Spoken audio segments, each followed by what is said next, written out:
This book is dedicated to Patty Aubrey, my business partner, president of my companies, and for 25 years, my sounding board, confidant, and closest friend.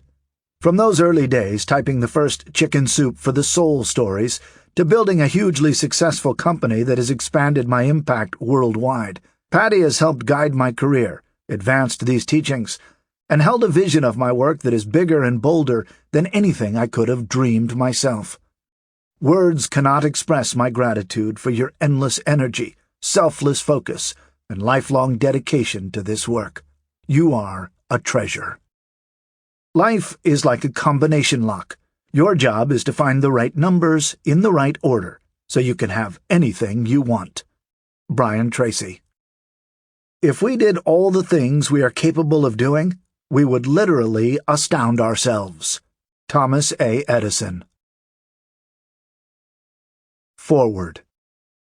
A decade ago, Janet Switzer and I envisioned a time when the success principles would be read in dozens of languages and followed in more than 100 countries.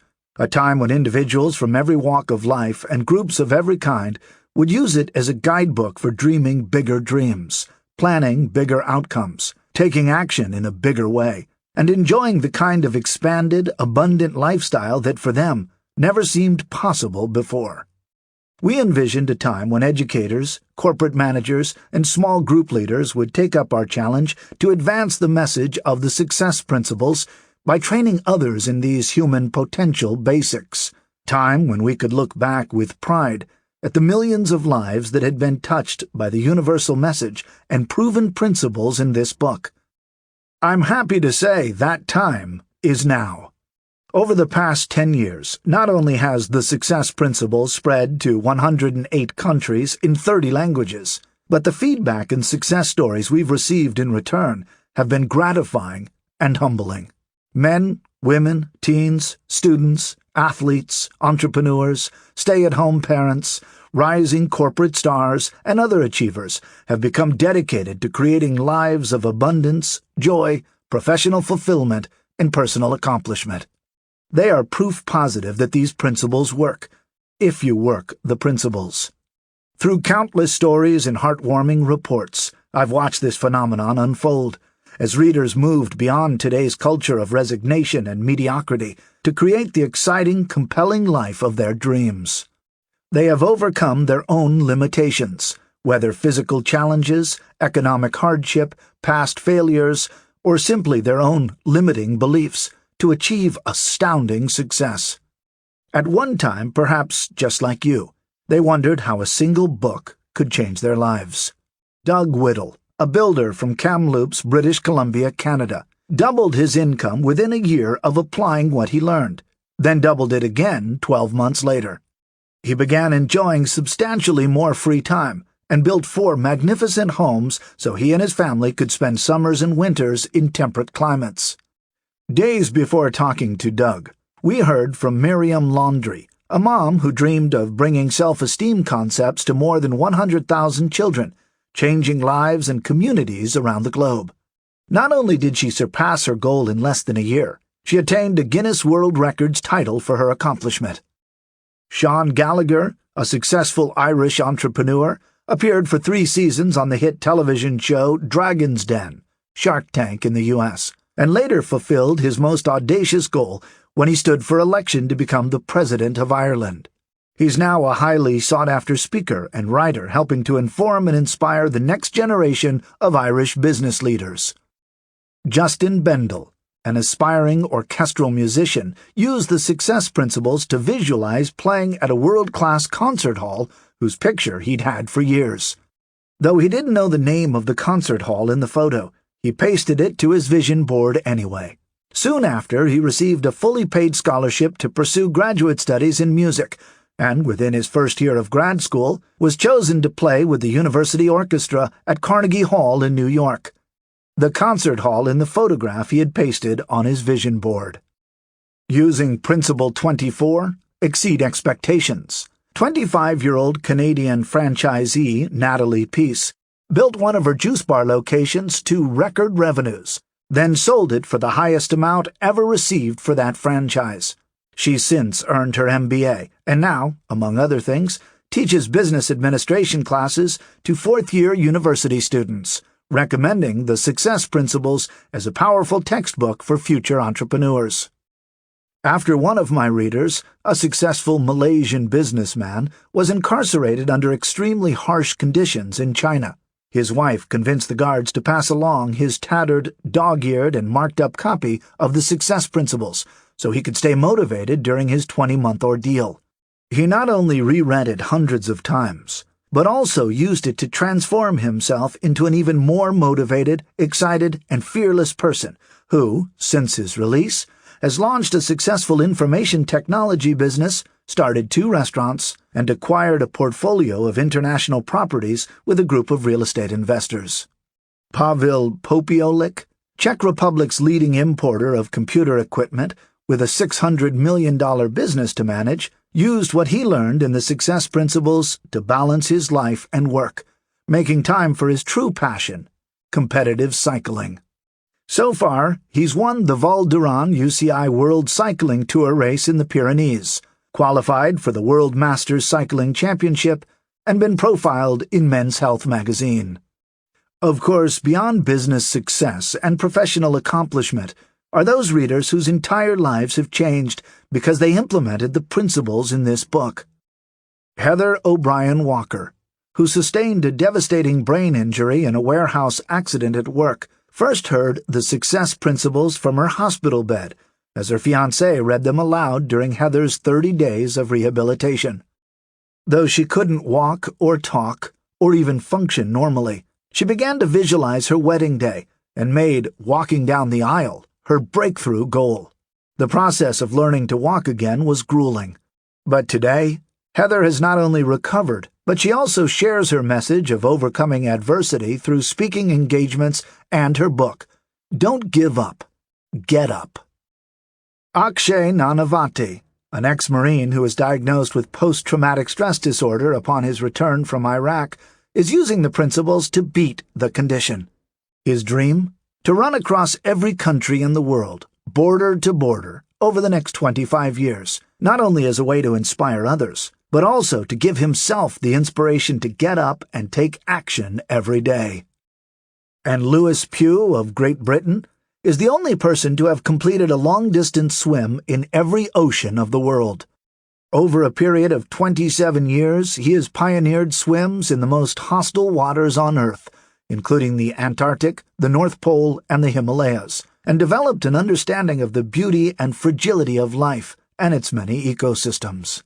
Millions have viewed his talks at TED Global, and he campaigns tirelessly for the creation of marine-protected areas and changes to the legal framework governing oceans. In 2013, the United Nations appointed the maritime lawyer as Patron of the Oceans. And yes, he's a Success Principles reader, too. With stories like these, and thousands more that have poured in, when it came time to prepare the 10th anniversary edition of the Success Principles, I quickly realized that I could produce an entire companion book filled with just the inspiring and fascinating stories we've received from readers over the last decade.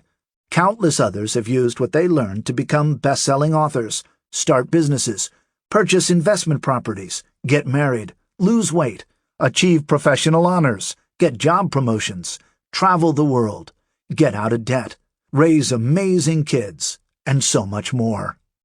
But while many of these readers knew exactly what they wanted to achieve when they picked up their copy of the Success Principles, many more didn't.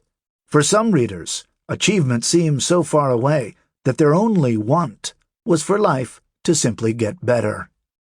Forrest Willett was one of those readers. At 31 years old, Forrest's life was right on track. He owned 3 homes and 7 businesses. He'd been married for 7 years to a beautiful woman and had a 2-year-old son. He was on top of the world. That is, until his world turned upside down. Literally. He was in an automobile accident that threw his car end over end 3 times, leaving him with a catastrophic brain injury.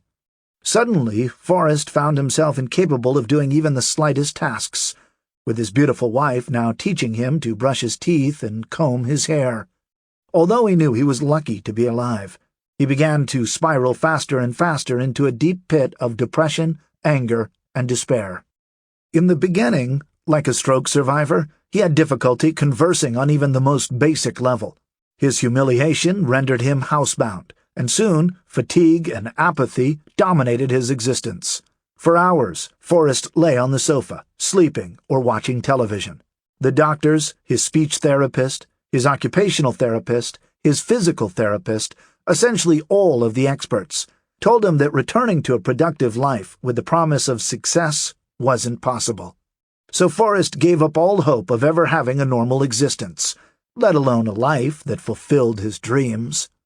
Then one day, as he lay in bed, numbly surfing the TV channels, the words, "If you want to get from where you are to where you want to be," caught his attention. Forrest sat up enough to focus on what the news anchor was saying. Jack Canfield was coming up next to discuss his book, The Success Principles. With the smallest spark of hope ignited, Forrest bought the book that they were talking about, the first edition of The Success Principles, which was over 400 pages. At the time, Forrest was just learning to read his son's books. A 35-year-old man reading books for a kindergartner. His speech therapist thought a 400-page book was being overly ambitious. But Forrest was more than ready to get from where he was to where he wanted to be. And so, he began his journey. In the beginning, reading even a single page was slow and laborious. Though he was motivated, Forrest began to wonder if his therapist had been right. Maybe he was being overly ambitious. Then, several months after starting to work his way through The Success Principles, and a full 5 years after the accident, he got his biggest wake-up call. At his son Hunter's 7th birthday party, Forrest was out in the yard with a boy and a group of his friends, as Hunter opened his presents. Picking a round-shaped package from the pile, Hunter ripped the wrapping paper off to reveal a baseball. Smiling with delight, he immediately threw it at the ground. Naturally, the ball landed with a thud and rolled a couple of feet into the dirt. Hunter picked it up and hurled it at the ground again, where it once more rolled away from him. Before he could try again, the friend who had given him the baseball shouted, "Hunter, baseballs don't bounce!" In that moment, Forrest was thunderstruck as the impact of his absence hit him like a ton of bricks. How could his son know about such things? They had never thrown a baseball together. Forrest realized he had spent more time with his negative thoughts than with his own son, essentially abandoning him, as well as his wife. He knew that if he didn't take charge of his life, it would end up in pieces. He'd find himself divorced, homeless, or worse. The spark inside him turned into a blaze. He went back to the first of the success principles. Take 100% responsibility for your life, and tackled it in earnest. In his case, taking 100% responsibility for his life meant he had to stop the negative self-talk. No more "poor Forrest" and "why did this happen to me?" Without that constant negative soundtrack to distract him, Forrest could see that he hadn't been an active participant in his own rehabilitation. He had been letting his physical therapist stretch him, then wondered why he wasn't getting stronger. He'd sat there passively listening while his speech therapist read to him, then complained that his reading skills weren't getting any better. Now Forrest started to believe that his life could be different, that he could make it different. And that's when things really started to change. Almost immediately, his self-awareness began to grow. Things that had gone over his head for so long finally registered. Where were all his friends? The answer was as painful as it was clear. He'd abandoned them, in the same way he'd abandoned his family. Everyone had stopped calling long ago, pushed away by Forrest's negativity, and he'd been too self-absorbed to care. Just noticing these things was a success in itself, Forrest reminded himself. He was making progress. Next, he decided to give up blaming and complaining. Not an easy task. It had become so habitual that Forrest didn't even realize he was doing it. So he asked the people around him to help him become aware when he slipped back into his old ways. In fact, his wife and therapists had a sign. If Forrest began to blame or complain, they let him know by pulling on their ear. When he saw that, he'd stop whatever he was saying in mid-sentence, take a deep breath, and consider his next words more carefully. Not that speaking, positively or negatively, was easy for him. Forrest still hadn't fully regained his speech faculties, and sometimes he was unable to find the words he needed, or he stuttered. Because of this, he didn't want to go to the grocery store or post office in case he ran into someone he knew. To counter this, he focused on Principle 22. Practice persistence. Each day he read the success principles for 20 minutes and practiced stepping out of his comfort zone. Day after day, he practiced a little more and went a little further.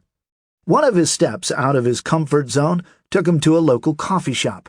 For years, Forrest had put his head down and walked past the coffee shop, keeping his eyes glued to the cement.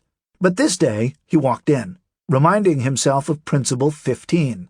Experience your fear and take action anyway.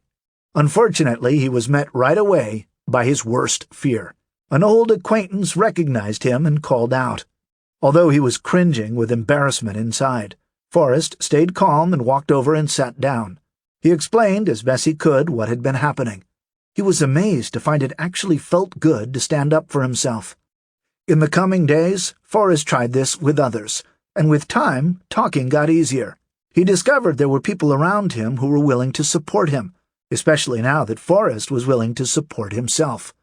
He also saw that he wasn't alone in dealing with life's fears and challenges. Everyone he talked to seemed to have struggles and pain of their own. This insight helped him to overcome the shame he'd been carrying for so long. As time passed, he could hardly believe the new successes he was having. Within a year of applying the principles, Forrest was doing all of the things the doctors had said he'd never do again. He returned to school. He got off all medications, both for pain and depression.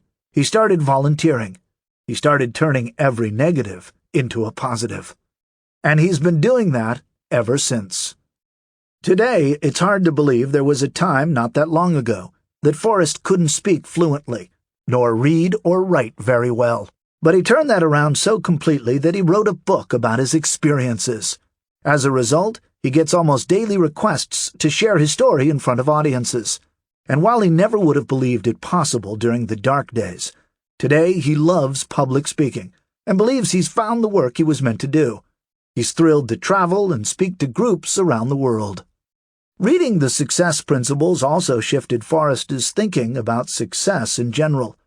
Before the accident, success, to him, meant more money and more things. A bigger house, a bigger boat, opening more businesses, owning more stuff. After the accident, he'd given up on ever attaining any success, however you define it. Today, thanks to the success principles, he's learned the profound truth that having all the stuff in the world doesn't mean anything if you're not truly living, which Forrest now knows means giving and receiving love. If currency were counted in friends and love, Forrest would be the richest man in the world. While Forrest Willett used the success principles to define and achieve success for himself, how you define success is solely in your power.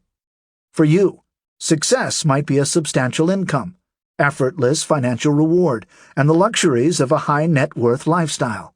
It may be professional recognition or achievement in your hobby or philanthropic endeavors. It may be healthy, happy, and engaged children, or a family life that provides day after day enjoyment and bliss. Or it may be entrance into the world stage for a project or subject matter you are passionate about. Whatever your definition of success, rest assured that you can hold in your hands the roadmap to achieving it. Even when you're skeptical, the principles always work. One of my favorite stories over the last 10 years is from a reader in the Philippines who at first was skeptical, but who committed to applying the principles anyway for just 1 year. On the last stop of a 6-city Asian tour conducting Success Principles workshops, a young man named John Kalub approached me at a book signing in Manila's largest shopping mall. He was writing a newspaper column about successful people for the biggest newspaper in the Philippines and asked me for an interview. At the end of a very engaging hour, I told him that he was a great interviewer and asked how long he had been doing it. With a sense of pride, he replied that I was his very first interviewee. He went on to say that, up until recently, He and two partners had owned and operated 3 successful restaurants, but that bickering between the partners had eventually led to the failure of the business. John was now homeless, broke, and sleeping on couches in his friends' apartments. He had taken public transportation to the book signing because he no longer owned a car. And all the money he had in the world was the $3 cash left in his pocket.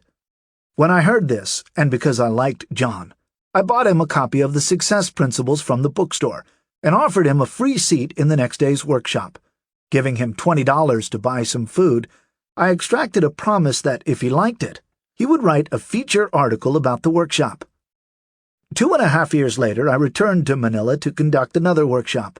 As I was getting ready to begin, I noticed a well-dressed man in a blue blazer and gold Doc Marten shoes, followed by an entourage of 10 people, all wearing the same polo shirt with a bright logo on it. I was curious, so I walked over to the group and, to my surprise and delight, the man in the blue blazer was John Kaloob. He told me that he had become one of the most successful businessmen in Manila. When John related the story of how he'd accomplished his success, I was so moved that I asked John to share it, in his own words. Sitting in the seminar with my arms crossed tightly across my chest, I listened carefully as Jack Canfield described his principles for success. At first, I was very skeptical. He had crazy ideas, like cutting out pictures, pasting them on a board and looking at it every day, then feeling as though you already had what you wanted. My rational mind said, "What a joke! Like looking at some pictures is going to help me get what I want?" At one point, Jack even talked about Dr. Masaru Emoto's famous experiment with water crystals and showed pictures of how water can be affected by thoughts, words, and feelings. Though I was intrigued, I still wasn't convinced. With my mind full of doubts and questions, I returned home from the seminar and thought more about what Jack had shared. It soon dawned on me. Jack was a very, very successful guy who had used these principles. And here I was totally broke. Who would you listen to? I asked myself. Besides, I had lost everything. I had nothing else to lose. I decided to read the book he had given me and diligently follow the principles for 1 year. Every week I worked with a different principle. I began using visualization and even created one of those crazy dream boards I'd been so skeptical about. The first image I cut out was a picture of a BMW, my dream car. At the time, I was so far away from affording any car, let alone a BMW. To get around, I walked or rode in a jeepney, a very crowded mode of public transportation in the Philippines. Soon, however, I used the principle to turn my doubt into trust. It worked. And within a year, I bought my first BMW. Another principle I discovered was Principle 2. Be clear why you're here. When I was younger, I bounced from job to job, just to make a living and pay my bills. Then, during the seminar, Jack led us through an exercise to identify our deepest passion. I not only realized I have a love for teaching, but I began to identify it as my true gift and purpose. To begin taking action on this purpose, I created a breakthrough goal at the seminar to become the Philippines' leading success coach. I launched a series of seminars, teaching the principles I had learned from Jack. I started coaching and began consulting for different companies. My income quickly rose, and soon I was earning over 1 million pesos, which in the Philippines is a lot of money. Next, I combined my interest in travel with my passion for teaching and began conducting seminars around the world. Today, my training company is the biggest profit center of all the companies I own. Before, I hadn't been doing what I loved, so my success was hit or miss. Now I'm so enthusiastic about teaching these principles that people flock to see me. I've even earned 7 figures in 1 day. Jack has helped me see that you really can have it all. My first vision board was created in 2006. And since then, I've achieved more than 70% of what I set out to do. Because of the success principles, I'm the highest-paid motivational speaker in the country, and I'm well on my way to becoming the Philippines' #1 success coach. If I can go from broke to becoming a star in my field just by living these principles, anyone can. I've also seen the results in the lives of my clients as thousands of my countrymen have achieved their dreams. Many were living a hand-to-mouth existence, but are now on their way to becoming multimillionaires. We are all living proof that the principles always work, if you always work the principles. John Kalub experienced the power of the success principles, and you too will see changes in your life when you apply these classic principles along with the new insights contained in this 10th anniversary edition. I salute you. I congratulate you. I welcome you on this journey. To your success, Jack Canfield. Introduction. If a man, for whatever reason, has the opportunity to lead an extraordinary life, he has no right to keep it to himself. Jacques-Yves Cousteau, legendary underwater explorer and filmmaker. If a man writes a book, let him set down only what he knows. I have guesses enough of my own. Johann Wolfgang von Goethe, German poet, novelist, playwright, and philosopher. This is not a book of good ideas. This is a book of timeless principles used by successful men and women throughout history. I have studied these success principles for over 30 years, and have applied them to my own life.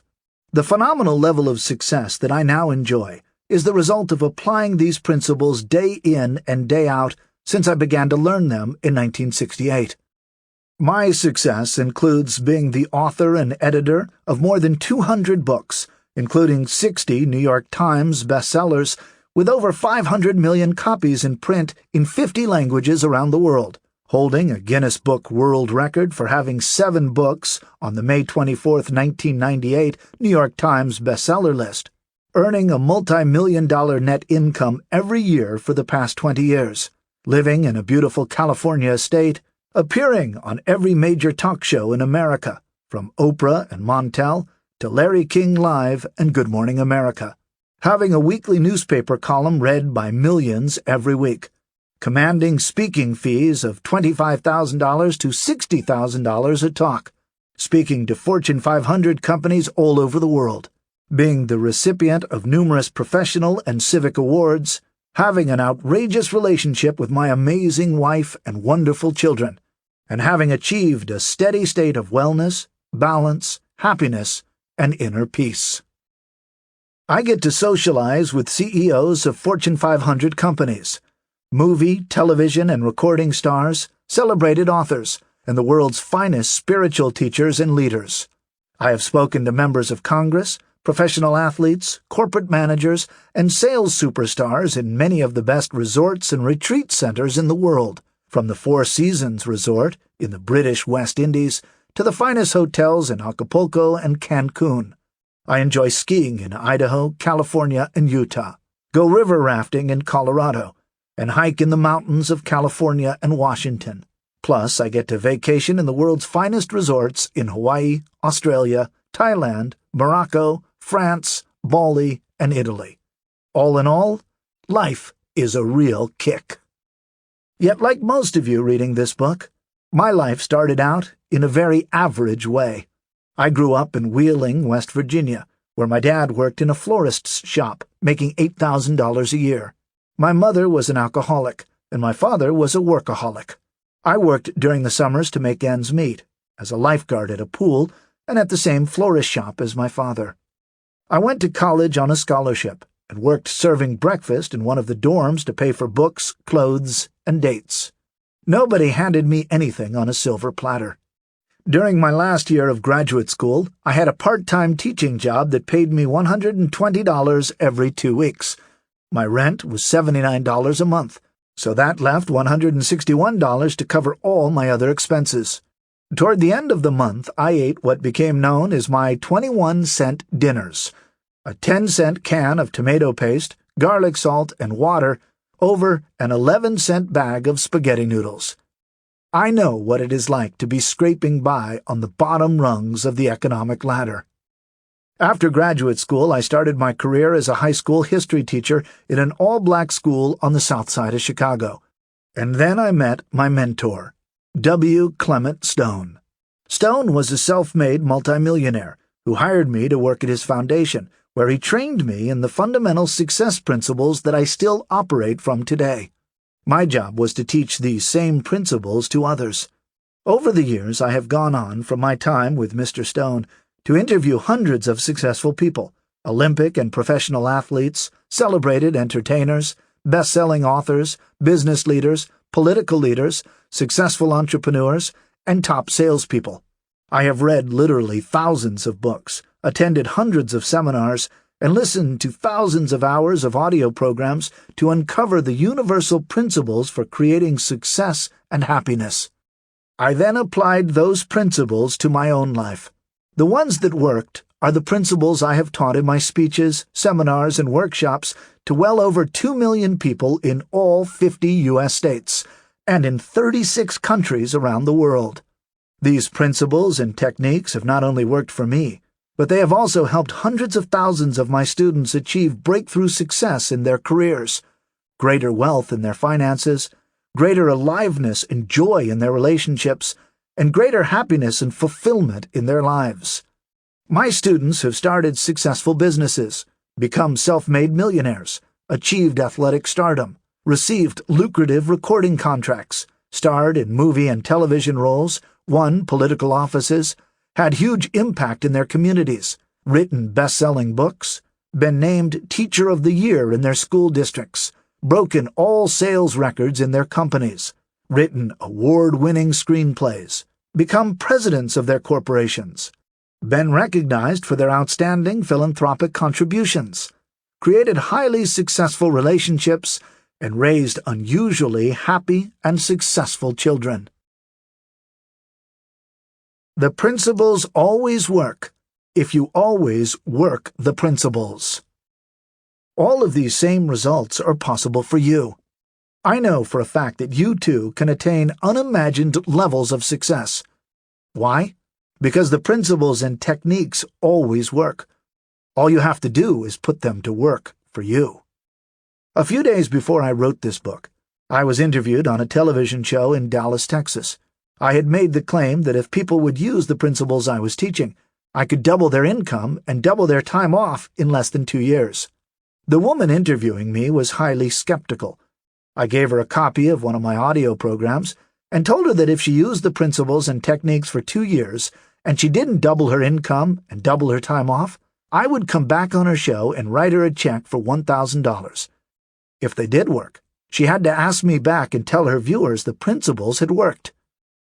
A short 9 months later, I ran into her at the National Speakers Association convention in Orlando, Florida. She told me that not only had she already doubled her income, but she had also moved to a bigger station with a substantial pay increase. It started a public speaking career, and had already finished and sold a book, all in just 9 months. The fact is that anyone can consistently produce these kinds of results on a regular basis. All you have to do is decide what you want, believe you deserve it, and practice the success principles in this book. The fundamentals are the same for all people and all professions, even if you're currently unemployed. It doesn't matter if your goals are to be the top salesperson in your company, get straight A's in school, lose weight, buy your dream home, or become a world-class professional athlete, rock star, award-winning journalist, multimillionaire, or successful entrepreneur. The principles and strategies are the same. And if you learn them, assimilate them, and apply them with discipline every day, they will transform your life beyond your wildest dreams. You can't hire someone else to do your push-ups for you. As motivational philosopher Jim Rohn so aptly put it, you can't hire someone else to do your push-ups for you. You must do them yourself if you are to get any value out of them. Whether it is exercising, meditating, reading, studying, learning a new language, creating a mastermind group, setting measurable goals, visualizing success, repeating affirmations, or practicing a new skill, you are going to have to do it. No one else can do these things for you. I will give you the roadmap, but you will have to drive the car. I will teach you the principles, but you will have to apply them. If you choose to put in the effort, I promise you the rewards will be well worth it. How this book is structured. To help you quickly learn these powerful principles, I have organized this book into 6 sections. Part 1, The Fundamentals of Success, consists of 25 chapters that contain the absolute basics you must do to get from where you are to where you want to be. You'll start by exploring the critical importance of taking 100% responsibility for your life and your results. From there, you'll learn how to clarify your life purpose, your vision for your ideal life, and what you truly want to achieve. Next, we'll look at how to create an unshakable belief in yourself and your dreams. Then I'll help you turn your vision into a set of concrete goals and an action plan for achieving them. I'll also teach you how to harness the incredible power of affirmations and visualization, 2 of the greatest success secrets of all Olympic athletes, top entrepreneurs, world leaders, and high achievers. The next few chapters have to do with taking those necessary but sometimes scary action steps that are required to make your dreams come true. Part 2, Transform Yourself for Success, addresses the important inner work you'll need to do, work that'll help you remove any mental and emotional blocks you may have to success. It's not enough to know what to do. You also need to understand the methodology for removing self-defeating beliefs, fears, and habits that are holding you back. Like driving your car with the emergency brake on, these blocks can significantly slow your progress. You must learn how to release the brakes, or you will always experience life as a struggle and fall short of your intended goals. Part 3, Build Your Success Team, reveals how to build different kinds of support teams so you can spend your time focusing exclusively on your core genius. You will also learn how to redefine time, utilize the benefits of a personal coach, and access your own inner wisdom, an untapped but ultra-rich resource. In Part 4, Create Successful Relationships, I'll teach you a number of principles, as well as some very practical techniques, for building and maintaining successful relationships.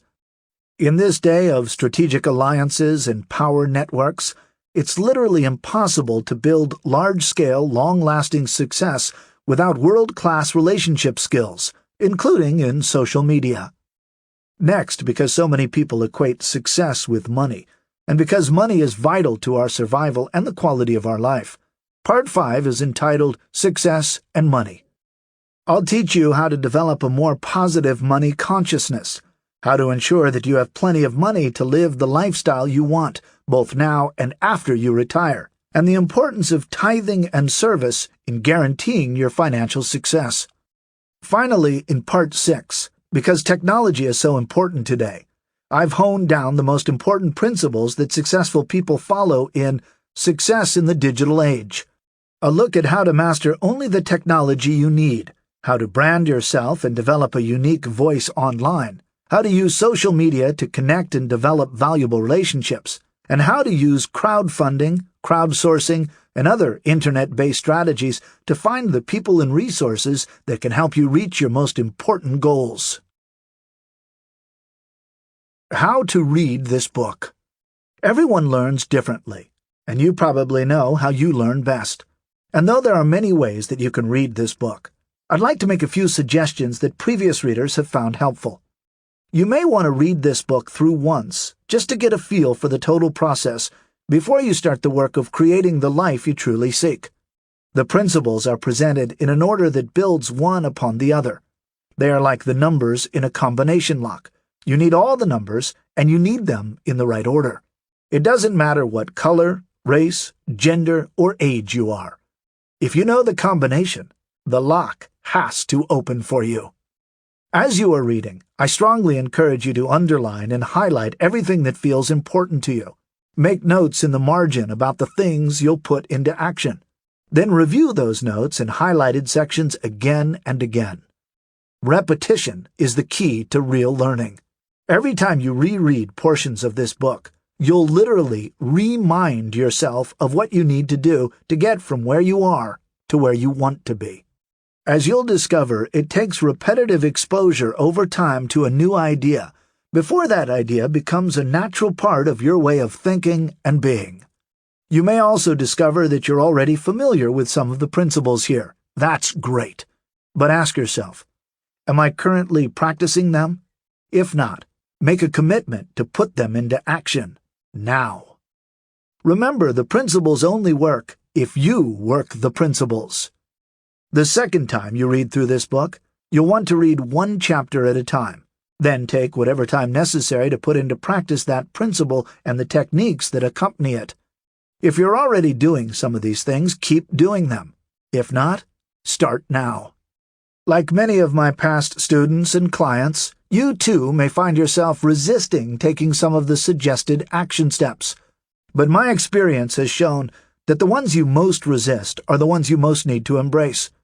Remember, reading this book is not the same as doing the homework, any more than reading a book on weight loss is the same as actually eliminating certain foods, eating fewer calories, and exercising more.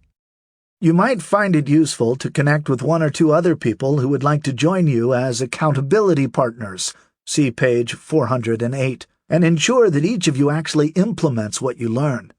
True learning only occurs when you assimilate and apply the new information, where there is a change in your behavior. A warning. Of course, any change requires sustained effort to overcome years' worth of internal and external resistance.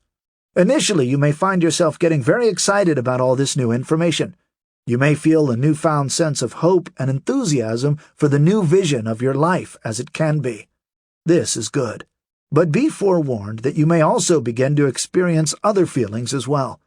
You may feel frustration at not knowing about all of this earlier, anger at your parents and teachers for not teaching you these important concepts at home and at school, or anger at yourself for having already learned many of these things and not having acted on them. Just take a deep breath and realize that this is all part of the process of your journey. Everything in the past has actually been perfect. Everything in your past has led you to this transformative moment in time. Everyone, including you, has always done the best they could with what they knew at the time. Now you are about to know more. Celebrate your new awareness. It is about to set you free. You may also find that there will be times when you wonder, why isn't all of this working faster? Why haven't I already achieved my goal? Why aren't I rich already? Why don't I have the man or woman in my dreams by now? When am I going to achieve my ideal weight? Success takes time, effort, perseverance, and patience. If you apply all of the principles and techniques covered in this book, you will achieve your goals. You will realize your dreams. But it won't happen overnight. Finally, it's natural in the pursuit of any goal to come upon obstacles, to feel temporarily stuck on a plateau. This is normal. Anyone who has ever played a musical instrument, participated in a sport, or practiced a martial art knows that you hit plateaus where it seems as though you're making no progress whatsoever. That's when the uninitiated often quit, give up, drop out, or take up another instrument or sport. But the wise have discovered if they just keep practicing their instrument, sport, or martial art, or in your case, the success principles in this book, eventually they make what feels like a sudden leap to a higher level of proficiency. Be patient. Hang in there. Don't give up. You will break through. I promise you, the principles always work. Okay, let's get started. It's time to start living the life you've imagined. Henry James, American-born author of 20 novels, 112 stories, and 12 plays. Part 1. The Fundamentals of Success. Learn the fundamentals of the game and stick to them. Band-Aid remedies never last. Jack Nicklaus, legendary professional golfer. Principle 1. Take 100% responsibility for your life. You must take personal responsibility. You cannot change the circumstances, the seasons, or the wind. But you can change yourself. Jim Rohn, America's foremost business philosopher. One of the most pervasive myths in the American culture today is that we are entitled to a great life, that somehow, somewhere, someone, certainly not us, is responsible for filling our lives with continual happiness, exciting career options, nurturing family time, and blissful personal relationships simply because we exist. But the real truth, and the one lesson this whole book is based on, is that there is only one person responsible for the quality of life you live. That person is you. If you want to be successful, you have to take 100% responsibility for everything that you experience in your life. This includes the level of your achievements, the results you produce, the quality of your relationships, the state of your health and physical fitness, your income, your debts, your feelings, everything. This is not easy. In fact, most of us have been conditioned to blame something outside of ourselves for the parts of our life we don't like. We blame our parents, our bosses, our friends, our coworkers, our spouse, the weather, the economy, the government, our astrological chart, our lack of money, anyone or anything we can pin the blame on. We never want to look at where the real problem is: ourselves. There is a wonderful story told about a man who is out walking one night and comes upon another man down on his knees looking for something under a street lamp. The passerby inquires as to what the other man is looking for. He answers that he is looking for his lost key. The passerby offers to help and gets down on his knees and helps him search for the key. After an hour of fruitless searching, he says, "We've looked everywhere for it and we haven't found it. Are you sure that you lost it here?" The other man replies, "No, I lost it in my house, but there is more light out here under the street lamp." It is time to stop looking outside yourself for the answers to why you haven't created the life and results you want. For it is you who creates the quality of the life you lead and the results you produce. You, no one else. To achieve major success in life, to achieve those things that are most important to you, you must assume 100% responsibility for your life. Nothing less will do. 100% responsibility for everything. As I mentioned in the introduction, when I was only 1 year out of graduate school, I had the good fortune to work for W. Clement Stone. He was a self-made multimillionaire worth $600 million at the time. Stone was also America's premier success guru. He was the publisher of Success magazine, author of The Success System That Never Fails, and co-author with Napoleon Hill of Success Through a Positive Mental Attitude. When I was completing my first week's orientation, Mr. Stone asked me if I took 100% responsibility for my life. "I think so," I responded. "This is a yes or no question, young man. You either do or you don't." "Well, I guess I'm not sure." "Have you ever blamed anyone for any circumstance in your life? Have you ever complained about anything?" Yeah, I guess I have." "Don't guess. Think." "Yes, I have." "Okay, then. That means you don't take 100% responsibility for your life. Taking 100% responsibility means you acknowledge that you create everything that happens to you. It means you understand that you are the cause of all of your experience. If you want to be really successful, and I know you do, then you will have to give up blaming and complaining and take total responsibility for your life. That means all your results, both your successes and your failures. That is the prerequisite for creating a life of success. It is only by acknowledging that you have created everything up until now that you take charge of creating the future you want. You see, Jack, if you realize that you have created your current conditions, then you can uncreate them and recreate them at will. Do you understand that? Yes, sir, I do. Are you willing to take 100% responsibility for your life? Yes, sir, I am. And I did.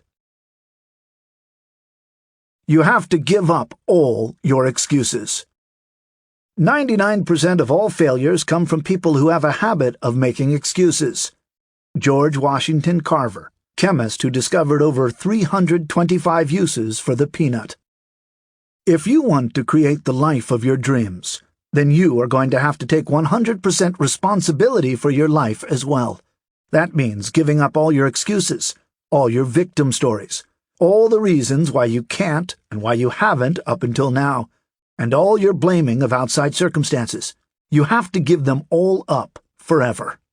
You have to take the position that you have always had the power to make it different, to get it right, to produce the desired result. For whatever reason, ignorance, lack of awareness, fear, needing to be right, the need to feel safe, you chose not to exercise that power. Who knows why? It doesn't matter. The past is the past. All that matters now is that from this point forward you choose. That's right, it's a choice. To act as if you are 100% responsible for everything that does or doesn't happen to you. If something doesn't turn out as planned, you will ask yourself, how did I create that? What was I thinking? What were my beliefs? What did I say or not say? What did I do or not do to create that result? How did I get the other person to act that way? What do I need to do differently next time to get the result I want?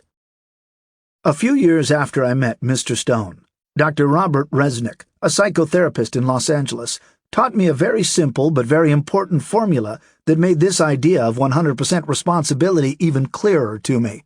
The formula is E plus R equals O. Event plus response equals outcome. The basic idea is that every outcome you experience in life, whether it is success or failure, wealth or poverty, health or illness, intimacy or estrangement, joy or frustration, is the result of how you have responded to an earlier event or events in your life. If you don't like the outcomes you are currently getting, there are two basic choices you can make. 1. You can blame the event, E, for your lack of results, O. In other words, you can blame the economy, the weather, the lack of money, your lack of education, racism, gender bias, the current administration in Washington, your parents, your wife or husband, your boss's attitude, your employees, the system or lack of systems, and so on. If you're a golfer, you've probably even blamed your clubs and the course you've played on.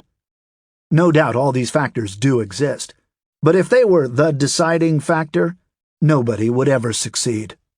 Jackie Robinson would never have played Major League Baseball. Barack Obama would never have become President of the United States. Sidney Poitier and Denzel Washington would never have become movie stars. Dianne Feinstein and Barbara Boxer would never have become U.S. senators. Bill Gates would never have founded Microsoft. And Steve Jobs would never have started Apple Computers. For every reason why it's not possible, there are hundreds of people who have faced the same circumstances and succeeded. Lots of people overcome these so-called limiting factors, so it can't be the limiting factors that limit you. It is not the external conditions and circumstances that stop you. It is you. We stop ourselves. We think limiting thoughts and engage in self-defeating behaviors. We defend our self-destructive habits, such as drinking, smoking, and not getting enough sleep, with indefensible logic. We ignore useful feedback, fail to continuously educate ourselves and learn new skills, waste time on the trivial aspects of our lives, engage in idle gossip, eat unhealthy food, fail to exercise, spend more money than we make, fail to invest in our future, avoid necessary conflict, fail to tell the uncomfortable truth, don't ask for what we want, and then wonder why our lives don't work. 2. You can instead simply change your responses, R, to the events, E, the way things are, until you get the outcomes, O, you want. You can change your thinking, change your communication, change the pictures you hold in your head, your images of yourself and the world, and change your behavior, the things you do. That is all you really have any control over anyway. Unfortunately, most of us are so run by our habits that we never change our behavior. We get stuck in our conditioned responses to our spouses and our children, to our colleagues at work, to our customers and our clients, to our students, and to the world at large. We are a bundle of conditioned reflexes that operate outside of our control. You have to regain control of your thoughts, your images, your dreams and daydreams, and your behavior. Everything you think, say, and do needs to become intentional and aligned with your purpose, your values, and your goals. If you don't like your outcomes, change your responses. Let's look at some examples of how this works. I remember living in Los Angeles during a terrible earthquake. 2 days later, I watched as a CNN reporter interviewed people commuting to work. The earthquake had damaged one of the main freeways leading into the city. Traffic was at a standstill, and what was normally a 1-hour drive had become a 2 or 3 hour drive. The CNN reporter knocked on the window of one of the cars stuck in traffic and asked the driver how he was doing. He responded angrily, "I hate California. First there were fires, then floods, and now an earthquake. No matter what time I leave in the morning, I'm going to be late for work. This sucks." Then the reporter knocked on the window of the car behind him and asked the second driver the same question. This driver was all smiles. He replied, "It's no problem. I left my house at 5 a.m. I don't think under the circumstances my boss can ask for more than that. I have lots of music and my Spanish language lessons with me. I've got my cell phone. I have coffee in a thermos, my lunch. I even brought a book to read. So I'm fine." Now, if the earthquake or the traffic, the event, were really the deciding variables, then everyone should have been angry. But everyone wasn't. It was their individual response to the traffic that gave them their particular outcome. It was thinking negative thoughts or thinking positive thoughts, leaving the house prepared or leaving the house unprepared that made the difference. It was all a matter of attitude and behavior that created their completely different experiences. I've heard there's going to be a recession. I've decided not to participate. A friend of mine owns a Lexus dealership in Southern California. When war in the Middle East broke out, people stopped coming in to buy Lexuses. My friend and his sales team knew that if they didn't change their response, R, to the event, E, of nobody coming into the showroom, they were going to slowly go out of business. Their normal response, R, would have been to continue placing ads in the newspaper and on the radio, then wait for people to come into the dealership. But that wasn't working. The outcome, O, they were getting was a steady decrease in sales. So they tried a number of new things. The one that worked was driving a fleet of new cars out to where the rich people were, the country clubs, marinas, polo grounds, parties in Beverly Hills, Westlake Village, and Lake Sherwood, and then inviting them to take a spin in a new Lexus. Now, think about this. Have you ever test-driven a new car and then got back into your old car? Remember that feeling of dissatisfaction you felt as you compared your old car to the new car you had just driven? Your old car was fine up until then, but suddenly you knew there was something better, and you wanted it. The same thing happened with these folks. After test driving the new car, a high percentage of the people bought or leased a new Lexus. The dealership had changed their response, R, to an unexpected event, E, the war, until they got the outcome, O, increased sales, that they wanted. They actually ended up selling more cars per week than before the war broke out. Everything you experience today is the result of choices you have made in the past. Everything you experience in life, both internally and externally, is the result of how you have responded to a previous event. Event. You are given a $400 bonus. Response. You spend it on a night on the town with friends. Outcome. You are broke. Event. You are given a $400 bonus. Response. You invest it in your mutual fund. Outcome. You have an increased net worth. You have control over only 3 things in your life: the thoughts you think, the images you visualize, and the actions you take, your behavior. How you use these 3 things determines everything you experience. If you don't like what you are producing and experiencing, you have to change your responses. Change your negative thoughts to positive ones. Change what you daydream about. Change your habits. Change what you read. Change your friends. Change how you talk to yourself and others. If you keep on doing what you've always done, you'll keep on getting what you've always got. 12-step programs such as Alcoholics Anonymous define insanity as continuing the same behavior and expecting a different result. It ain't gonna happen. If you're an alcoholic and you keep on drinking, your life is not going to get any better. Likewise, if you only continue your current behaviors, your life is not going to get any better either. The day you change your responses is the day your life will begin to get better. If what you are currently doing would produce the more and better that you are seeking in life, the more and better would have already shown up. If you want something different, you're going to have to do something different. You have to give up blaming. All blame is a waste of time. No matter how much fault you find with another, and regardless of how much you blame him, it will not change you. Wayne Dyer, co-author of How to Get What You Really, Really, Really, Really Want. You will never become successful as long as you continue to blame someone or something else for your lack of success. If you're going to be a winner, you have to acknowledge the truth. It is you who took the actions, thought the thoughts, created the feelings, and made the choices that got you to where you are now. It was you. You are the one who ate the junk food. You are the one who didn't say no. You are the one who took the job. You are the one who stayed in the job. You are the one who chose to believe them. You are the one who ignored your intuition. You are the one who abandoned your dream. You are the one who bought it. You are the one who didn't take care of it. You are the one who decided you had to do it alone. You are the one who trusted him. You are the one who said yes to the dogs. In short, you thought the thoughts, you created the feelings, you made the choice, you said the words, and that's why you are where you are now. You have to give up complaining. The man who complains about the way the ball bounces is likely the one who dropped it. Lou Holtz.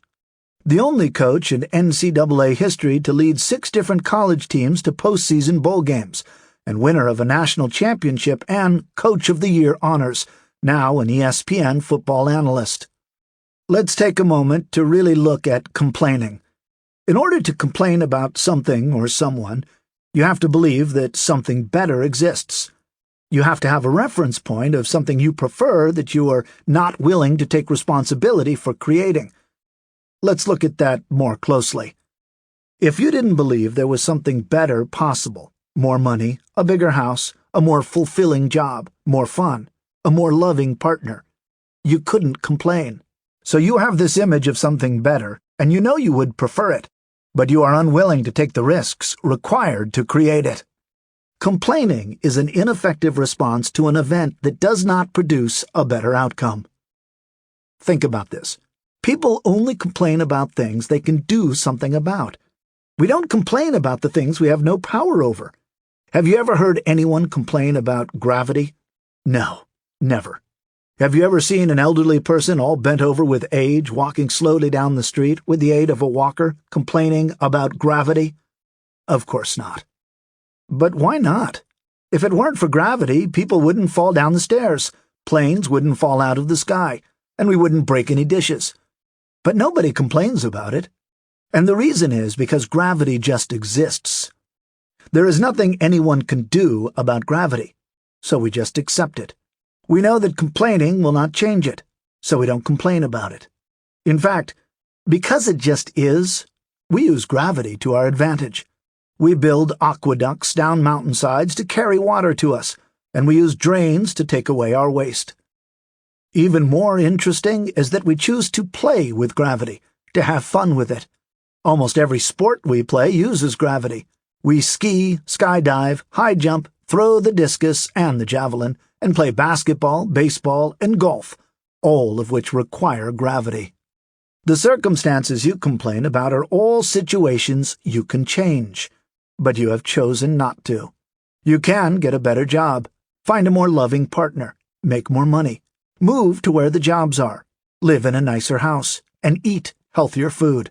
But all of these things would require you to change. You could learn to cook healthier food, say no in the face of peer pressure, quit and find a better job, take the time to conduct due diligence, trust your own gut feelings, go back to school to pursue your dream, Take better care of your possessions. Reach out for help. Ask others to assist you. Take a self-development class. Sell or give away the dogs.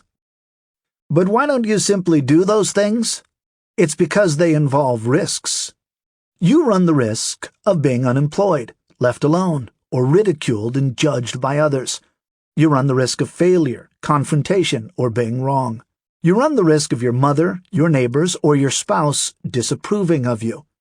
Making a change might take effort, money, and time.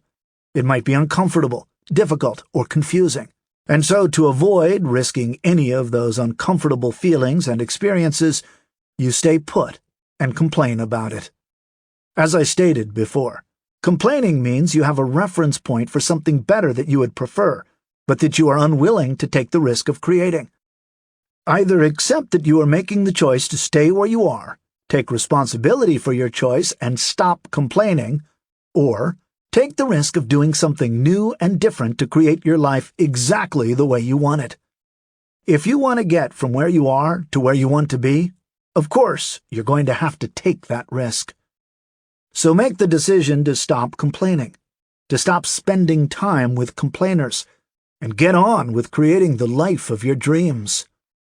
Pete Carroll, the coach of the NFL Seattle Seahawks football team, which won the 2014 Super Bowl, has 3 rules for his team. 1. Always protect the team. 2. No whining, no complaining, and no excuses. And 3. Be early. These are the rules of a Super Bowl championship team. They are worth adapting. The $2 game. Here's an exercise you can do in your home or your office. It's one we do in ours and in our seminars. Find a large jar or a fishbowl and label it no blaming, no complaints, no excuses. Every time you or someone in your group catches themselves blaming someone else, complaining about something, or making an excuse for their lack of results, the offender has to put $2 in the jar, not as punishment, but as a technique to deepen awareness that those behaviors have a cost.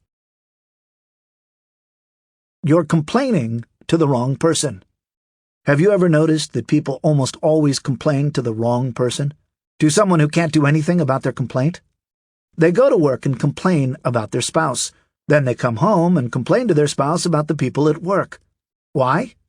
Because it's easier. It's less risky. It takes courage to tell your spouse that you are not happy with the way things are at home. It takes courage to ask for a behavioral change. It also takes courage to ask your boss to plan better so that you don't end up working every weekend. But only your boss can do anything about that. Your spouse can't. Learn to replace complaining with making requests and taking action that will achieve your desired outcomes. That is what successful people do. That is what works. If you find yourself in a situation you don't like, either work to make it better or leave. Do something to change it or get the heck out. Agree to work on the relationship or get a divorce. Work to improve working conditions or find a new job. Either way, you will get a change. As the old adage says, don't just sit there and complain, do something. And remember, it's up to you to make the change, to do something different. The world doesn't owe you anything. You have to create it. You either create or allow everything that happens to you. To be powerful, you need to take the position that you create or allow everything that happens to you. By create, I mean that you directly cause something to happen by your actions or inactions. If you walk up to a man in a bar who is bigger than you and has obviously been drinking for a long time and say to him, "You are really ugly and stupid," and he jumps off the bar stool, hits you in the jaw, and you end up in the hospital. You created that. That's an easy-to-understand example. Here's one that may be harder to swallow. You work late every night. You come home tired and burned out. You eat dinner in a coma and then sit down in front of the television to watch a basketball game. You're too tired and stressed out to do anything else, like go for a walk or play with the kids. This goes on for years. Your wife asks you to talk to her. You say, "Later, I'm watching the game." 3 years later, you come home to an empty house and a note that she has left you and taken the kids. You created that one, too.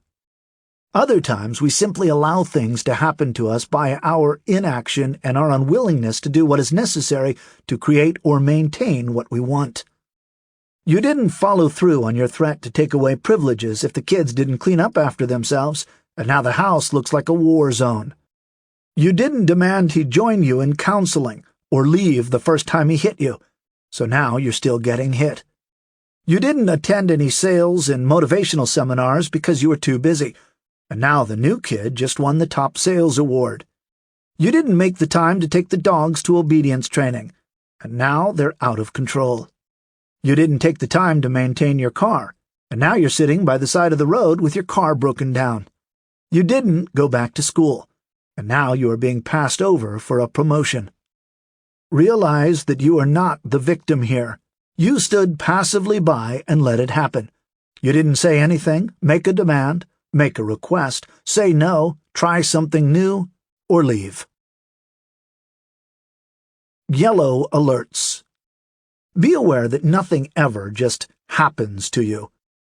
Just like the yellow alerts in the Star Trek television series and movies, you almost always receive advance warnings, in the form of telltale signs, comments from others, gut instinct, or intuition, that alert you to the impending danger and give you time to prevent the unwanted outcome.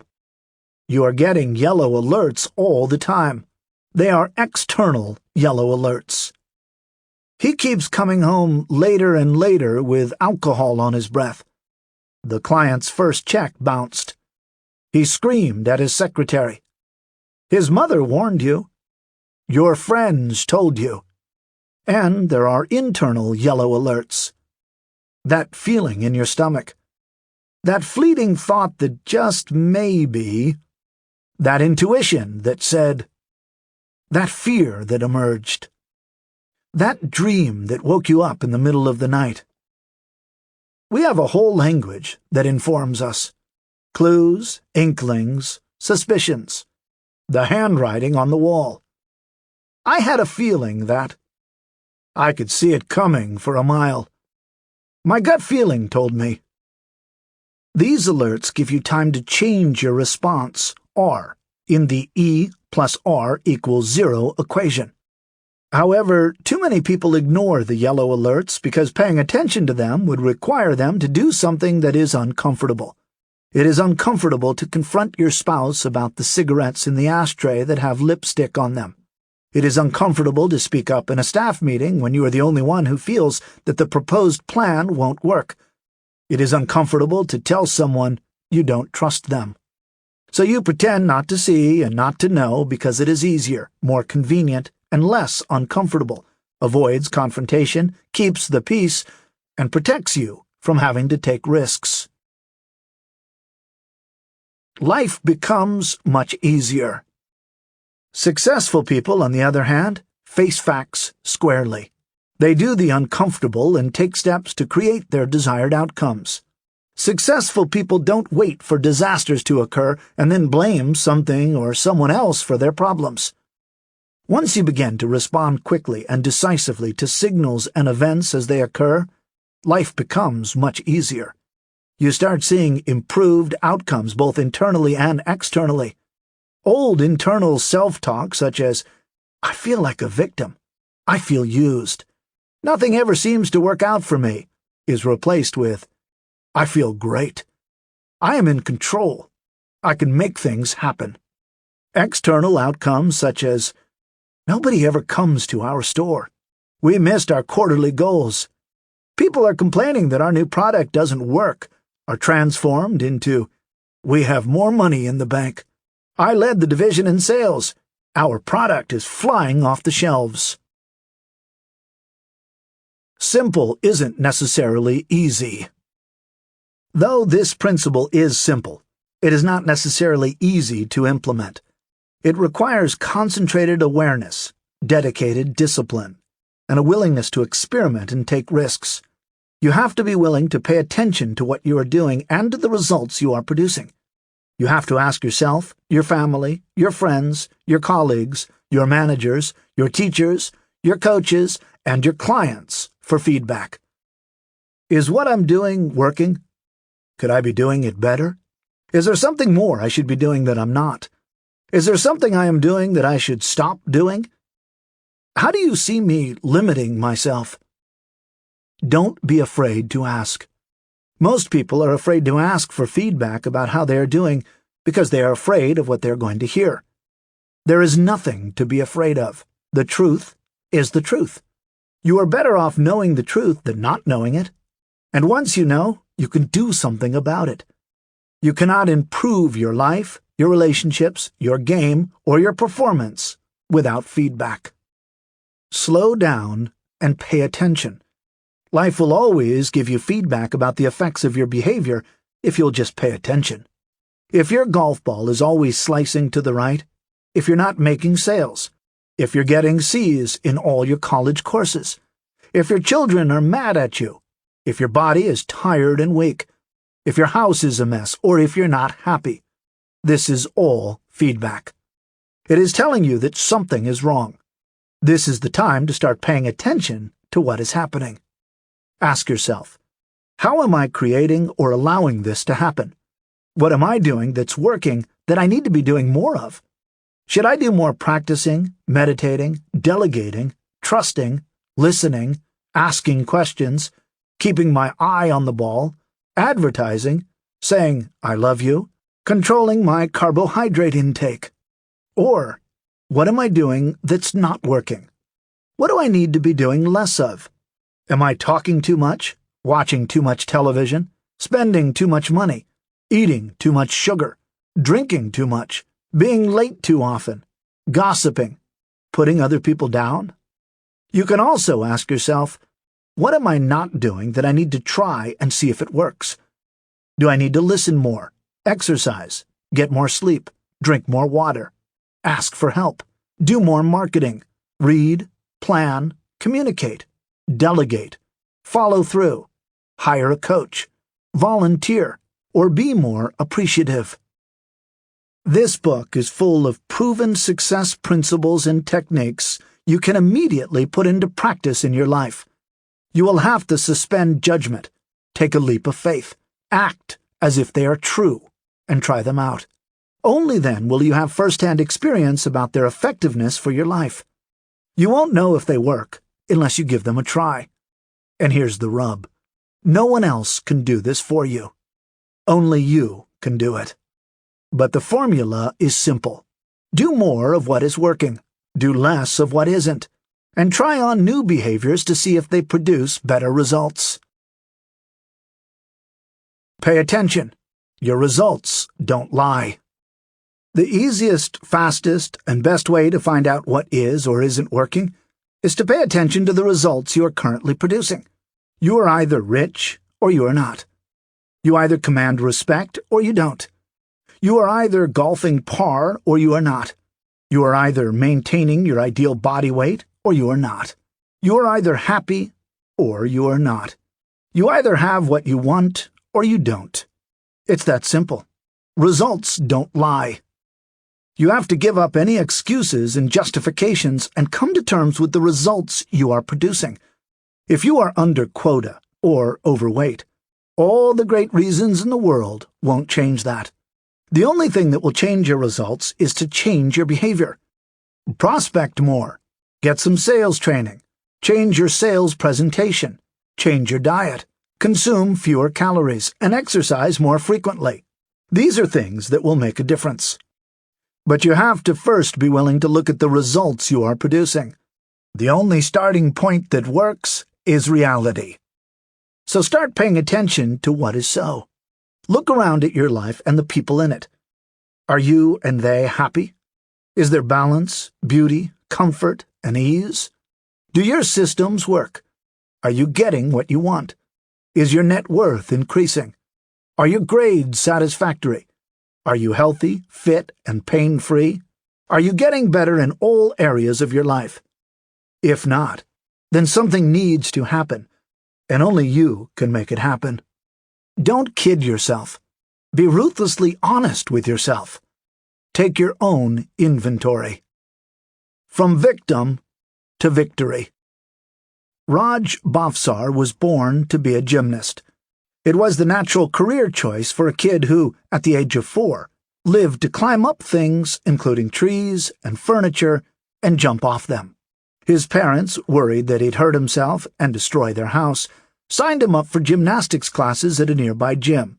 Raj quickly fell in love with the sport, and by the age of 10 he wanted to be the best at his sport that he loved and represent his country in the Olympics. He began focusing intensely on becoming a better gymnast, and soon the success began to show. He started winning first and second place at competitions, and was a 5-time Texas champion by the time he entered high school. His high school and college years were a blur of awards and championships: regional state champion, national champion, senior national team, and then placement in 2 medal-winning championship teams. In his mind, he was unstoppable. In 2004, Raj was competing for a spot in the U.S. Olympic gymnastics team. Of the 12 routines he'd done, 11 of them had been perfect. Everybody agreed that he was a shoo-in. Elated, he was thinking, "Greece, here I come." But at the conclusion of the trials, when they read off the names of the Olympians, his wasn't on the list. Then he heard the words, Raj Bhavsar, alternate. In that moment, his whole world, everything he'd been working toward for a decade and a half, was shattered. His expectations were sky-high and tangled up in his self-worth, so when they weren't met on that awful day in 2004, he came down to earth with a crash. For the next few years he burned with one desire: to find out why he'd been denied. He needed to find someone to blame. Although Raj went to Greece as an alternate, it was a bittersweet experience watching his teammates work together and compete day after day. Unofficially, he was part of the team, yet it was clear he wasn't really one of them. He never had a chance to compete, and he returned from the trip disillusioned and lost. Back at home, he did some serious soul-searching. He asked himself, do I truly enjoy gymnastics? Do I love the competition regardless of the scores and the accolades? His answer was yes. So he decided to recommit himself to being a gymnast, and this time to throw himself into the sport, not just to win competitions, but for the art of it and the love of it. Unfortunately, without the intense drive to win, his performance suffered. At the 2007 U.S. Nationals, held 9 months before the 2008 Olympic team was selected, he bombed. His performance was rocky, and for the first time in 9 years he didn't even make the national team. He had to own up to the truth. What he was doing wasn't working. A few days later, a friend of his, a 2000 Olympian himself, handed Raj a book and said, "You need to read this." Raj took it from him and saw on the cover a picture of a white-haired guy with a big smile and the words, "How to get from where you are to where you want to be." He thought, no book can get me where I want to be. My problem is different.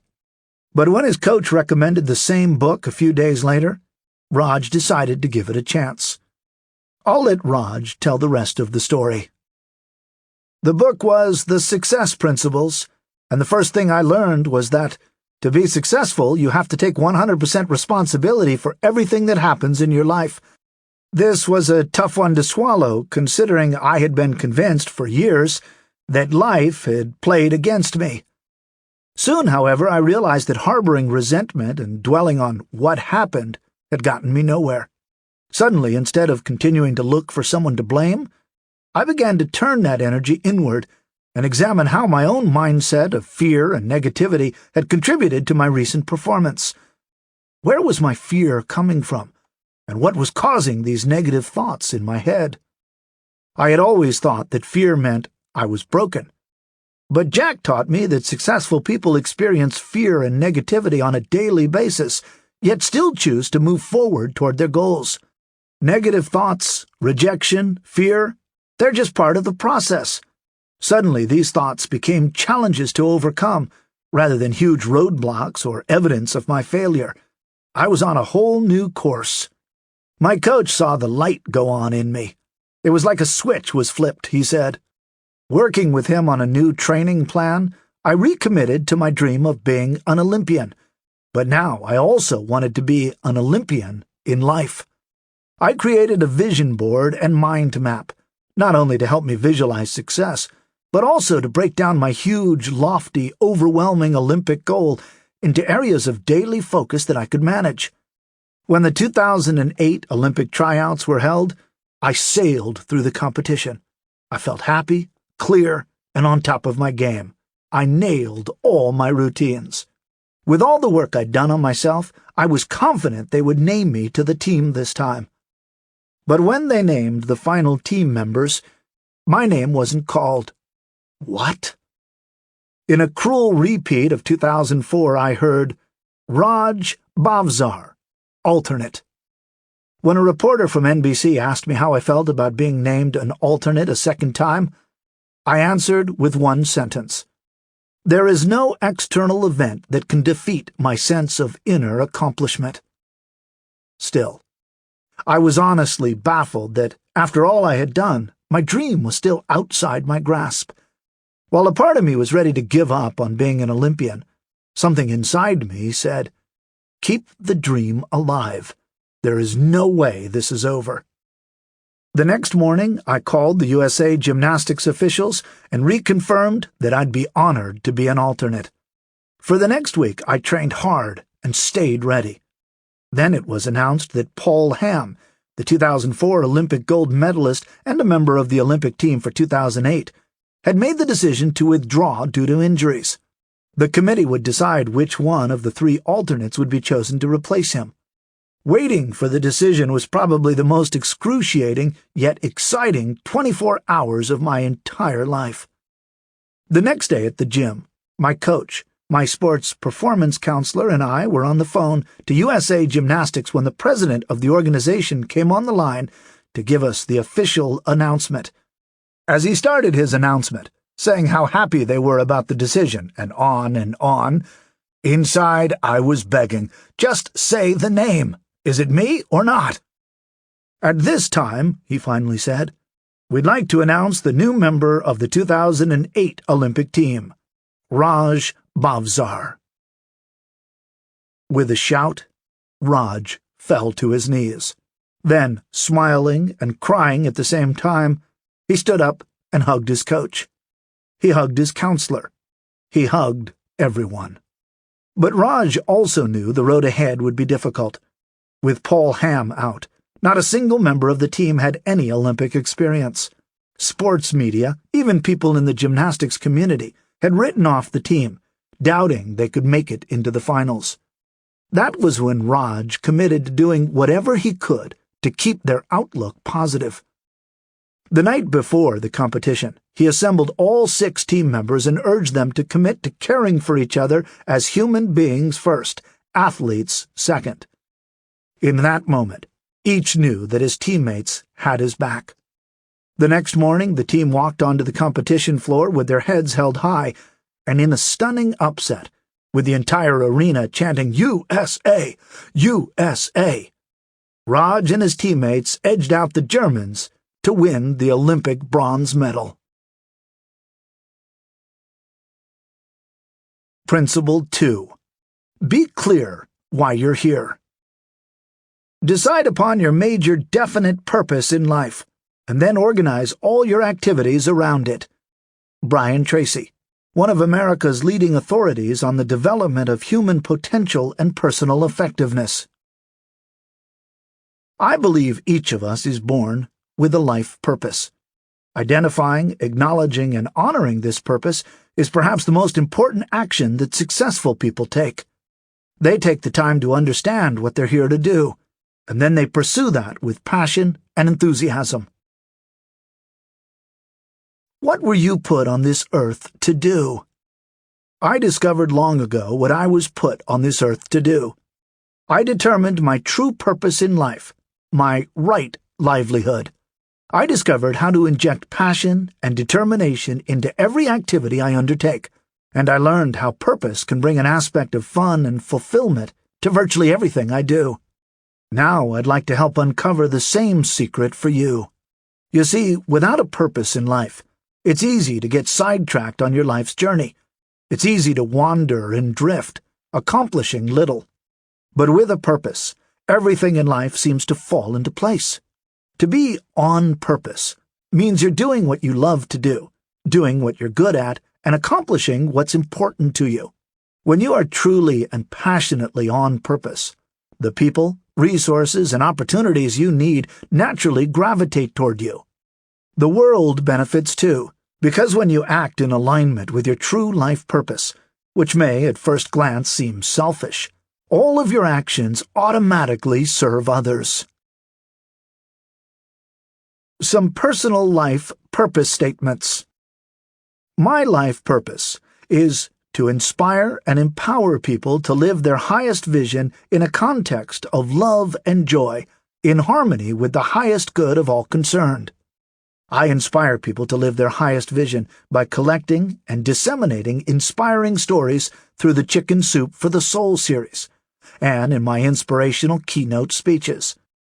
I empower people to live their dreams by writing practical self-help books like this one, Tapping into Ultimate Success, and The Power of Focus, by designing courses for high school and college students, and by conducting seminars for individuals and corporations that teach powerful tools for creating one's ideal life, both at work and at home.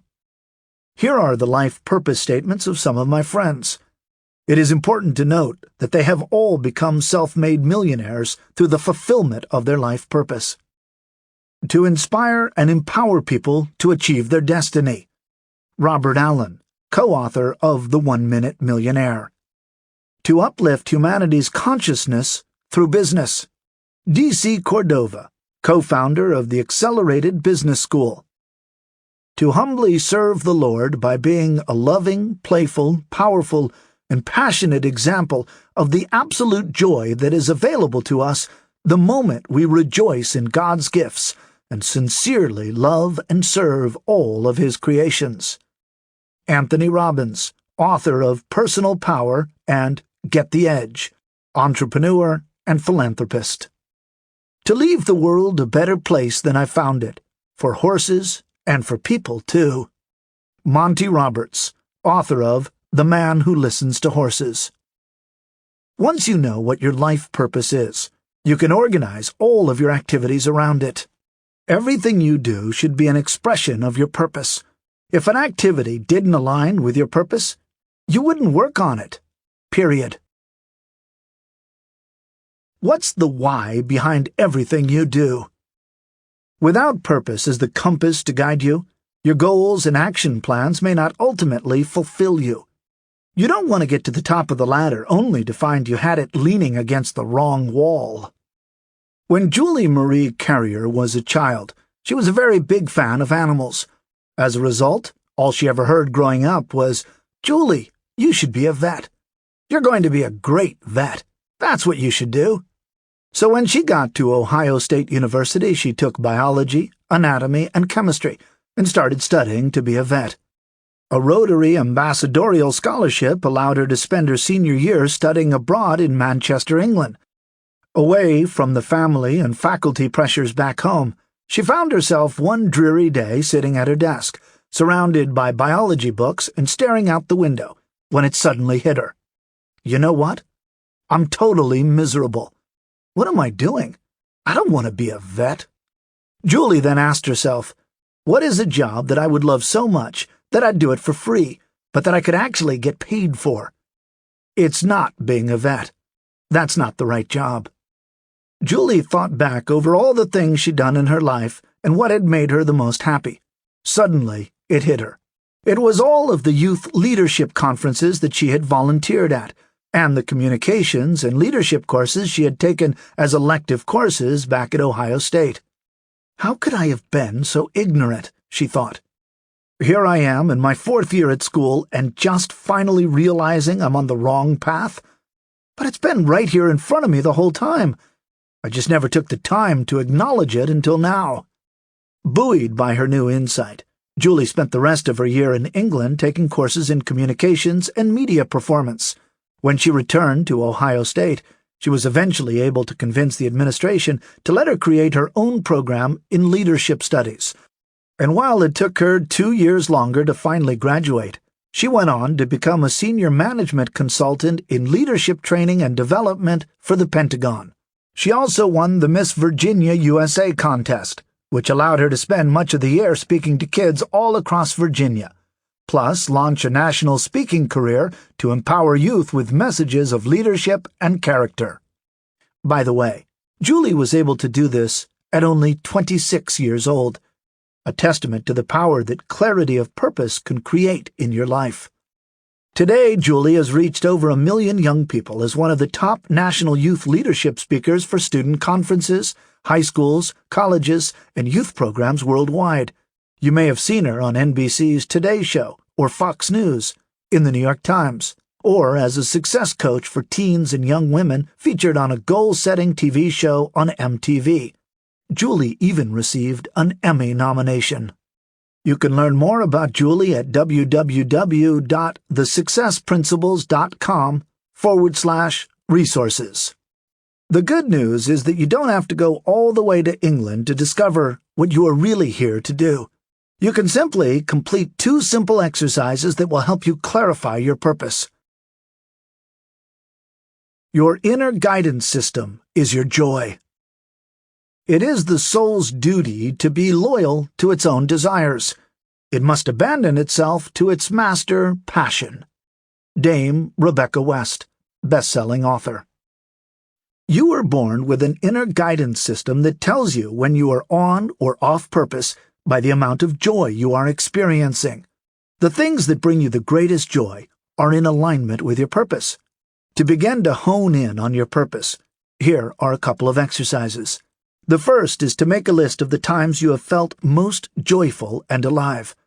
What are the common elements of these experiences? Can you figure out a way to make a living doing these things? Pat Williams is the senior vice president of the NBA's Orlando Magic basketball team. He has also written more than 70 books and is a professional speaker. When I asked him what he felt the greatest secret to success was, he replied, "Figure out what you love to do as young as you can, and then organize your life around figuring out how to make a living at it." For young Pat, it was sports, more specifically, baseball. When his father took him to his first baseball game in Philadelphia, he fell in love with the game. He learned to read by reading the sports section of the New York Times. He knew he wanted to grow up and have a career in sports. He devoted almost every waking moment to it. He collected baseball cards, played sports, and wrote a sports column for the school newspaper. Pat went on to have a career in the front office of the Philadelphia Phillies baseball team, then with the Philadelphia 76ers basketball team. When the NBA considered granting an expansion team franchise to Orlando, Pat was there to lead the fight.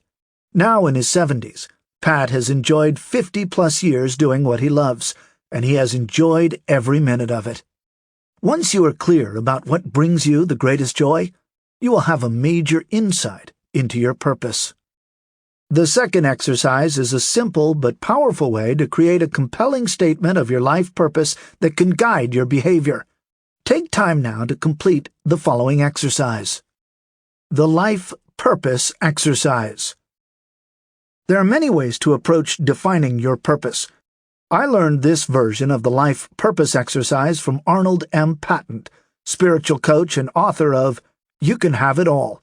His most recent book is The Journey. You can read more about Arnold at www.thesuccessprinciples.com/resources. 1. List 2 of your unique personal qualities, such as enthusiasm and creativity. 2. List 1 or 2 ways you enjoy expressing those qualities when interacting with others, such as to support and to inspire. 3. Assume the world is perfect right now. What does this world look like? How is everyone interacting with everyone else? What does it feel like? Write your answer as a statement, in the present tense, describing the ultimate condition, the perfect world as you see it and feel it. Remember, a perfect world is a fun place to be. Example: everyone is freely expressing their own unique talents. Everyone is working in harmony. Everyone is expressing love. 4. Combine the three prior subdivisions of this paragraph into a single statement. Example: my purpose is to use my creativity and enthusiasm to support and inspire others to freely express their talents in a harmonious and loving way. Here are some examples of life purpose statements that people in my recent workshops have written. To use my humor, creativity, and knowledge to inspire, uplift, and empower people in recovery to stay sober. Recovery coach and author. To inspire and empower small business owners to systematize for easier revenue generation. Small business consultant and author. To inspire people to have faith in themselves and believe in their natural genius. Educator. To raise healthy, prosperous children who make a difference in the world. Full-time homemaker. To create a world in which people are living ecologically sustainable, spiritually fulfilling, and socially just lives. Environmentalist and social activist. To use my vast knowledge of integrative medicine to educate, inspire, and empower people to live longer and healthier lives. Holistic medical doctor.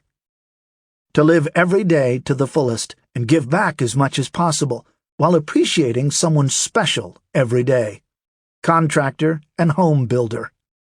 To live my life with integrity and compassion while serving others, and to always value the unexpected. Fireman. Staying on purpose. Once you have determined and written down your life purpose, read it every day, preferably in the morning.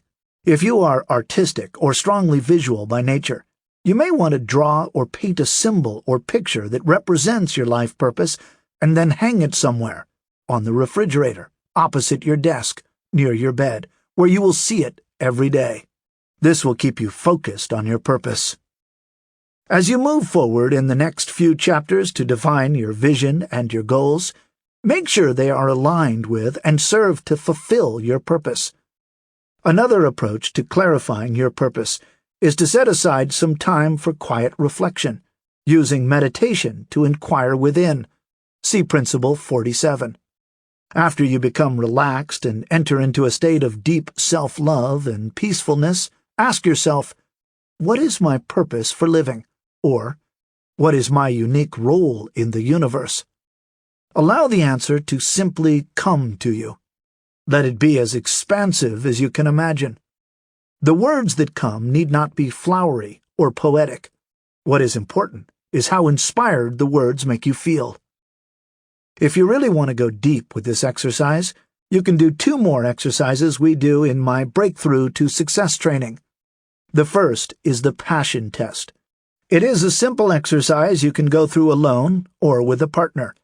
The process can be found in the book, The Passion Test, by Janet and Chris Atwood.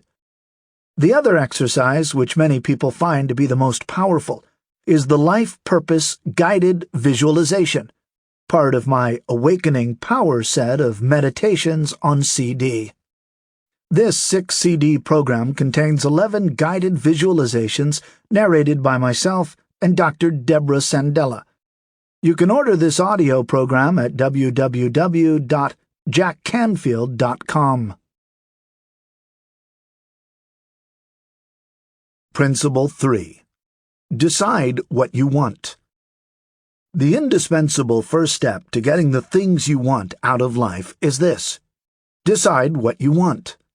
Ben Stein, actor and author. Once you have decided why you're here, you have to decide what you want to do, be, and have. What do you want to accomplish? What do you want to experience? And what possessions do you want to acquire? In the journey from where you are to where you want to be, you have to decide where you want to be. In other words, what does success look like to you? One of the main reasons why most people don't get what they want is they haven't decided what they want. They haven't defined their desires in clear and compelling detail. Early childhood programming often gets in the way of what you want. Inside every one of us is that tiny seed of the you that you are meant to become. Unfortunately, you may have buried this seed in response to your parents, teachers, coaches, and other adult role models as you were growing up. You started out as a baby knowing exactly what you wanted. You knew when you were hungry. You spit out the foods you didn't like and avidly devoured the ones you did. You had no trouble expressing your needs and wants. You simply cried loudly, with no inhibitions or holding back, until you got what you wanted. You were fed, changed, and held. As you got older, you crawled around and moved toward whatever held the most interest for you. You were clear about what you wanted, and you headed straight toward it with no fear. So what happened? Somewhere along the way, someone said, "Don't touch that. Stay away from there. Keep your hands to yourself. Eat everything on your plate, whether you like it or not." You don't really feel that way. You don't really want that. You should be ashamed of yourself. Stop crying. Don't be such a baby. As you got older, you heard, "You can't have everything you want simply because you want it. Money doesn't grow on trees. Can't you think of anybody but yourself? Stop being so selfish. Stop doing what you're doing, and come do what I want you to do." Don't live someone else's dreams. After many years of these kinds of sanctions, most of us eventually lost touch with the needs of our bodies and the desires of our hearts, and somehow got stuck trying to figure out what other people wanted us to do. We learned how to act and how to be to get their approval. As a result, we now do a lot of things we don't want to do, but that please a lot of other people. We go to medical school because that is what Dad wanted for us. We get married to please our mother. We get a real job instead of pursuing a dream career in the arts. We go straight into graduate school instead of taking a year off and backpacking through Europe. In the name of being sensible, we end up becoming numb to our own desires. It's no wonder that when we ask many teenagers what they want to do or be, they honestly answer, "I don't know." There are too many layers of shoulds, ought tos, and you'd betters piled on top of and suffocating what they really want. So how do you reclaim yourself and your true desires? How do you get back to what you really want with no fear, shame, or inhibition? How do you reconnect with your real passion? You start on the smallest level by honoring your preferences in every situation, no matter how large or small. Don't think of them as petty. They might be inconsequential to someone else, but they are not to you. Stop settling for less than you want. If you are going to re-own your power and get what you really want out of life, you'll have to stop saying, "I don't know. I don't care. It doesn't matter to me," or the current favorite of teenagers, "whatever." When you are confronted with a choice, no matter how small or insignificant, act as if you have a preference. Ask yourself, if I did know, what would it be? If I did care, which would I prefer? If it did matter, what would I rather do? Not being clear about what you want and making other people's needs and desires more important than your own is simply a habit. You can break it by practicing the opposite habit. The Yellow Notebook. Many years ago, I took a workshop with self-esteem and motivational expert Sherry Carter Scott, author of If Life is a Game, These Are the Rules. As the 24 of us entered the training room on the first morning, we were directed to take a seat in one of the chairs facing the front of the room. There was a spiral-bound notebook on every chair. Some were blue, some were yellow, some were red. The one on my chair was yellow. I remember thinking, I hate yellow. I wish I had a blue one. Then Sherry said something that changed my life forever. If you don't like the color of the notebook you have, trade with someone else and get the one you want. You deserve to have everything in your life exactly the way you want it. Wow, what a radical concept. For 20-some years, I had not operated from that premise. I had settled thinking I couldn't have everything I wanted. So I turned to the person to my right and said, "Would you mind trading your blue notebook for my yellow one?"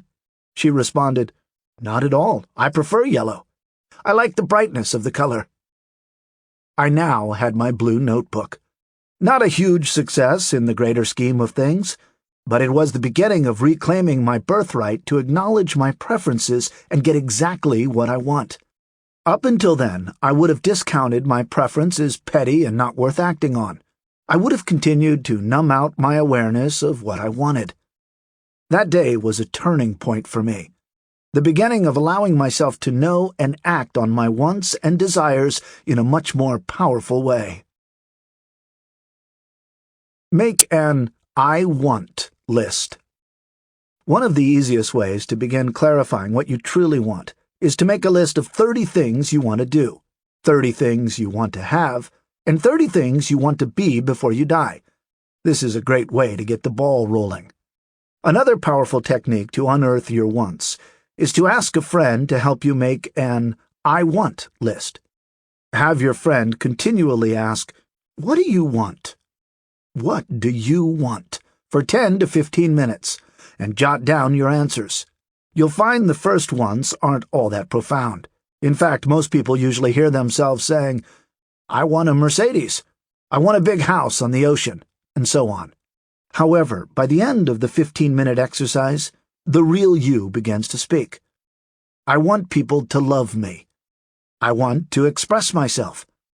I want to make a difference. I want to feel powerful. Ones that are more true expressions of your core values. Make a 20 things I love to do list. What often stops people from expressing their true desire is they don't think they can make a living doing what they love to do. What I love to do is hang out and talk with people, you might say. Well, Oprah Winfrey has made a living hanging out and talking with people for 30 years. And my friend Diane Browse, who is an international tour guide, makes a living hanging out and talking with people in some of the most exciting and exotic locations in the world. Tiger Woods loves to play golf. Ellen DeGeneres loves to make people laugh. My sister, Kimberly Kerberger, loves to design jewelry. Donald Trump loves to make deals and build buildings. I love to read and share what I have learned with others in books, speeches, and workshops.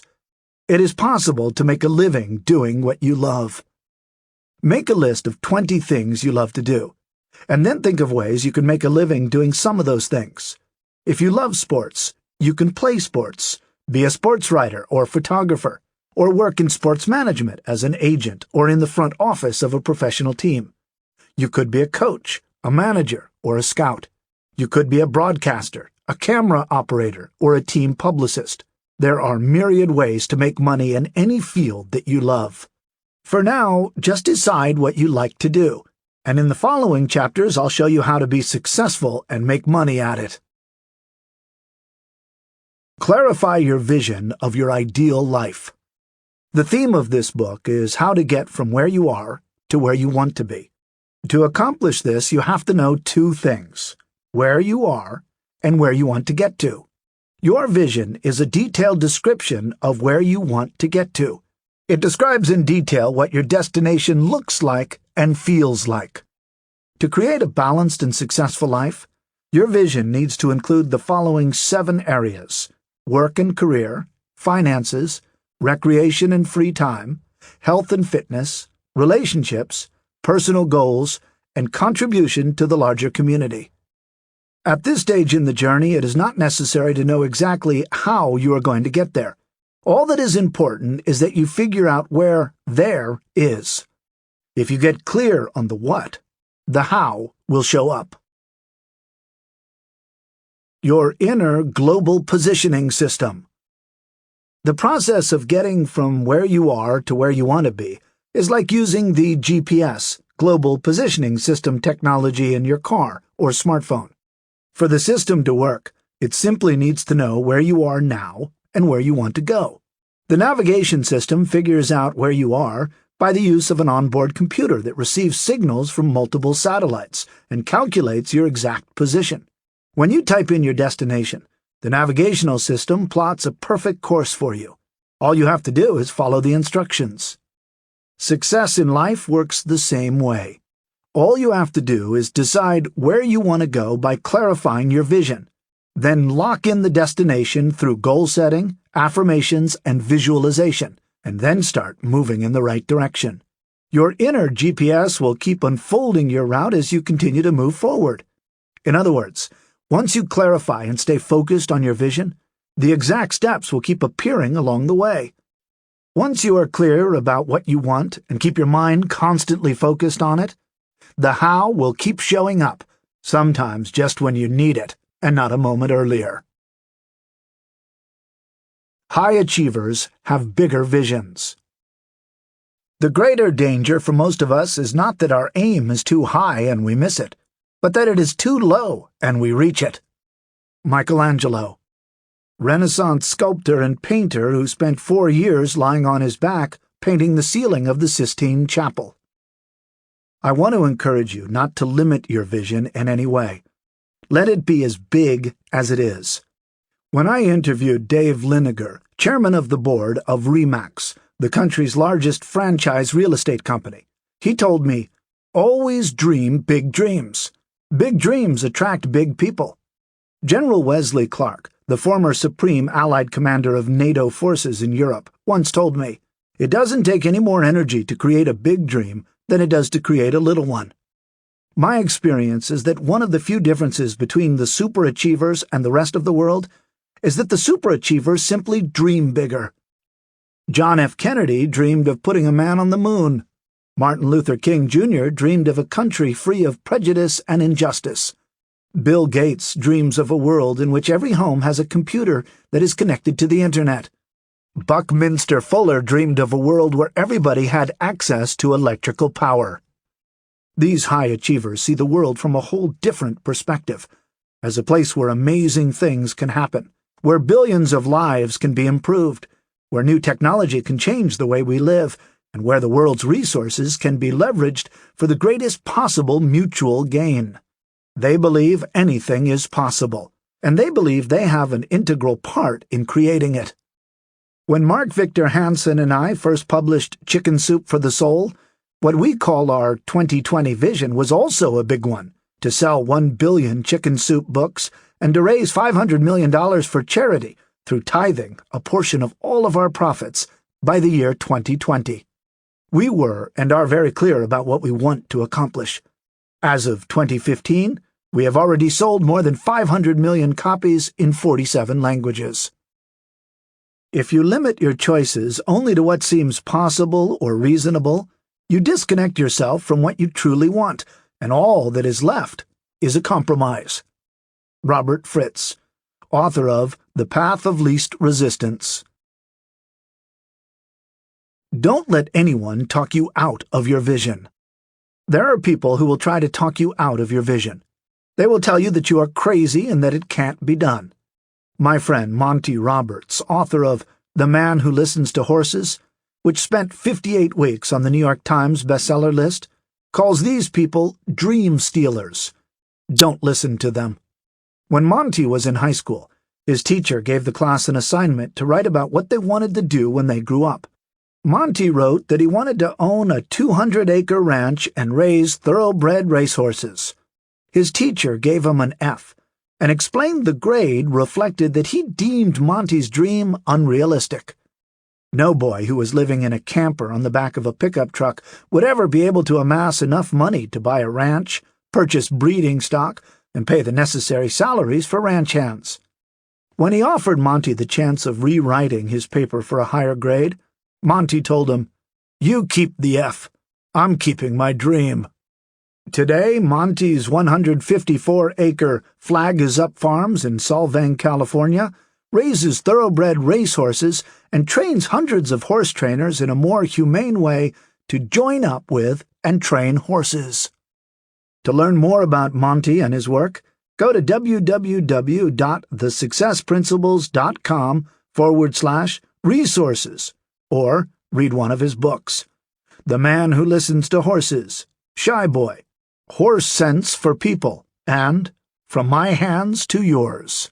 His work has produced 8 national champions in the show rings of the world and more than 300 international stakes winners in thoroughbred racing. The Vision Exercise. Create your future from your future, not your past. Werner Erhard. founder of EST Training and the Landmark Forum.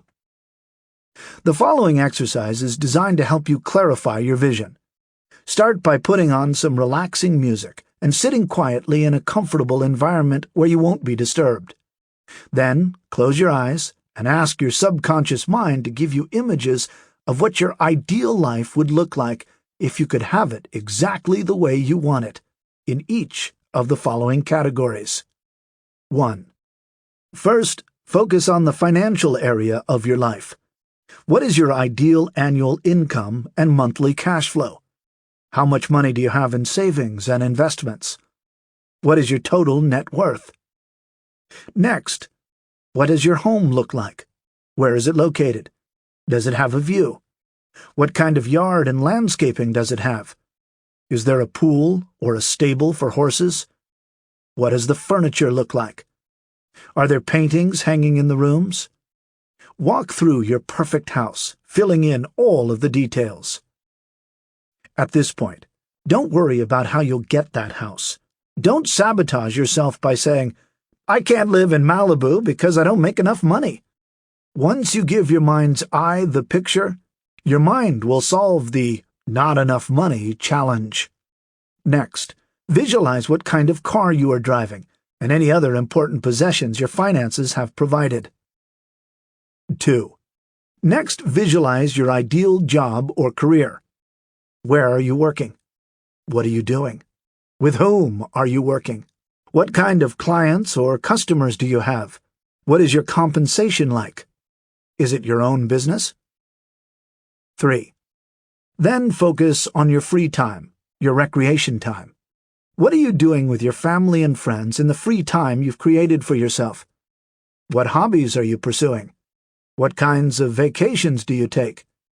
What do you do for fun? 4. Next, what is your ideal vision of your body and your physical health? Are you free of all disease? Are you pain-free? How long do you live? Are you open, relaxed, in an ecstatic state of bliss all day long? Are you full of vitality? Are you flexible as well as strong? Do you exercise, eat good food, and drink lots of water? How much do you weigh? 5. Then move on to your ideal vision of your relationships with your family and friends. What is your relationship with your spouse and family like? Who are your friends? What do these friendships feel like? Are those relationships loving, supportive, empowering? What kinds of things do you do together? 6. What about the personal arena of your life? Do you see yourself going back to school, getting training, attending personal growth workshops, seeking therapy for a past hurt, or growing spiritually? Do you meditate or go on spiritual retreats with your church? Do you want to learn to play an instrument or write your autobiography? Do you want to run a marathon or take an art class? Do you want to travel to other countries? 7. Finally, focus on the community you've chosen to live in. What does it look like when it is operating perfectly? What kinds of community activities take place there? What charitable, philanthropic, or volunteer work? What do you do to help others and make a difference? How often do you participate in these activities? Who are you helping? You can write down your answers as you go, or you can do the whole exercise first and then open your eyes and write them down. In either case, make sure you capture everything in writing as soon as you complete the exercise. Every day, review the vision you have written down. This will keep your conscious and subconscious minds focused on your vision. And as you apply the other principles in this book, you will begin to manifest all the different aspects of your vision. Share your vision for maximum impact. When you've finished writing down your vision, share your vision with a good friend whom you can trust to be positive and supportive. You might be afraid that your friend will think your vision is too outlandish, impossible to achieve, too idealistic, unrealistic, or materialistic. Almost everyone has these thoughts when they think about sharing their vision. But the truth is, most people, deep down in their hearts, want the very same things you want. Everyone wants financial abundance, a comfortable home, meaningful work they enjoy, good health, time to do the things they love, nurturing relationships with their family and friends, and an opportunity to make a difference in the world. But too few of us readily admit it. You'll find that when you share your vision, some people will want to help you make it happen. Others will introduce you to friends and resources that can help you. You'll also find that each time you share your vision, it becomes clearer and feels more real and attainable. And most important, every time you share your vision, you strengthen your own subconscious belief that you can achieve it. From living at the mission to living his mission. In July 2010, Logan Doughty was sitting outside a homeless shelter, awaiting intake into a long-term no-frills recovery program. He had recently hit rock bottom due to alcohol and drugs. His parents and siblings wouldn't take him in, and he couldn't control his drinking or his temper long enough for anyone to do anything more than show him the door. He was emotionally spent, physically tired, and seriously stressed.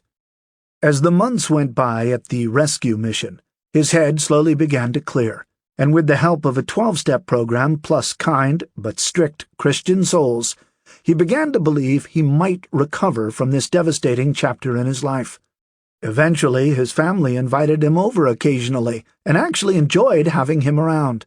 At Christmas that year, his sister Alice gave him a copy of The Success Principles. He thought the gift was sort of corny, but he thanked her nonetheless and added it to his stack of books to read. Logan writes, "I respect my sister, so I knew this book wouldn't be garbage. But honestly, I was far from sold. I thought, you can tell the guy's rich. How can he know what I'm going through?" To my surprise, Jack seemed like a real guy. He wasn't born rich, and he satisfied my cynical side by explaining in painstaking detail the process by which normal people could actually change their lives. I read the book every day, and even did the exercises Jack suggests. Then, on March 26, 2011, at 9:11 p.m., I had an aha moment, one that will stay with me forever. As I read the chapter, Decide What You Want, I realized that in the past, I would think up ways to make money, but rarely did I focus on what I enjoyed most and what I wanted to do. With great excitement, I began to create my list. 1. Exercise. 2. Kung Fu. 3. Ride my bike. 4. Teach self-defense.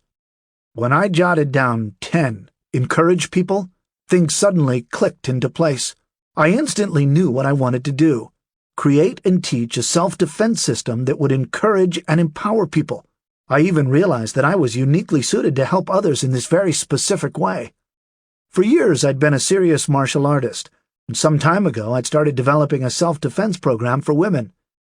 But with my descent into alcoholism, the discipline and honor that is so vital to the martial artist had drained away along with my self-respect.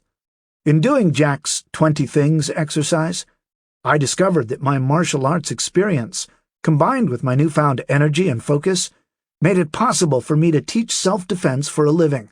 In fact, I was exceptionally qualified to stand up in front of a group of women and speak to them with authority and understanding. I had witnessed what happened to women on the street and in shelters. I'd seen how the strong prey on the weak. Without that experience, I'd just be an academic, someone who'd studied the martial arts but never applied them in real-life situations, under duress and trauma. I realized that my unique experience, skills, and wants could all align in a single activity where I could actually make a living. It was like being struck by a thunderbolt. You can read more about Logan Doughty's heartwarming journey at www.thesuccessprinciples.com/stories. 6 months after affirming his true wants, Logan left the rescue mission with a completely different perspective. No longer does he feel like a victim. Instead, he constantly looks for how the world will do him good. He treats others with compassion, tolerance, and patience. Armed with nothing but a bicycle, clothes, and the newfound knowledge that he could change his environment, Logan started a small but successful yard cleaning business, and within months, became the mission's senior self-defense instructor, teaching volunteers and staff how to deal with disruptive and potentially dangerous behavior at the facility. At the same time, he is fully developing and teaching his self-defense program full-time. As Logan puts it, "I owe so much of this success to the success principles. Now I know who I am and where I'm going, and that can never be taken away." Principle 4. Believe it's possible. The number one problem that keeps people from winning in the United States today is lack of belief in themselves. Arthur L. Williams, founder of A.L. Williams Insurance Company, which was sold to Primerica for $90 million. Napoleon Hill, the author of Think and Grow Rich, once said, "Whatever the mind can conceive and believe, it can achieve." In fact, the mind is such a powerful instrument. It can deliver to you literally everything you want. But you first have to believe that what you want is possible. And belief is a choice. It is simply a thought you choose to think over and over until it becomes automatic. You get what you expect. Scientists used to believe that humans responded to information flowing into the brain from the outside world. But today they're learning instead that we respond to what the brain, on the basis of previous experience, expects to happen next. Doctors in Texas, for example, studying the effect of arthroscopic knee surgery, assigned patients with sore, worn-out knees to one of 3 surgical procedures: scraping out the knee joint, washing out the joint, or doing nothing. Researchers at Baylor College of Medicine, for example, recently studied the outcome of arthroscopic knee surgery on patients with painful, worn-out knees who were given one of 2 types of arthroscopic surgery, either scraping out the knee joint or washing it out. Their results, when then compared to patients who had unknowingly received a pretend surgery, where doctors made tiny incisions in the knee as if to insert their surgical instruments, then did nothing. 2 years later, patients who underwent the pretend surgery reported equal improvement in pain relief and knee function as those patients who had received an actual surgery. The brain expected the imaginary surgery to improve the knee, and it did. This is known as the placebo effect. Why does the brain work this way? Neuropsychologists who study expectancy theory say it's because we spend our whole lives becoming conditioned. Through a lifetime's worth of events, our brain actually learns what to expect next, whether it eventually happens that way or not. And because our brain expects something will happen a certain way, we often achieve exactly what we anticipate. This is why it's so important to hold positive expectations in your mind. When you replace your old negative expectations with more positive ones, when you begin to believe that what you want is possible, your brain will actually take over the job of accomplishing that possibility for you. Better than that, your brain will actually expect to achieve that outcome. You gotta believe. You can be anything you want to be, if only you believe with sufficient conviction and act in accordance with your faith. For whatever the mind can conceive and believe, the mind can achieve. Napoleon Hill, best-selling author of Think and Grow Rich. When Philadelphia Phillies pitcher Tug McGraw, father of legendary country singer Tim McGraw, struck out batter Willie Wilson to earn the Phillies the 1980 World Series title, Sports Illustrated captured an immortal image of elation on the pitcher's mound, an image few people knew was played out exactly as McGraw had planned it. When I had the opportunity to meet Tug one afternoon in New York, I asked him about his experience on the mound that day. "It was as if I'd been there 1,000 times before," he said. "When I was growing up, I would pitch to my father in the backyard. We would always get to where it was the bottom of the 9th in the World Series with 2 outs and 3 men on base.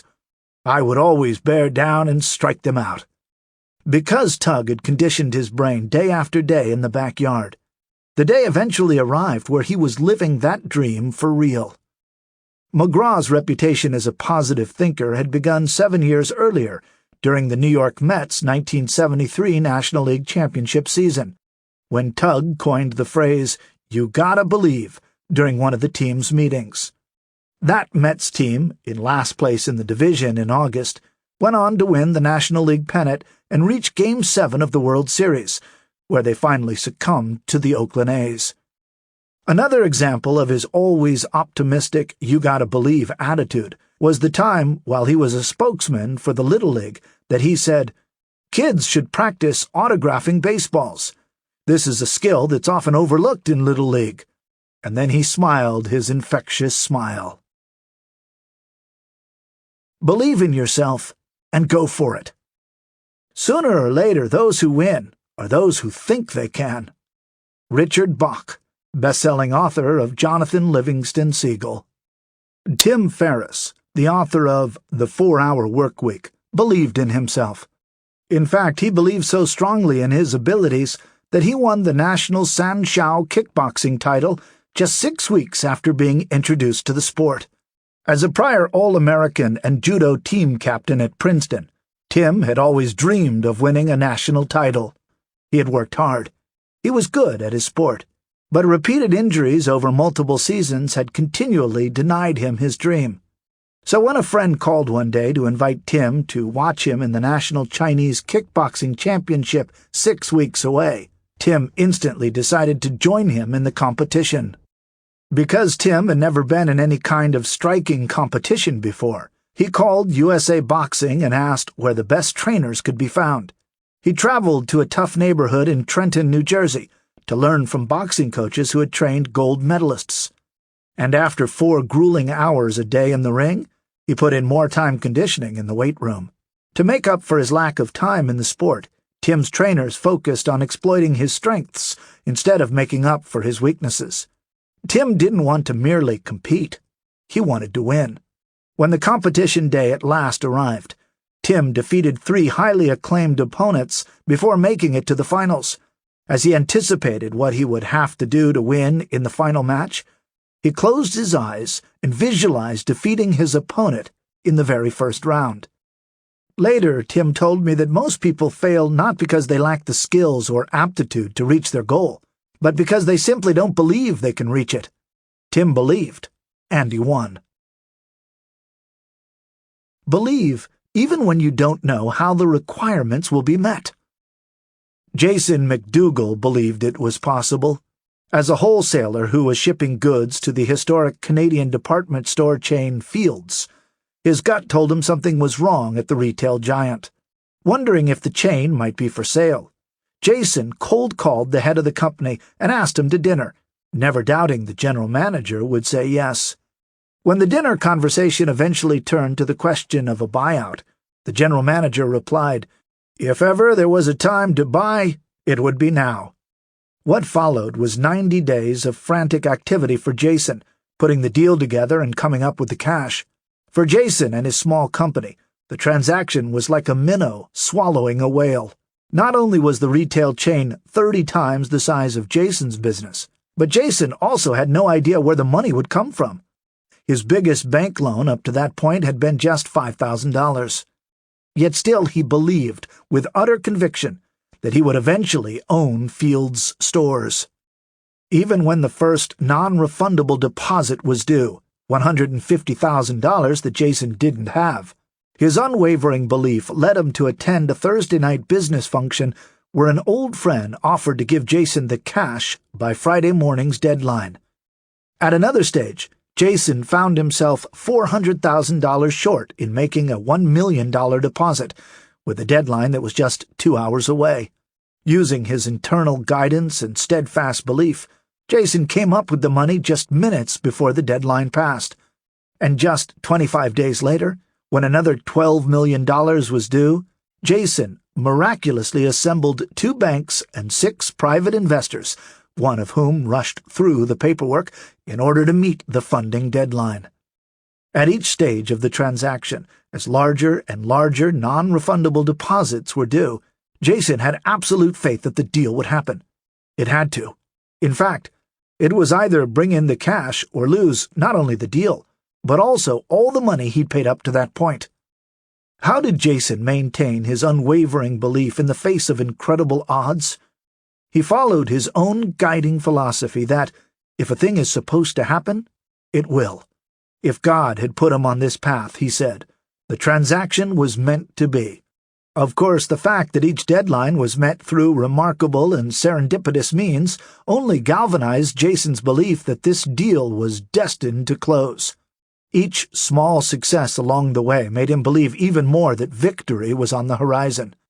By the time the transaction was eventually completed 6 months later, Jason had raised tens of millions of dollars, bought an established company that was an institution in Canada, saved hundreds of jobs, and created a sizable new business for himself, all because he believed it was possible. You must find a place in yourself where nothing is impossible. Deepak Chopra, author of The 7 Spiritual Laws of Success. It's not what you don't know that holds you back. It's what you do know that isn't true. In 1983, a 61-year-old scrawny and socially awkward potato farmer named Cliff Young entered the Sydney to Melbourne ultramarathon, which was considered one of the world's most difficult physical challenges. 544 miles, 875 kilometers, of flats and hills that would take 6 or 7 days to complete. The runners were allowed to eat and sleep as they chose, and the winner would win $10,000. When Cliff showed up in overalls and rain boots, the other runners, who were much younger and dressed in the latest Nike, Reebok, and Adidas running gear, made fun of him. The race officials were worried that Cliff might die of a heart attack, but Cliff assured them that he had grown up on a farm where they couldn't afford horses or four-wheel drives, and that whenever a storm was coming in, he'd often run for 2 or 3 days without sleep in order to round up his family's 2,000 sheep on their 2,000-acre ranch. When the race started, all the other runners took off at a high speed, leaving Cliff in the dust. Cliff, however, started with a slow, loping pace and style that would later come to become known as the Cliff Young Shuffle. Now the race officials were sure Cliff would collapse and die somewhere along the route. But Cliff had a secret that no one knew about, including him. You see, Cliff had never met another long-distance runner before. He had never talked to a coach. He had never read Runner's World magazine or a book on long-distance running. He therefore didn't know you were supposed to sleep for 6 or 7 hours a night during a long-distance endurance race. That first night, Cliff slept for only 2 hours. By running while the others slept, he took the lead the first night and maintained it for the remainder of the race. The next day he ran non-stop for 23 hours, pausing to sleep for only 1 hour. Running with virtually no sleep for the entire race, Cliff crossed the finish line 10 hours ahead of the next finisher. He had covered 544 miles in 5 days, 15 hours, and 4 minutes, the equivalent of almost 4 marathons a day, shattering the previous race record by more than 2 days. Cliff's story illustrates that sometimes it isn't what you don't know that stops your success. It's what you do know that isn't true. It is wise to question all of your assumptions about how things are done, and be open to new possibilities. Principle 5. Believe in yourself. You weren't an accident. You weren't mass-produced. You aren't an assembly line product. You were deliberately planned, specifically gifted, and lovingly positioned on the earth by the master craftsman. Max Lucado, best-selling author. If you're going to be successful in creating the life of your dreams, you have to believe that you are capable of making it happen. You have to believe you have the right stuff, that you are able to pull it off. You have to believe in yourself, whether you call it self-esteem, self-confidence, or self-assurance. It is a deep-seated belief that you have what it takes, the abilities, inner resources, talents, and skills to create your desired results. Believing in yourself is an attitude. Believing in yourself is a choice. It is an attitude you develop over time. Although it helps if you had positive and supportive parents, The fact is that most of us had run-of-the-mill parents who inadvertently passed on to us the same limiting beliefs and negative conditioning they grew up with. But remember, the past is the past. There is no useful payoff for blaming them for your current level of self-confidence. It's now your responsibility to take charge of your own self-concept and your beliefs. You must choose to believe that you can do anything you set your mind to, anything at all, because in fact, you can. It might help you to know that the latest brain research now indicates that with enough positive self-talk and positive visualization combined with the proper training, coaching, and practice, anyone can learn to do almost anything. Of the hundreds of super successful people I have interviewed for this and other books, almost every one of them told me, "I was not the most gifted or talented person in my field, but I chose to believe anything was possible. I studied, practiced, and worked harder than the others, and that's how I got to where I am." If a 20-year-old Texan can take up the luge and become an Olympic athlete, a college dropout can become a billionaire, and a dyslexic student who failed 3 grades can become a best-selling author and television producer, then you too can accomplish anything if you will simply believe it is possible. If you assume in favor of yourself and act as if it is possible, then you will do the things that are necessary to bring about the result. If you believe it is impossible, you will not do what is necessary, and you will not produce the result. Either way, it becomes a self-fulfilling prophecy. The choice of what to believe is up to you. Consider the case of Viktor Serebryakov, the son of a Russian émigré who grew up in a London slum. Believing that he had no chance of ever finishing school or finding meaningful employment, Viktor's teachers labeled him a dunce and told him he should drop out of school.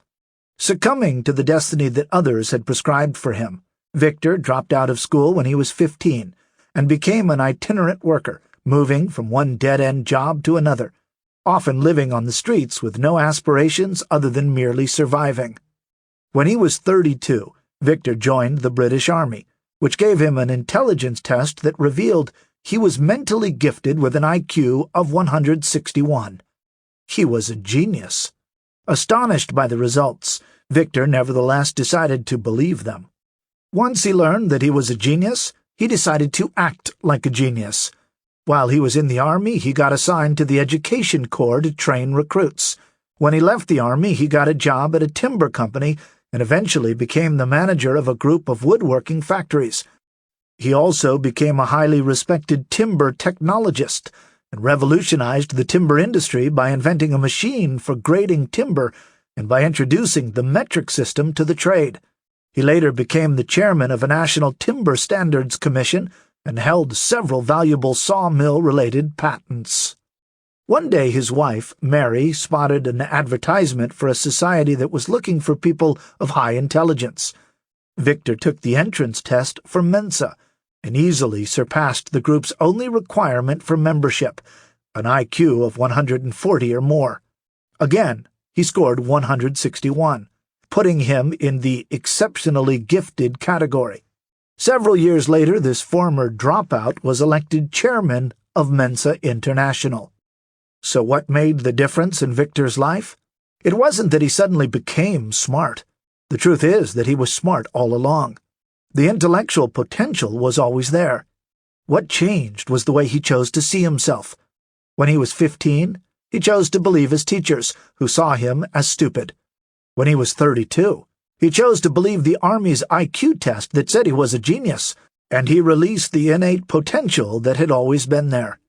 Viktor's story is an awesome demonstration of the power of choosing to believe in yourself and your capabilities. What potential is lying dormant in you that could be released if you just chose to believe in yourself and your abilities? I am looking for a lot of men who have an infinite capacity to not know what can't be done. Henry Ford, founder and CEO of the Ford Motor Company. You have to give up "I can't." The phrase "I can't" is the most powerful force of negation in the human psyche. Paul R. Sheely, co-founder, Learning Strategies Corporation.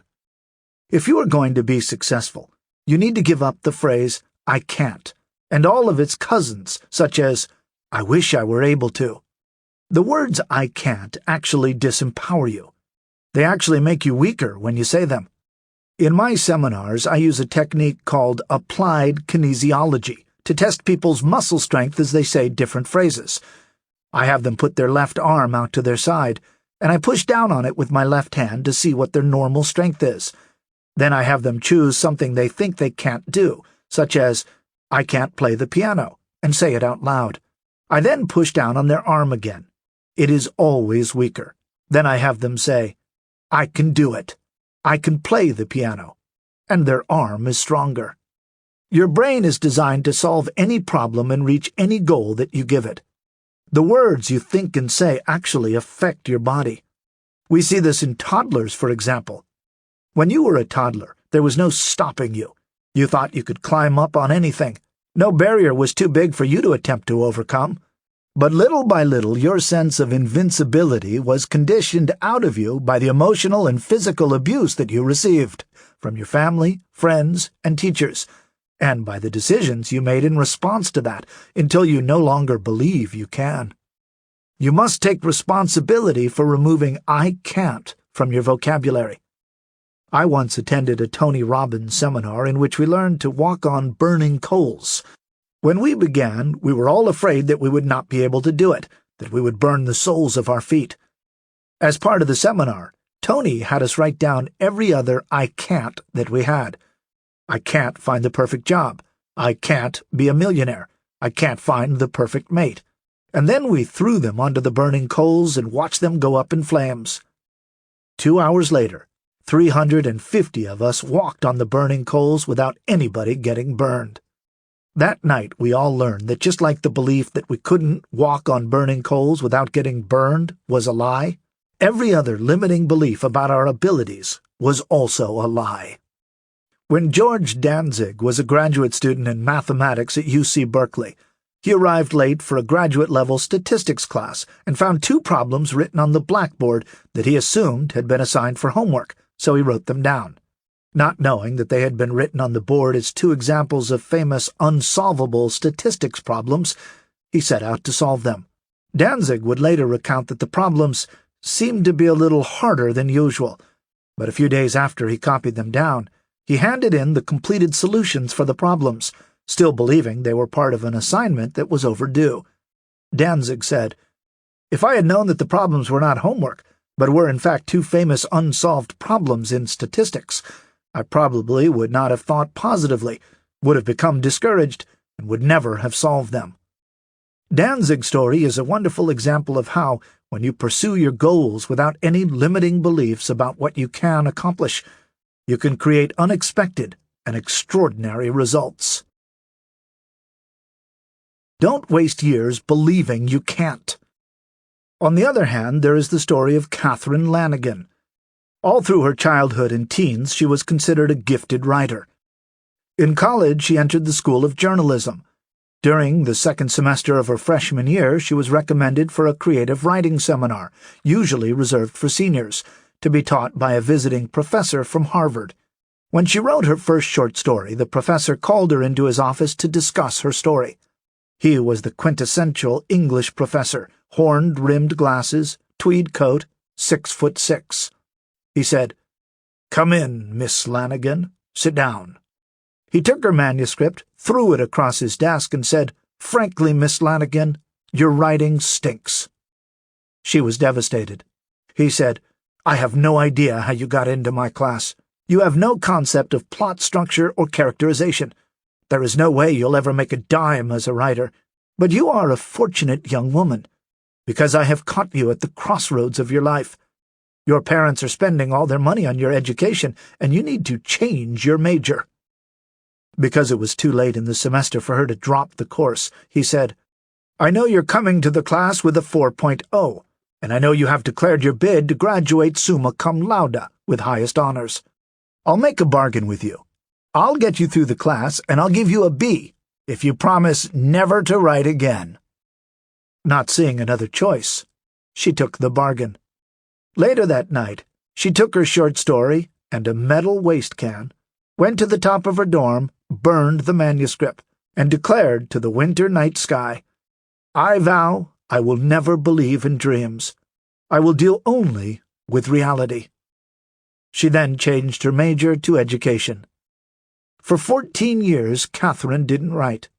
But one summer, when she was in San Antonio, she noticed a group of writers and journalists sitting around one of the tables by the pool of her hotel. Summoning up her courage, she walked over to them and said, "I want you to know that I really admire what you do as journalists, seeking out news stories. My secret dream was to be a writer." One of the older guys turned around and said, "Is that right? Because if you wanted to be a writer, you would be a writer."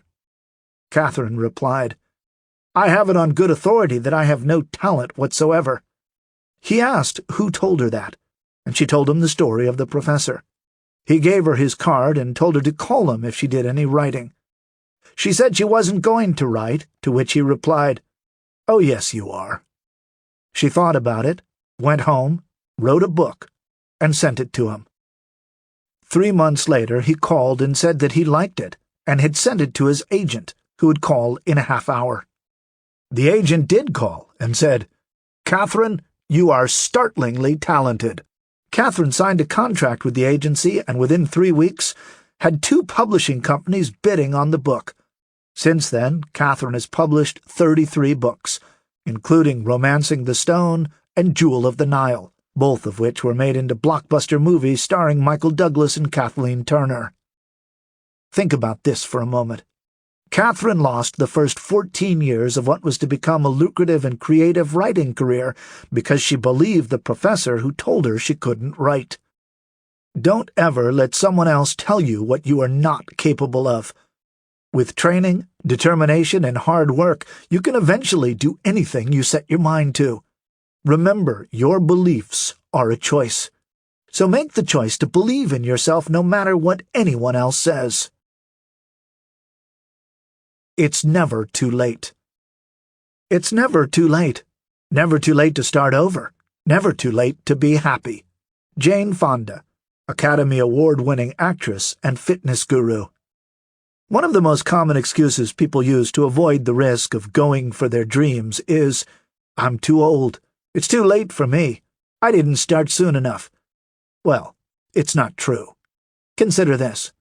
Julia Child, one of the most famous chefs in history, didn't even learn to cook until she was almost 40, and didn't launch The French Chef, the popular television show that would make her a household name, until she was 51.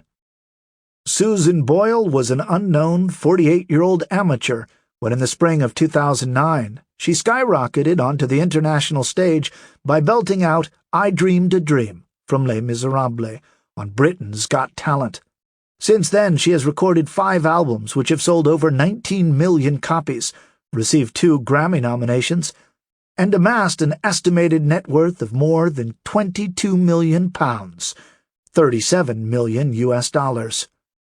Ray Kroc was 52 after spending 17 years of his adult life as a paper cup salesman and approximately another 17 peddling a machine that could make 5 milkshakes at once, when he met the McDonald brothers, who owned a few great hamburger restaurants in California, and convinced them to let him help them franchise their operation on a national scale. 7 years later, Ray convinced them to sell out their shares and went on to become a billionaire. Elizabeth Jolley had her first novel published at the age of 56. In 1 year alone, she received 39 rejection letters, but she finally had 15 novels and 4 short story collections published to great success. Doris Haddock was 89 in 1999 when she began walking the 3,200 miles, 5,150 kilometers, between Los Angeles and Washington, D.C., to raise awareness for the issue of campaign finance reform. Granny D, as she became known, walked 10 miles a day on her journey, relying on the kindness of strangers for her housing and meals over the 14 months that her walk took. In 2004, at the age of 94, she even made a bid for a seat in the U.S. Senate, making her one of the oldest candidates ever to run for a major public office. Anna Mary Robertson Moses, better known to the world as Grandma Moses, is one of the biggest names in American folk art, yet she didn't even pick up a brush until she was 76.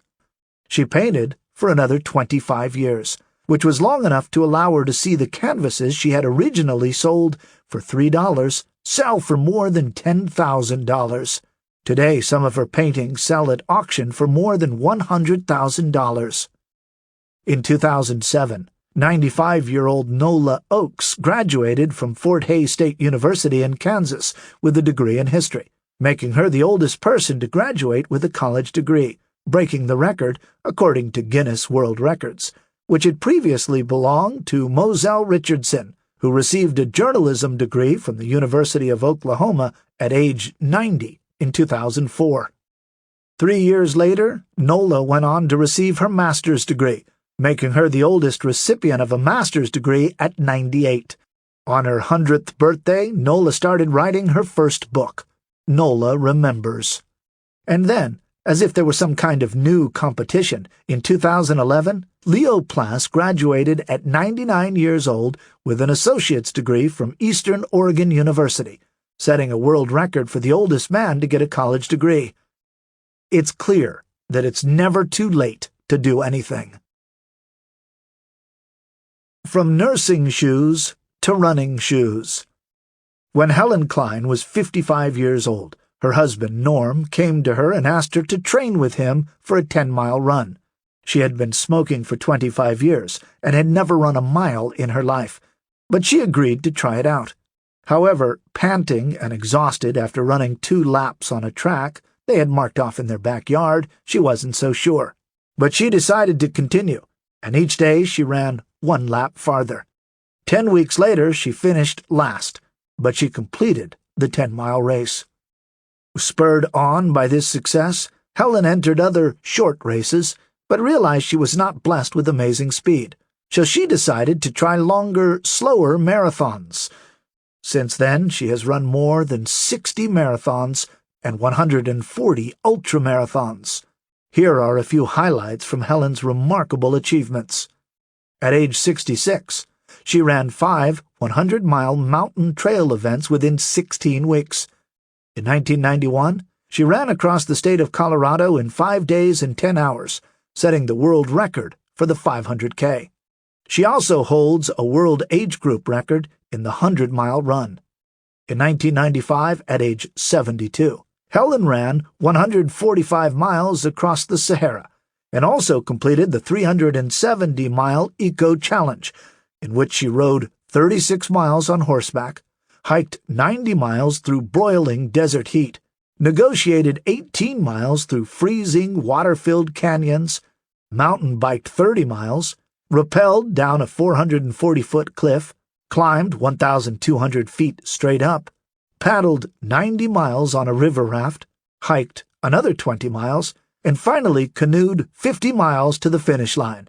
She also holds the world marathon record for the 80 to 85-year-old class, completing the 26.2-mile run in 4 hours and 31 minutes. Remember that Helen had never run before the age of 55. Her story is proof that it really is never too late to start. You're never too young to start. On the flip side of the coin, many people stop themselves by telling themselves they're too young to start, or that they don't have enough experience yet to pursue their dreams. That is also a false notion. Consider this. When I was speaking at the California Women's Conference, I met 12-year-old Ryan Ross, whom the media had dubbed Tiny Trump.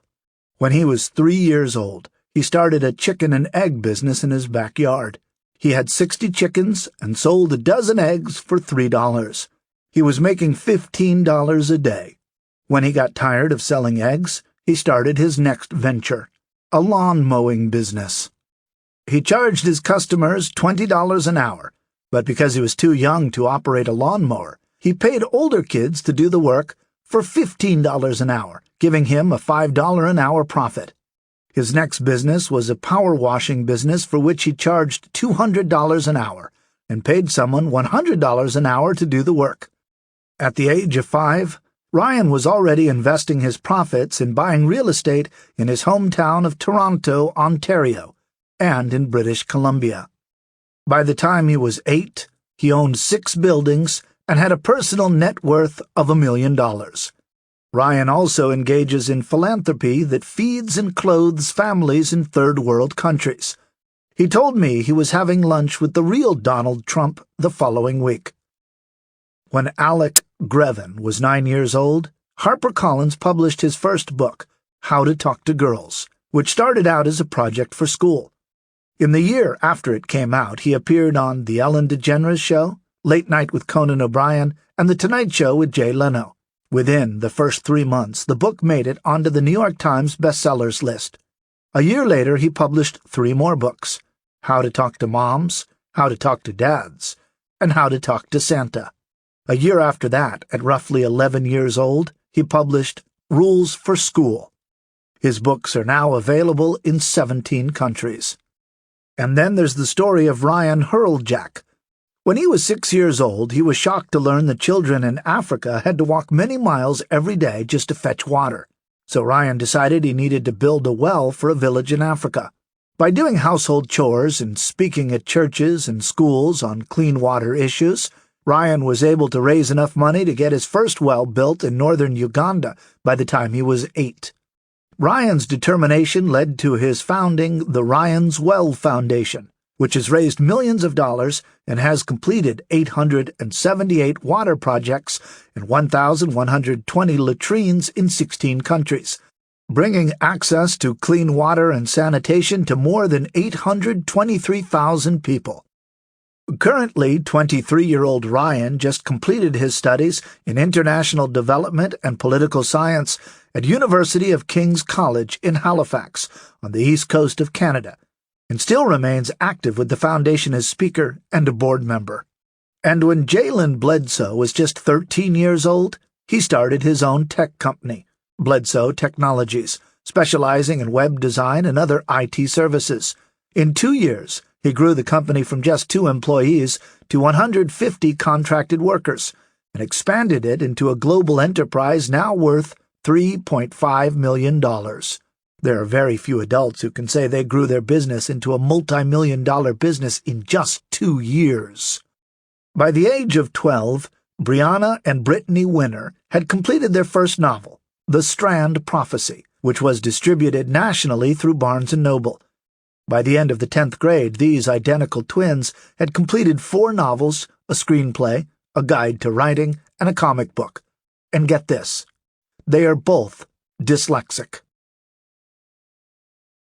Don't assume you need a college degree. Here's another statistic showing that belief in yourself is more important than knowledge, training, or schooling.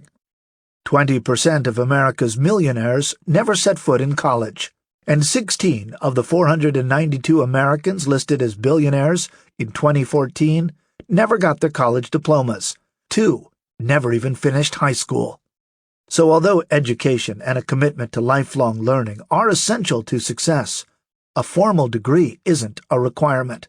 This is true even in the high-tech world of the Internet. Larry Ellison, CEO of Oracle, dropped out of the University of Illinois, and at the time of this writing was worth $48 billion. Mark Zuckerberg dropped out of Harvard after founding Facebook, and now has a net worth of $28 billion. And Bill Gates dropped out of Harvard and later founded Microsoft. Today he is considered by Forbes to be one of the richest men in the world, with a net worth of more than $76 billion. Even Vice President Dick Cheney dropped out of college. So when you realize that a former vice president, several of the richest men in America, and many $20 million a movie actors, as well as many of our greatest musicians and athletes, are all college dropouts, it's clear that you can start from anywhere and create a successful life for yourself. What others think about you is none of your business. You have to believe in yourself when no one else does. That's what makes you a winner. Venus Williams, Olympic gold medalist and professional tennis champion. If having others believe in you and your dream was a requirement for success, most of us would never accomplish anything. You need to base your decisions about what you want to do on your goals and desires, not the goals, desires, opinions, and judgments of your parents, friends, spouse, children, and co-workers. Quit worrying what other people think about you and follow your heart. I like Dr. Daniel Amen's 18-40-60 rule. When you're 18, you worry about what everybody is thinking of you. When you're 40, you don't give a darn what anybody thinks of you. When you're 60, you realize nobody's been thinking about you at all. Surprise, surprise. Most of the time, nobody's thinking about you at all. They're too busy worrying about their own lives. And if they are thinking about you at all, they are wondering what you are thinking about them. Meanwhile, all that time you are wasting worrying about what other people think about your ideas, your goals, your clothes, your hair, and your home could all be better spent focusing on doing the things that will achieve your goals. Principle 6. Use the law of attraction. What you radiate outward in your thoughts, feelings, mental pictures, and words, you attract into your life. Catherine Ponder, author of The Dynamic Laws of Prosperity. One of the most powerful forces in the universe surrounds us, affects us, and can be used to positively impact our future. Like gravity, it is not something we can turn on or off. It just is. And like gravity, we can choose to fight it, complain about it, or harness its tremendous benefits, just as successful people do. I'm talking about the law of attraction.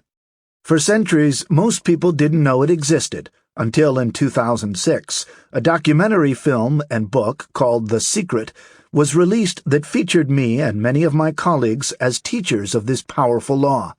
I've consciously used the law of attraction to create personal success and business milestones throughout my life, and interestingly, the key practices for harnessing its power are many of the same principles and practices you're reading about in this book, the success principles. Behaviors like taking 100% responsibility for the outcomes in your life, believing it's possible, visualizing your desired results, creating a vision board, repeating affirmations, acting as if, maintaining a positive expectancy, practicing forgiveness, meditating, practicing uncommon appreciation, and developing a positive money consciousness. Since The Secret and the law of attraction have become so much a part of our culture, let's take a few moments to discover what it is, how it works, and most important, how you can use it to create the life and results you want. Stated in its most basic form, the law of attraction says, what you think about, talk about, believe strongly about, and feel intensely about, you will bring about. Throughout history, the greatest minds and spiritual teachers have been pointing us to this truth. Consider the following. What things soever ye desire, when ye pray, believe that ye receive them, and ye shall have them. Mark 11:24, King James Version of the Bible. All that we are is a result of what we have thought. Buddha. A man is but the product of his thoughts. What he thinks, he becomes. Gandhi. The empires of the future are the empires of the mind. Winston Churchill. We become what we think about all day long. Ralph Waldo Emerson. Until you make the unconscious conscious, it will direct your life, and you will call it fate. Carl Jung. These great thinkers knew the power that our thoughts have over our lives, from impacting what we have to creating everything we experience, even to determining our place in the world. How can mere thoughts control so many aspects of our life? Because our thoughts are made up of energy, they can impact our physical world. Today, scientists know that everything found in the universe is made up of energy. This goes for both physical and non-physical objects. Of course, basic chemistry tells us that a physical object, such as a building, a tree, or this book, is made up of billions of individual atoms, little energy bundles that interact and bond with other atoms into many forms including water, metals, plants, soil, plastics, wood pulp, and other raw materials used to manufacture physical objects. Non-physical things, including thoughts, are also made up of energy and as such can also bond and interact with aspects and objects of our physical world. It is well known, for instance, that our brainwaves, literally our thoughts, are a form of intense energy that can be easily detected with standard medical equipment, and that can interact with our physical world as any other form of energy would. What do I mean by interact with our physical world? Well, have you ever thought about a distant friend, only to get a phone call from her moments later? Have you ever driven down a highway wondering whether you'll get a speeding ticket, only to see flashing red lights in your rear-view mirror? That's your brainwaves interacting with your physical reality. Luckily, it's possible to use your thoughts to stimulate positive outcomes too. If you've ever desired something intensely for months, only to suddenly receive it through serendipitous means, or step into a situation where it was provided to you, that was also your thoughts, intention, and desire impacting your experience. The world as we have created it is a process of our thinking. It cannot be changed without changing our thinking. Albert Einstein, physicist and winner of the Nobel Prize. Albert Einstein studied this phenomenon in 1935 when he experimented with quantum mechanics, the idea that energetically activating a particle on one side of the universe created an instantaneous response in a partner particle elsewhere in the universe. Columbia University professor Brian Greene explains it this way. According to quantum theory and the many experiments that bear out its predictions, the quantum connection between two particles can persist even if they are on opposite sides of the universe. In other words, something that happens over here can be entwined with something that happens over there. Brian Greene is a professor of physics and mathematics at Columbia University. His book, The Fabric of the Cosmos, was the basis for a miniseries on PBS Television's NOVA program. A number of other documented experiments have also proven that thoughts can rapidly travel through space and either be picked up by others or have an effect on matter. The book, Thoughts Through Space, recounts an experiment in 1937 by Arctic explorer Sir Hubert Wilkins and Harold Sherman, a student of mental powers who had long been interested in the phenomenon of mind-to-mind communication. The experiment began when a group of Russian flyers crashed on a shelf of ice on the Alaskan side of the North Pole. The Russian government commissioned Sir Hubert Wilkins to organize and lead an aerial search in the region to find and rescue them, if they were still alive. While in New York prior to his departure, Sir Hubert met Harold Sherman, and, seeing an unusual opportunity to put mind-to-mind communication to a scientific test, they decided to collaborate on a 6-month experiment. It was agreed that Wilkins, once his expedition was underway, would, as an experiment separate from his rescue mission, transmit thought messages at prearranged times directly to Sherman in New York. Both men would keep written records of each session, with Wilkins noting his thoughts as the sender, and Sherman recording his mental impressions in his role as the receiver. Both written records were regularly given to third parties, so the results couldn't be altered later. When Wilkins returned to the United States at the end of his expedition and showed his diary of thought messages sent to Sherman, an amazing 80% of Sherman's readings were accurate, proving that thought messages were successfully sent and received across 3,400 miles. A more recent experiment conducted by astronaut Edgar Mitchell during the Apollo 14 mission in 1971 established that thoughts could travel at least 250,000 miles, the distance from the Earth to the Moon. While in outer space, Mitchell, who holds a doctorate degree in science, transmitted a telepathic message to 4 individuals on Earth. 3 of them received the message correctly. According to the story, one of those to whom the message was transmitted was Olof Jonsson, an engineer and a psychic, who was living in Chicago. At a prearranged time from inside his space capsule, Mitchell arranged a sequence of cards containing different symbols such as a cross, a star, a wave, a circle, and a square, and Jonsson tried to picture the unknown cards from 250,000 miles away. Not only did Jonsson get all of the symbols correct, he also saw them in the correct order. Dozens of scientists have produced thousands of papers in the scientific literature offering sound evidence that thoughts are capable of profoundly affecting all aspects of our lives. As observers and creators, we are constantly remaking our world at every instant. Every thought we have, every judgment we hold, however unconscious, is having an effect. Lynn McTaggart, author of The Field, The Intention Experiment, and The Bond. Today, scientists have advanced to studying not just transmission of thoughts, but also bioentanglement physics, discovering how to harness these energy connections to bring desired results into our physical reality. While The Secret and the Law of Attraction have had their share of critics these past few years, I think humankind is just beginning to understand the power of thought and the theory of entanglement.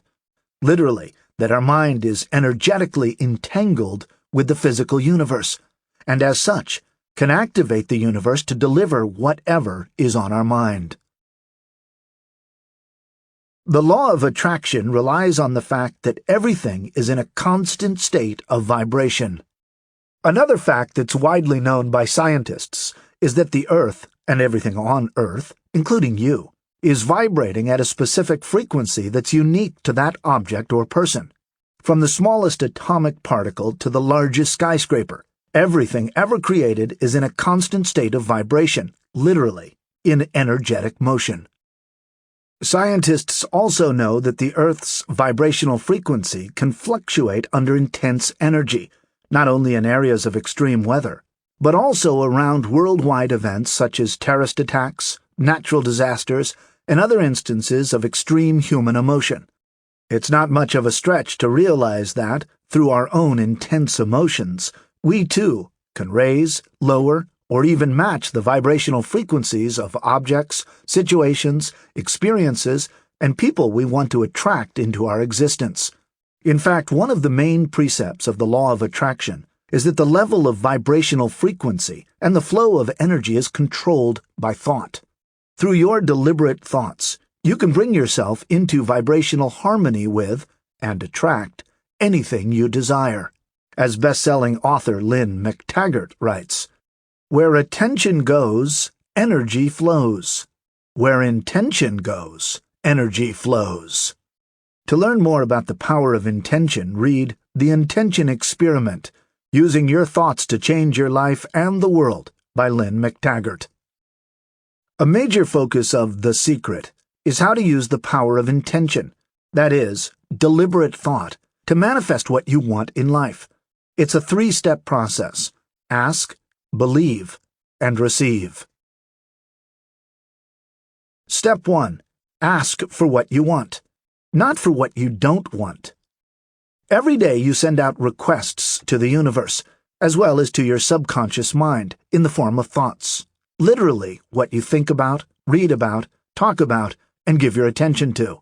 This includes the books and magazines you read, the television shows and movies you watch, the emails you answer, the websites you visit, the blogs you read, and the music you listen to. Unfortunately, much of this thought is random, contradictory, non-productive, and certainly not deliberate. It happens without our conscious awareness or intention. Even worse, we send negative requests to the universe when we criticize ourselves, complain about things, and focus on the lack of abundance in our lives.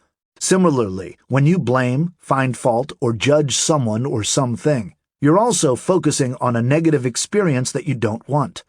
The same is true when you worry. I often refer to worrying as negative goal setting. You're creating pictures in your mind of what you don't want. Because the law of attraction states that you'll attract into your life whatever you give your energy, focus, and attention to, wanted or unwanted, you must become more deliberate about what you think and feel.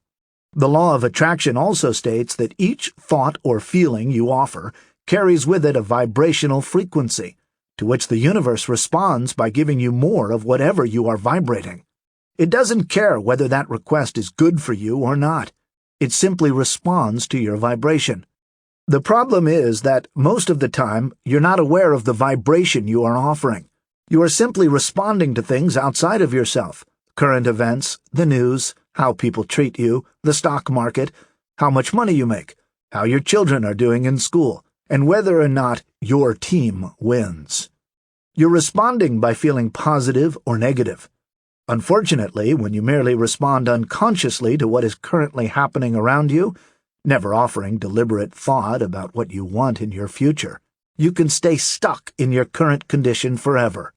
This is why most people's lives never seem to change. They get stuck in a cycle of recreating the same reality over and over, because the universe faithfully responds to the negative vibration they are sending out.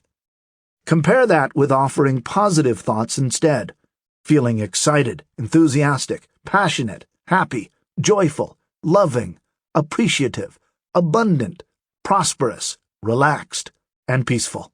These are thoughts that give off positive vibrations.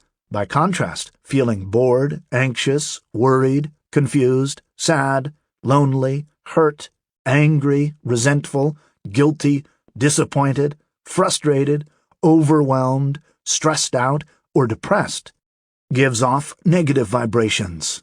The law of attraction responds either way and brings you more of what you are vibrating. This is shocking to most people.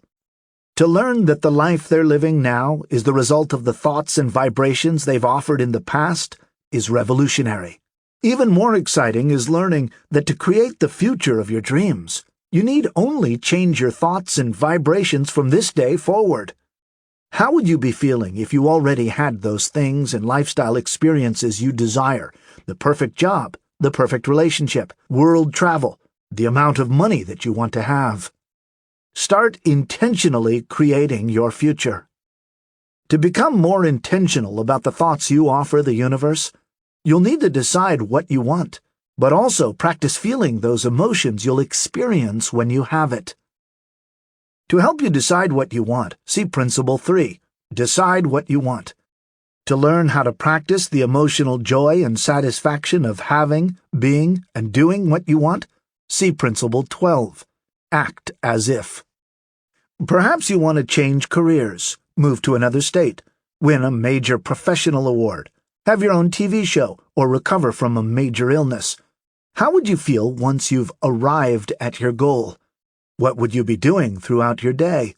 Who would you be spending time with? The more you focus on and talk about what you do want instead of what you don't want, the faster you will manifest your dreams and goals. Think of your mind as a GPS system, like the one on your smartphone or in your car. With every picture you visualize, you're inputting the destination you want to get to. Every time you express a preference for something, you are expressing an intention. A table by the window, front row seats at a conference, first-class tickets, a room with an ocean view, a loving relationship. These images and thoughts are all sending requests to the universe.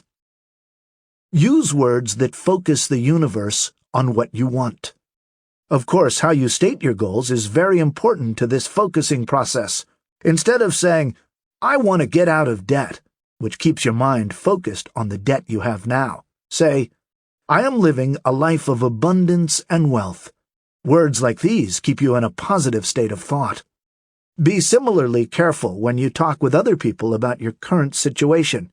Talking about the way things are and describing what's going on in your current reality actually creates more of the same in your future. By thinking about and voicing opinions about your current situation, you're actually prescribing the future, rather than simply describing the present. The difference between the two was dramatically brought home to me a few years ago, when Mark Victor Hansen and I flew to New York to be inducted into the Ardith Rodale Hall of Fame in recognition for the positive impact of our Chicken Soup for the Soul books. On the flight to New York, I sat next to a man who spent the entire trip talking about how terrible the world was, the government, the economy, crime, corruption, pollution, how ungrateful and out of control teenagers were, and on and on. He was an unhappy man. But when Mark and I went out for a late dinner after the award ceremony, all we could talk about were all the wonderful things that were happening in our lives, our recent successes, the projects we were working on, how we could help each other, who we wanted to introduce each other to, the recent insights we were having, what we were grateful for, and all the other positives in our life. Having a positive outlook, using future-thinking language, and being in a state of expectancy about the good that's coming into your life is the best way to ask the universe to deliver the very things, people, and experiences you want. Replace negative images and thoughts with positive ones. In the same way that you can write the script for your exciting future life, you can prevent the things you don't want by keeping your mind off of them. Whenever you see things you don't want, make a conscious decision not to think about them, write about them, talk about them, push against them, or join groups that focus on them. Whenever you catch yourself worrying or focusing on lack, quickly replace those negative thoughts with pictures, feelings, and emotions of you enjoying what you do want. This is intentional daydreaming, a great use of the power of visualization, something I discuss later in Principle 11. Whenever you slip into judging yourself, or someone or something else, realize that you're focusing on what you don't want. Take action to shift your thinking. Civil rights leader Dr. Martin Luther King's greatest speech was not titled, "I Have a Complaint." It was called, "I Have a Dream." And when Mother Teresa was asked why she didn't participate in anti-war demonstrations, she said, "I will never do that. But as soon as you have a pro-peace rally, I'll be there." These great leaders knew that to be against something, to focus on your opposition to it, just creates more of it. This is why meditation, mindfulness, and paying attention are so important. You will become more powerful in creating what you do want when you learn to focus your attention and monitor your thoughts. Replace negative thoughts that produce feelings of resignation, hopelessness, depression, guilt, fear, and anger with more positive thoughts that produce feelings of happiness, contentment, love, acceptance, hope, peace, and joy. Ask for what you want. Then let the universe worry about how you'll get it. As I mentioned in Principle 3, decide what you want. Your only job is to focus on what you want. Don't worry about how to get it. That's the universe's job, and, as we'll see, it's phenomenally good at aligning the people, situations, money, resources, and other things necessary to bring about your desired goals. Be more intentional by deciding exactly what you want. Focus your thoughts. They will attract to you the people, things, and experiences that match the content and vibration of your thoughts. Just like the GPS system I mentioned earlier, when you present your goals to the universe and its powerful technology, you will be surprised and dazzled by what it delivers. This is where the magic and miracles truly happen. It's the same for Christians and other people of faith who are willing to turn their dreams, fears, and desires over to God. "My thoughts are not your thoughts," says the Lord in Isaiah chapter 55, verse 8. "Nor are your ways my ways. For as the heavens are higher than the earth, so are my ways higher than your ways." Step 2. Believe that you'll get what you want. Then take action. Our intentions attract the elements and forces, the events, the situation, the circumstances, and the relationships necessary to fulfill the intended outcome. We don't need to become involved in the details. In fact, trying too hard may backfire. Let the non-local intelligence synchronize the actions of the universe to fulfill your intentions for you. Deepak Chopra, physician, speaker, and author of The 7 Spiritual Laws of Success. What does it mean to believe you'll get what you want? It means maintaining a positive expectancy, going about your day with certainty, knowing that you've put your future in the hands of powers that are greater than yours. It's deciding with conviction that what you want will absolutely happen. This is not always easy. Many people have limiting beliefs which keep them from allowing abundance and happiness into their lives. If this describes you, realize that you must first change your limiting beliefs into thoughts that you are deserving, worthy, lovable, desirable, and capable, as well as smart enough, strong enough, attractive enough, rich enough, good enough, and enough in every other way that matters to you. I've written a simple strategy in Principle 33. Transcend your limiting beliefs to help you eliminate any beliefs that are holding you back. And if you need to turn your inner critic into an inner coach, see Principle 32 for ways to overcome negative thoughts that can block the positive expectancy that is so critical to the law of attraction at work. Of course, once you believe that you'll get what you want, the second part of the equation is to take action. Taking the actions that would create your desired result affirms your belief that what you want is within reach. It adds to your expectation. Some of the actions you'll take are what I call obvious actions, like enrolling in biochemistry and anatomy classes in college if your goal is to become a doctor, or changing your diet if your goal is to lose weight. You don't need to wait for the universe to deliver a unique set of circumstances to you. It's obvious what you must do, and those opportunities are readily available to you. Then there are what I call inspired actions. These are actions you take when you receive inner guidance, an intuitive hit, a hunch, or a gut feeling.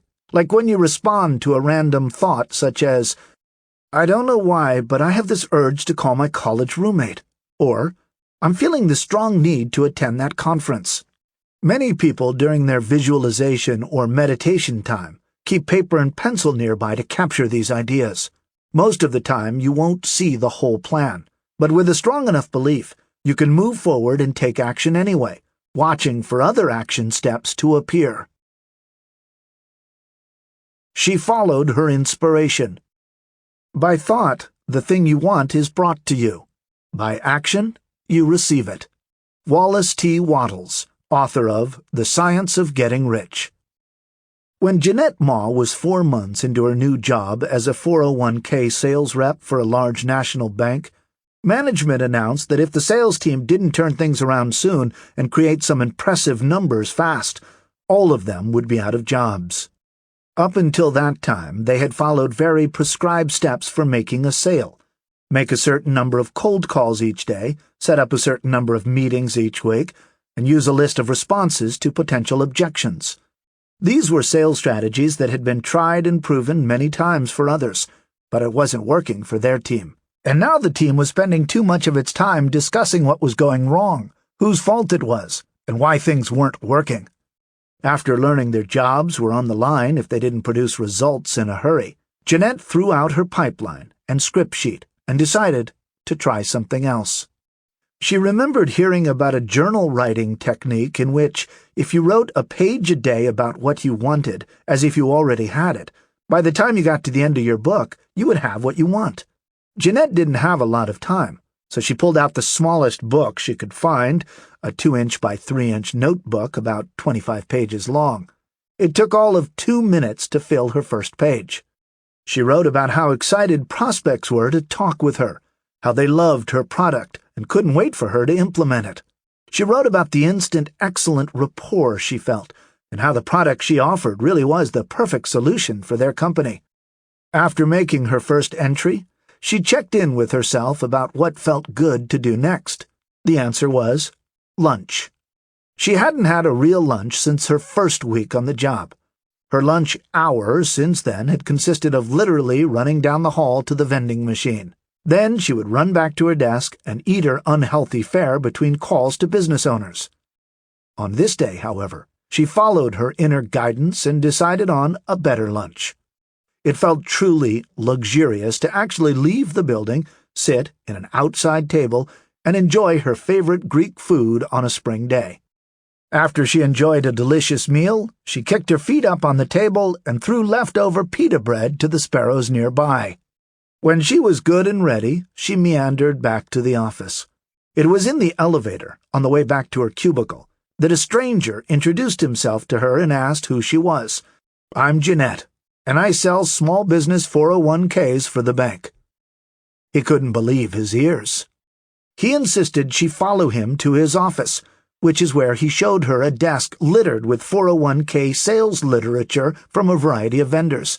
He said he hadn't been able to make heads or tails of any of it, and he had no idea her bank sold 401ks to small businesses. She shared her sales material. he was elated. It was exactly what he wanted.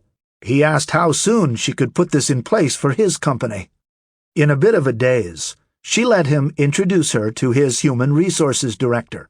He instructed his human resources director to sign whatever Jeanette needed as soon as possible. He wanted this plan in place immediately. Within 2 hours of her first entry in her journal, she was already experiencing amazing success. Her colleagues and manager were equally astounded. This never happened. Jeanette attributed the happy result to giving up the supposed-to actions that management had given them, and instead doing what felt good. Know when to take inspired action. As the laws of attraction goes to work on your goals, you'll find that numerous ideas, strategies, and inspirations will come into your awareness. These might be flashes of insight that come up during visualization or meditation time. Sometimes the opportunity will appear in the form of an unexpected phone call or a new acquaintance who brings you details of a lucky break. At other times, it will be an unusual monetary transaction, rebate, or other financial boost that brings you the money you need to take the first step toward your goal. Yet again, it might be merely an impulse, an inspired idea, or a strategy that briefly comes to mind that you write down. I call these inspired ideas. They're not random ideas you'd like to try or strategies you think might work. They're approaches you've never considered before that could only have come to mind because of your use of the law of attraction. Whatever appears, your task is to recognize these opportunities for what they are, then act quickly while the associated energy is in your favor. It's not enough to simply think positive thoughts. When a chance appears, you must take action.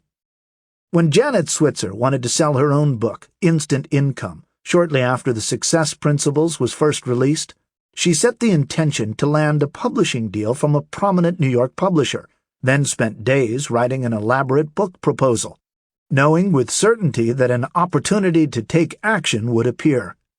Within 2 weeks, Janet got a call from the former chairman and CEO of Time Warner Book Group, who had recently retired and started his own literary agency. A friend had mentioned Janet's latest project to him, and he had called to discuss representing her. Because Janet was prepared with her book proposal, was clear about what she wanted, and recognized the lucky break for what it was, she took action and quickly signed on as one of the CEO's first clients. Within weeks, Janet was in New York meeting with America's biggest publishing houses and sold her book for a major advance just a few days later. In the beginning, as you start intentionally creating your future, it may seem like these inspirations and opportunities are swift to appear and overwhelming in number. You may not trust them all, and you'll probably feel like they're seriously impacting your to-do list. So how can you distinguish the truly inspired ideas, prioritize them, then accomplish all of them if you're supposed to take immediate action? How can you discern which actions are the most important and which can be left until later? One way is to use an exercise called somatic decision-making, sometimes referred to as the sway test. It's based on the idea that our bodies instinctively know what's right for us and can therefore help us decide by considering our different options. To start the process, stand with your feet together and your arms relaxed at your side. Close your eyes and simply ask your body, what is a yes answer? Wait until your body automatically leans forward or backward. Then ask your body, what is a no answer? If it leans in the opposite direction, you have successfully calibrated your body's answers. When you've determined which direction means yes for you and which way means no, you can begin to test the accuracy of the calibration by asking your body some standard questions that you already know the answer to, such as, is my name Jack? Do I live in Dallas, Texas? Am I wearing a blue shirt? Once you have determined that you can trust the answers you are getting, you can begin to ask your body questions about the inspired ideas you've received. Should I bring on Jonathan as a partner in the business? Should I marry Doug? Should I buy the boat that Marcus called about today? Another way to discern between the many inspired ideas you receive is to simply see which ones keep coming up for you. When I first got the idea to form the Transformational Leadership Council, I didn't take action right away. In fact, it was months before I could take the necessary steps. But the idea kept popping into my head at odd moments, newly embellished with specific ideas about who to invite as members, what the organization's goals should be, where we would meet for annual meetings, and so on. I couldn't get those thoughts out of my head. The same thing happened with the first Chicken Soup for the Soul book. I got so many messages that I knew I simply had to take action on the idea. Step 3. Receive what you want by becoming a vibrational match for it. Remember I said that everything on Earth vibrates at a specific frequency? In order to receive that which you are intending, you must become a vibrational match for what you want to attract into your life. You are like a radio station that is broadcasting on a specific frequency. If you want to listen to jazz, you have to tune your dial to a station that broadcasts jazz, not one that plays heavy metal. If you want more abundance and prosperity in your life, you have to tune the frequency of your thoughts and feelings to ones of abundance and prosperity. The easiest way to become a vibrational match is to focus on creating positive emotions of love, joy, appreciation, and gratitude throughout your day. You can also practice feeling the emotions you would be experiencing if you already had what you wanted. You can also create these emotions through the thoughts that you think. In fact, your thoughts are creating feelings all the time, so it's important to catch yourself when your emotions turn negative, striving to replace them with what the Law of Attraction authors Esther and Jerry Hicks call a better feeling thought. For example, thinking you don't have enough money to pay your mortgage will create negative feelings of fear and hopelessness, even guilt and shame for not being able to provide for your family. Instead of giving energy to these negative thoughts, shift your thinking to positive ones such as, I will find a way, or by visualizing yourself easily paying the mortgage on time. At first, this process may seem foreign to you, but the truth is you can, over time, learn to choose only uplifting, inspiring, motivational, and empowering thoughts. It is simply a habit that, with intention and discipline, can be developed. Use affirmations to create a vibrational match. Another way to bring yourself into vibrational alignment with what you want is to use affirmations, something I discuss in great detail in Principle 10, Release the Brakes. An affirmation is a statement of your goal or desire, now realized in present time. They are statements you can write down, then repeat regularly, to bombard your subconscious mind with the thoughts, images, and feelings you would be experiencing if your goal was already complete. Affirmations sound like this. I am so happy and grateful that I live in a 4,000 square foot oceanfront home on Ka'anapali Beach. Or, I'm so happy and grateful that I am effortlessly depositing $10,000 a month into my bank account. When you use affirmations to visualize your goals as already complete, you keep yourself in that heightened state of joy that is required to maintain a vibrational match to what you want. Resentment that you don't have what you want, on the other hand, keeps you out of vibrational alignment. It's simply impossible to receive or allow what you want when you are bitter, blaming, judging, or feeling guilty. These feelings push away what you want.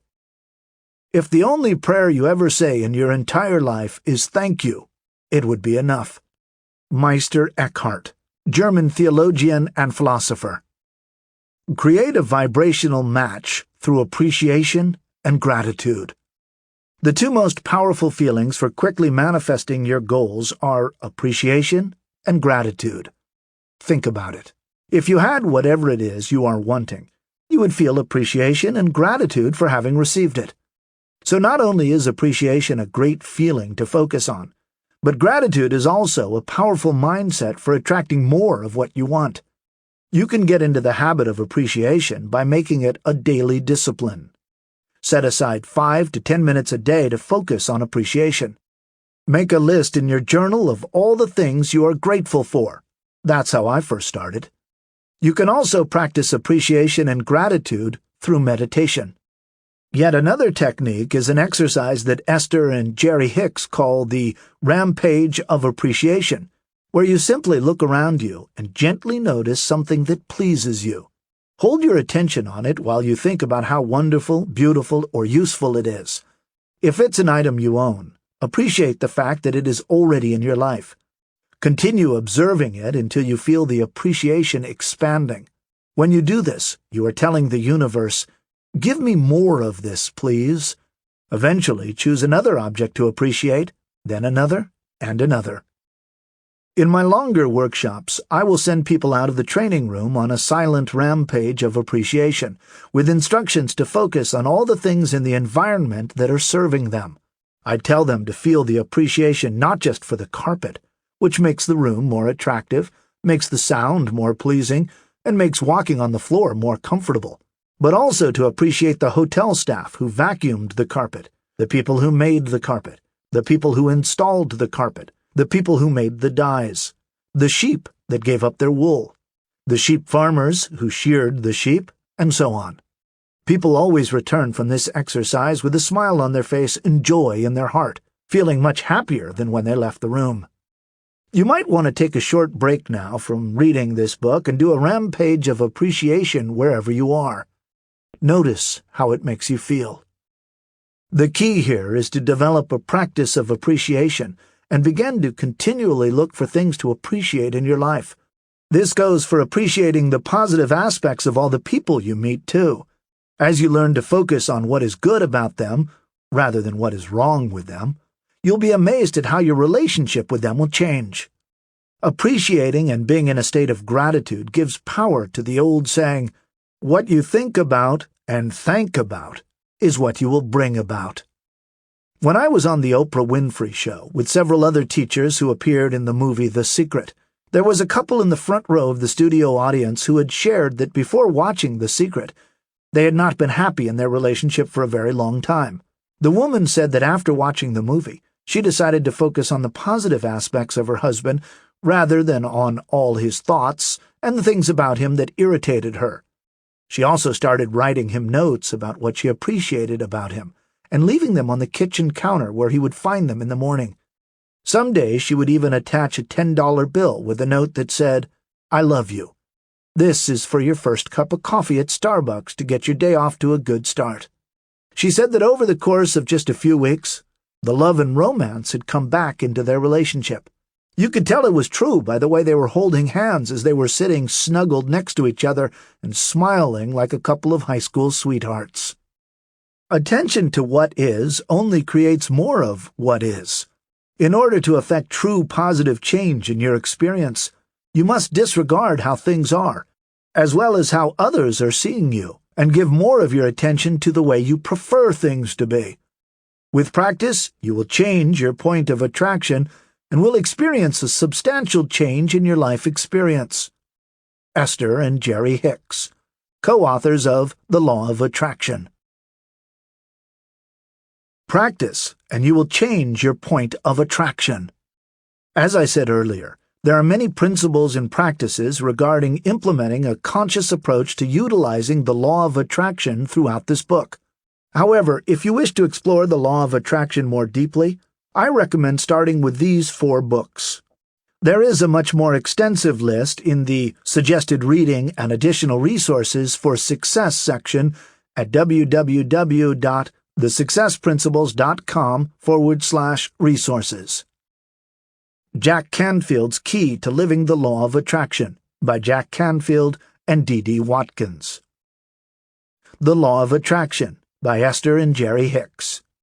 The Secret by Rhonda Byrne. Life Lessons for Mastering the Law of Attraction by Jack Canfield, Mark Victor Hansen, Gina Gabellini, and Ava Gregory. And if you haven't seen the movie The Secret, I highly recommend you watch it. While its documentary format is far from that of a Hollywood blockbuster, it's the easiest way I know to get a quick and powerful overview of the law of attraction.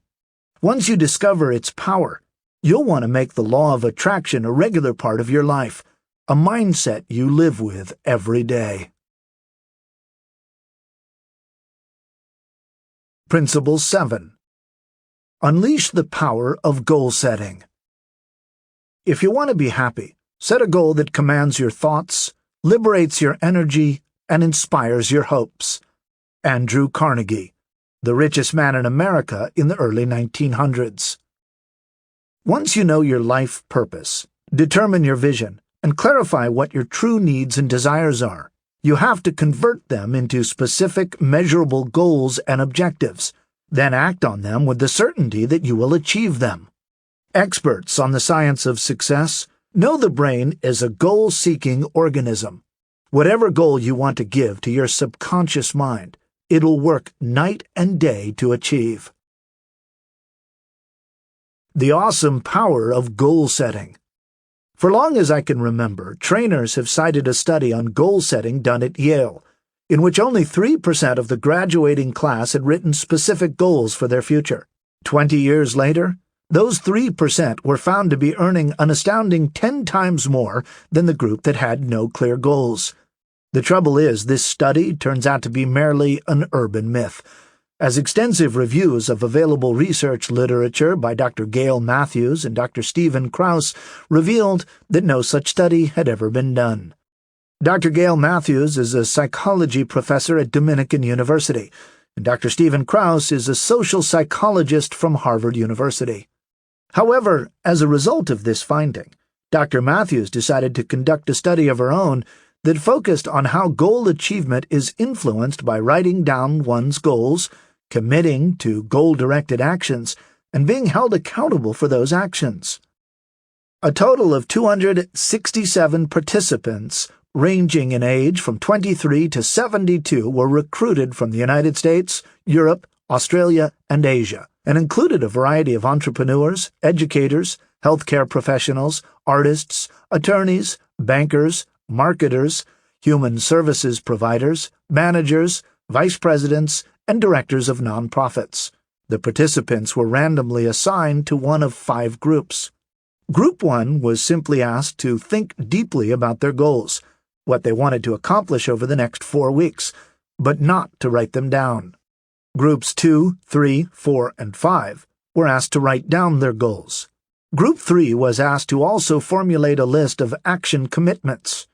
Group 4 was asked to formulate a list of action commitments and then send their lists of goals and action commitments to a supportive friend. Group 5 was asked to do all of the above and provide a weekly progress report to a friend. At the end of 4 weeks, the participants were asked to rate their progress and degree to which they had accomplished their goals. The participants in Group 1 accomplished only 43% of their goals, while participants in Group 5 achieved 76% of their goals. That's a 33% increase over Group 1. The complete results are summarized here. Think about goals. Group 1, yes. Group 2 and 3, yes. Group 4, yes. Group 5, yes. Write down goals. Group 1, no. Group 2 and 3, yes. Group 4, yes. Group 5, yes. Share with a friend. Group 1, no. Group 2 and 3, no. Group 4, yes. Group 5, yes. Weekly progress report to a friend. Group 1, no. Group 2 and 3, no. Group 4, no. Group 5, yes. Success rate. Group 1, 43%. Group 2 to 3, 56%. Group 4, 64%. Group 5, 76%. This study provides empirical evidence for the importance and effectiveness of 3 essential success principles. 1. Write down your goals. 2. Make a public declaration of your goals. And 3. Being accountable to another person, such as a coach, an accountability partner, or a mastermind group for the achievement of your goals. Also consider this. According to a study conducted by David Cole, professor emeritus at Virginia Tech, 80% of Americans report that they don't have goals. Some 16% say they do have goals, but they don't write them down. Less than 4% take the time to write down their goals, and less than 1% review them regularly. This small percentage of Americans who write down their goals and review them regularly earn 9 times more over the course of their lifetimes than those who don't set goals. This study alone should motivate you to write down your goals. How much? By when? To make sure a goal unleashes the power of your subconscious mind, it must meet 2 criteria. How much, some measurable quantity such as pages, pounds, dollars, square feet, or points, and by when, a specific time and date. It must be stated in a way that you and anybody else could measure it. I will lose 10 pounds is not as powerful as I will weigh 135 pounds by 5 p.m. on June 30th. The second is clearer, because anybody can show up at 5 o'clock on June 30th and look at the reading on your scale. It will either be 135 pounds or less, or not. Be as specific as possible with all aspects of your goals. Include the make, model, color, year, and features, the size, weight, form, and any other details. Remember, vague goals produce vague results. A goal versus a good idea. When there are no criteria for measurement, it is simply something you want, a wish, a preference, a good idea. To engage your subconscious mind, a goal or objective has to be measurable. Here are a few examples to give you more clarity. Good idea. I would like to own a nice home on the ocean. Goal or objective. I will own a 4,000 square foot house on Pacific Coast Highway in Malibu, California by noon, April 30th, 2017. Good idea. I want to lose weight. Goal or objective. I will weigh 185 pounds by 5 p.m. January 1st, 2017. Good idea. I need to treat my employees better. Goal or objective. I will acknowledge a minimum of 6 employees for their contribution to the department by 5 p.m. this Friday. Write it out in detail. One of the best ways to get clarity and specificity on your goals is to write them out in detail, as if you were writing specifications for a work order. Think of it as a request to God, Source, the universal mind, or the quantum field. Include every possible detail. If there is a certain house you want to own, write down its specifics in vivid, colorful detail: the location, landscaping, furniture, artwork, sound system, and floor plan. If a picture of the house is available, get a copy of it. If it's an ideal fantasy that doesn't yet exist in physical form, take the time to close your eyes and fill in all of the details. Then provide a date by which you expect to own it. When you write it all down, your subconscious mind will know what to work on. It will know which opportunities to hone in on to help you reach your goal. When you create your goals, be sure to write down some big ones that will stretch you and require you to grow to achieve them. It's a good thing to have some goals that make you feel a little uncomfortable. Why? Because the ultimate goal, in addition to achieving your material goals, is to become a master at life. And to do this, you will need to learn new skills, expand your vision of what's possible, build new relationships, and learn to overcome your fears, considerations, and roadblocks. Create a breakthrough goal. In addition to turning every aspect of your vision into a measurable goal, and all the quarterly and weekly and daily goals that you routinely set, I also encourage you to set what I call a breakthrough goal that would represent a quantum leap for you and your career. Most goals represent incremental improvements in your life. They are like plays that gain you 4 yards in the game of football. But what if you could come out on the first play of the game and throw a 50-yard pass? That would be a quantum leap in your progress down the field. Just as there are plays in football that move you far up the field in one move, there are plays in life that will do the same thing. They include accomplishments such as losing 60 pounds, writing a book, appearing on Oprah, winning a gold medal at the Olympics, creating a killer website, getting your master's or doctoral degree, getting elected president of your union or professional association, or hosting your own radio show. The achievement of that one goal would change everything. Wouldn't that be a goal worth pursuing with passion? Wouldn't that be something to focus on a little each day until you achieve it? If you were an independent sales professional, for example, and knew you could get a better territory, a substantial bonus commission, and maybe even a promotion once you landed a certain number of customers, wouldn't you work day and night to achieve that goal? And if you were a stay-at-home mom whose entire lifestyle and finances would change if you earned an extra $1,000 or $2,000 a month through participating in a network marketing company, wouldn't you pursue every possible opportunity until you achieved that goal?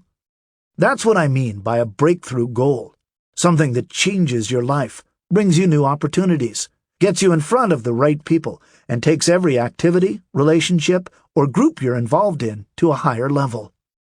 What would a breakthrough goal be for you? Writing a best-selling book was a breakthrough goal for me and Mark Victor Hansen. Chicken Soup for the Soul took us from being known in a couple of narrow fields to being recognized internationally. It created greater demand for our audio programs, speeches, and seminars. The additional income it produced allowed us to improve our lifestyle, secure our retirement, hire more staff, take on more projects, and have a larger impact on the world. Reread your goals 3 times a day. Once you've written down all your goals, both large and small, the next step on your journey to success is to activate the creative powers of your subconscious mind by reviewing your list 2 or 3 times every day. Take time to read your list of goals. Read the list out loud with passion and enthusiasm if you are in an appropriate place, one goal at a time. Close your eyes and picture each goal as if it were already accomplished. Take a few more seconds to feel what you would feel if you had already accomplished each goal. Following this daily discipline of success will activate the power of your desire. It increases what psychologists refer to as structural tension in your brain. Your brain wants to close the gap between your current reality and the vision of your goal. By constantly repeating and visualizing your goal as already achieved, you will be increasing this structural tension. This will increase your motivation, stimulate your creativity, and heighten your awareness of resources that can help you achieve your goal. Make sure to review your goals at least twice a day, in the morning upon awakening, and again at night before going to bed. I write each of mine on a 3x5 index card. I keep the pack of cards next to my bed, and then I go through the cards one at a time in the morning and again at night. When I travel, I take them with me. Put a list of your goals in your daily planner or calendar system. You can also create a pop-up or screensaver on your computer, tablet, or smartphone that lists your goals. The objective is to constantly keep your goals in front of you. When Olympic decathlon gold medalist Bruce Jenner asked a roomful of Olympic hopefuls if they had a list of written goals, everyone raised their hands. When he asked how many of them had that list with them right at the moment, only one person raised their hand. That person was Dan O'Brien. And it was Dan O'Brien who went on to win the gold medal in the decathlon in the 1996 Olympics in Atlanta. Don't underestimate the power of setting goals and constantly reviewing them. Create a goals book. Another powerful way to speed up the achievement of your goals is to create a goals book. Buy a 3-ring binder, a scrapbook, or a journal. Then create a separate page for each of your goals. Write down the goal at the top of the page, and then illustrate it with pictures, words, and phrases that you cut out of magazines, catalogs, and travel brochures that depict your goal as already achieved. As new goals and desires emerge, simply add them to your list and your goals book. Review the pages of your goals book at least once every day. Carry your most important goal in your wallet. When I first started working for W. Clement Stone, he taught me to write my most important goal on the back of my business card and carry it in my wallet at all times. Every time I would open my wallet, I would be reminded of my most important goal. When I met Mark Victor Hansen, I discovered that he too used the same technique. After finishing the first Chicken Soup for the Soul book, we wrote, I am so happy selling 1.5 million copies of Chicken Soup for the Soul by December 30th, 1994. We then signed each other's cards and carried them in our wallets. I still have mine in a frame behind my desk. Though our publisher laughed and told us we were crazy, we went on to sell 1.3 million copies of the book by our target date. Some might say, well, you missed your goal by 200,000 copies. Perhaps, but not by much. And that book went on to sell well over 10 million copies in 47 languages around the world. Believe me, I can live with that kind of failure. Write yourself a check. Around 1990, when Jim Carrey was a struggling young Canadian comic trying to make his way in Los Angeles, he drove his old Toyota up to Mulholland Drive. While sitting there looking at the city below and dreaming of his future, he wrote himself a check for $10 million, dated it Thanksgiving 1995, added the notation, "For acting services rendered," and carried it in his wallet from that day forth. The rest, as they say, is history. Carrey's optimism and tenacity eventually paid off, and by 1995, after the huge box office success of Ace Ventura, Pet Detective, The Mask, and Dumb and Dumber, his asking price had risen to $20 million per picture. When Carrey's father died in 1994, he placed the $10 million check into his father's coffin as a tribute to the man who had both started and nurtured his dreams of being a star. One goal is not enough. If you are bored with life, if you don't get up every morning with a burning desire to do things, you don't have enough goals. Lou Holtz, the only coach in NCAA history to ever lead 6 different college teams to postseason bowl games, and the man who also won national championship and Coach of the Year honors, currently an ESPN commentator. Lou Holtz, the legendary football coach of Notre Dame, is also a legendary goal setter. His belief in goal setting comes from a lesson he learned in 1966 when he was only 28 years old and had just been hired as an assistant coach at the University of South Carolina. His wife, Beth, was 8 months pregnant with their 3rd child, and Lou had spent every dollar he had on a down payment on a house. 1 month later, the head coach who had hired Lou resigned, and Lou found himself without a job.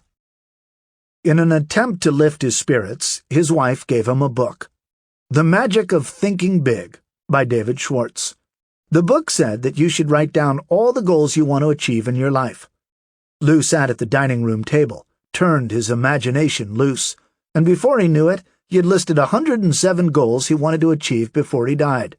These goals covered every area of his life and included having dinner at the White House, appearing on The Tonight Show, meeting the Pope, coaching at Notre Dame, leading his team to a national championship, and shooting a hole-in-one in golf. So far, Lou has achieved 102 of those goals, including shooting a hole-in-one not once, but twice. Take the time to make a list of 101 goals you want to achieve in your life. Write them in vivid detail, noting where, when, how much, which model, what size, and so on. Put them on 3x5 cards, on a goals page, or in a goals book. Every time you achieve one of your goals, check it off and write victory next to it. I made a list of 109 major goals that I wanted to achieve before I died. I have already achieved 68 of them in only 24 years, including traveling to Africa, flying in a glider, learning to ski, attending the Summer Olympic Games, writing a children's book, and appearing in a movie. You can read my 101 goals list at www.jackcanfield.com/101 goals. Considerations, fears, and roadblocks. It's important to understand that as soon as you set a goal, 3 things are going to emerge that stop most people, but not you. If you know that these 3 things are simply part of the process, then you can treat them as what they are, just things to handle, rather than letting them stop you. These 3 obstacles to success are considerations, fears, and roadblocks. Think about it. As soon as you say you want to double your income next year, within moments considerations such as, "I'll have to work twice as hard," or "I won't have time for my family," or "My wife's going to kill me," begin to emerge. You might have thoughts such as, "My territory is maxed out. I can't see how I could possibly get the buyers on my current route to buy any more product from me." If you say you're going to run a marathon, you might hear a voice in your head say, "You could get hurt," or "You'll have to get up 2 hours earlier every day." It might even suggest that you're too old to start running. These thoughts are called considerations. They are all the reasons why you shouldn't attempt the goal, all the reasons why it is impossible to achieve. But surfacing these considerations is a good thing. They have been there in your subconscious mind, stopping you all along. Now that you have brought them into your conscious awareness, you can deal with them, confront them, and move past them. Fears, on the other hand, are feelings. You may experience a fear of rejection, a fear of failure, or a fear of making a fool of yourself. You might be afraid of getting physically or emotionally hurt. You might be afraid that you will lose all the money you have already saved. These fears are not unusual. They are just part of the process. Knowing that in advance helps you move through them. Finally, you'll become aware of roadblocks. These are purely external circumstances, well beyond just thoughts and feelings in your head. A roadblock may be that nobody wants to join you on your project. A roadblock might be that you don't have all the money you need to move forward. Perhaps you need other investors. Roadblocks might be that your state or national government has rules or laws that prohibit what you want to do. Maybe you need to petition the government to change the rules.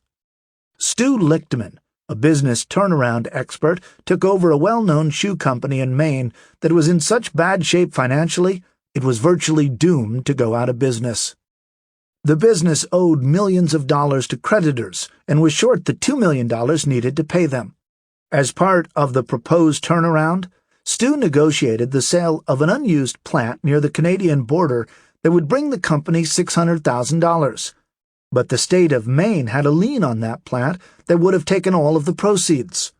So Stu went to the governor of Maine to inform him of the company's dilemma. "We can either go bankrupt," he said, "in which case nearly 1,000 Maine residents will soon be out of work and on the unemployment rolls, costing the government millions of dollars.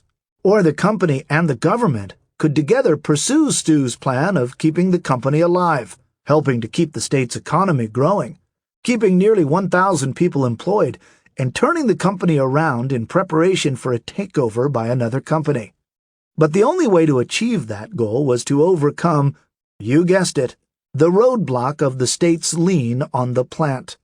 Instead of letting that lien stop him, Stu decided to talk to the person who could remove the roadblock. In the end, the governor decided to cancel the lien. Of course, you may not encounter roadblocks that require you to approach a governor. But then again, depending on how large your goal is, you very well might. Roadblocks are simply obstacles that the world throws at you. It rains when you're trying to put on an outdoor concert.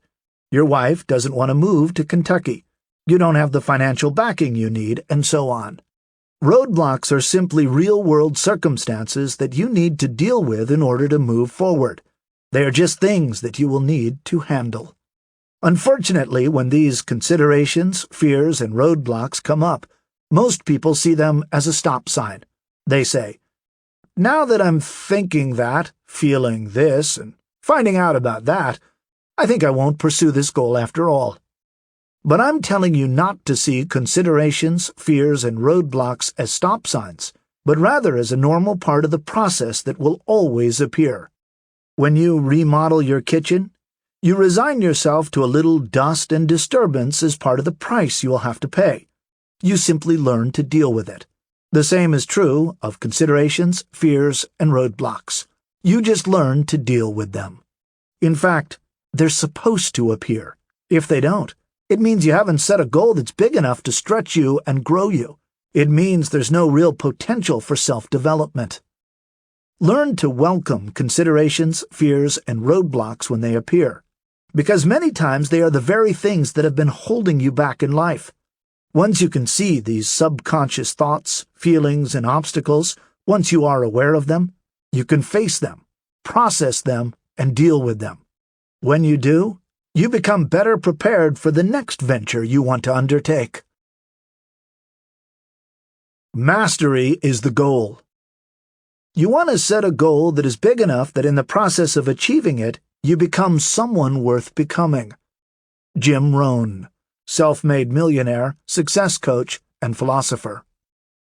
Of course, the ultimate benefit of overcoming these considerations, fears, and roadblocks is not the material rewards that you enjoy, but the personal development that you achieve in the process.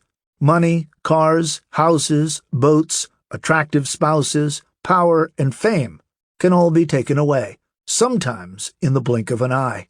But what can never be taken away is who you have become in the process of achieving your goal. To achieve a big goal, you are going to have to become a bigger person. You're going to have to develop new skills, new attitudes, and new capabilities. You're going to have to stretch yourself, and in so doing, you will be stretched forever. On October 20th, 1991, a devastating fire roared through the scenic hills above Oakland and Berkeley, California, igniting one building every 11 seconds for over 10 hours, completely destroying more than 3,700 homes and apartments. A friend of mine who is also an author lost everything he owned, including his entire library, files full of research, and a nearly complete manuscript of a book he was writing. Though he was certainly devastated for a short period of time, he soon realized that although everything he owned was indeed lost in the fire, who he had become inside, everything he had learned, and all the skills and self-confidence he had developed writing and promoting his books was all still inside of him and could never be burned up in a fire. You can lose the material things, but you can never lose your mastery, what you learn and who you become in the process of achieving your goals. I believe that part of what we're on earth to do is to become masters of many skills. Christ was a spiritual master who turned water into wine, who healed people, who walked on water, and who calmed storms. He says that you and I, too, could do all these things and more. We definitely have that potential. Even today, in a town square in Germany stands a statue of Christ, its hands blown off during the intensive bombing of World War II. Though the townspeople could have restored the statue decades ago, they learned this more important lesson, instead placing a plaque underneath that reads, "Christ hath no hands but yours." God needs our hands to complete His tasks on earth. But to become masters and do this great work, we all have to be willing to go through the considerations, fears, and roadblocks. The power of a goal. Things do not happen. Things are made to happen. John F. Kennedy, the 35th President of the United States of America. When I was conducting a workshop in Chennai, India, I had the great fortune to meet C.K. and Veena Kumaravel. Their story illustrates the awesome power of committing to a goal. When C.K. and Veena's children started attending school, Veena decided she wanted to do something to earn 60,000 rupees, $1,300 a month. Veena could have easily landed a job or stayed at home as a homemaker, but she was resolute in her desire to be self-employed. She knew she wanted to be her own boss, but she hadn't yet identified what she wanted to do. One of the techniques I teach that can help you decide what to do with your life is to think about what irritates or frustrates you. Then see whether you can create a livelihood there. If something is bothering you, chances are it's probably bothering others too. I simply suggested that Veena follow that age-old rule of business. Find a need and fill it. Veena realized she had long been irritated by the lack of good-quality, affordable beauty salons where they lived. Attractive salons were found only in India's five-star hotels, and were both expensive and intimidating for most local people. At the other end of the spectrum were the local beauty parlors and barber shops with standards of hygiene that were far below par. Veena and C.K. soon realized there was a need for a quality, value-focused salon in Chennai that could serve both men and women. Having made the decision to start such a salon, the next challenge was to find skilled staff and managers. Veena was not a beautician, hairdresser, or makeup artist, and CK knew even less about the industry. They solved this first challenge by hiring the manager of the salon at the Taj, the leading five-star hotel in India, who then hired the rest of the staff. Their next challenge, usually the most critical faced by all first-generation entrepreneurs, was to find startup money. CK quickly approached what he calls the 3 Fs, family, friends, and fools, and was able to collect enough to open their first Naturals unisex salon and spa on Khader Nawaz Khan Road in Chennai. Eventually, they achieved Veena's original monthly income goal of 60,000 rupees and even opened a second salon. But they decided to think even bigger. By opening 4 more salons, Veena concluded they could turn Naturals into a salon chain. One after another, however, the bankers they met with said no. Taking their cue from the success principles, which taught that no means next, they asked again and again, until the 54th banker, impressed by this dedicated husband and wife team doing business together, said yes to their loan request of $130,000. With the addition of the new salons, the Naturals brand was visible and growing. This success inspired Veena and CK to franchise their business, so they advertised in 2 major newspapers, expecting 500 inquiries or more. When just 334 people responded, and only 32 filled out the preliminary paperwork, Veena and CK could identify no one who was actually serious about becoming a franchisee. At the time, beauty salons were considered taboo, and what's more, Naturals was not a big multinational brand. Their solution to the challenge? Find prospective franchisees who would co-invest and partner with Veena and CK on each salon location, providing a level of confidence for franchisees who would operate the salon. Soon, the Naturals chain nearly doubled to 13 locations from this winning formula of adding franchisees.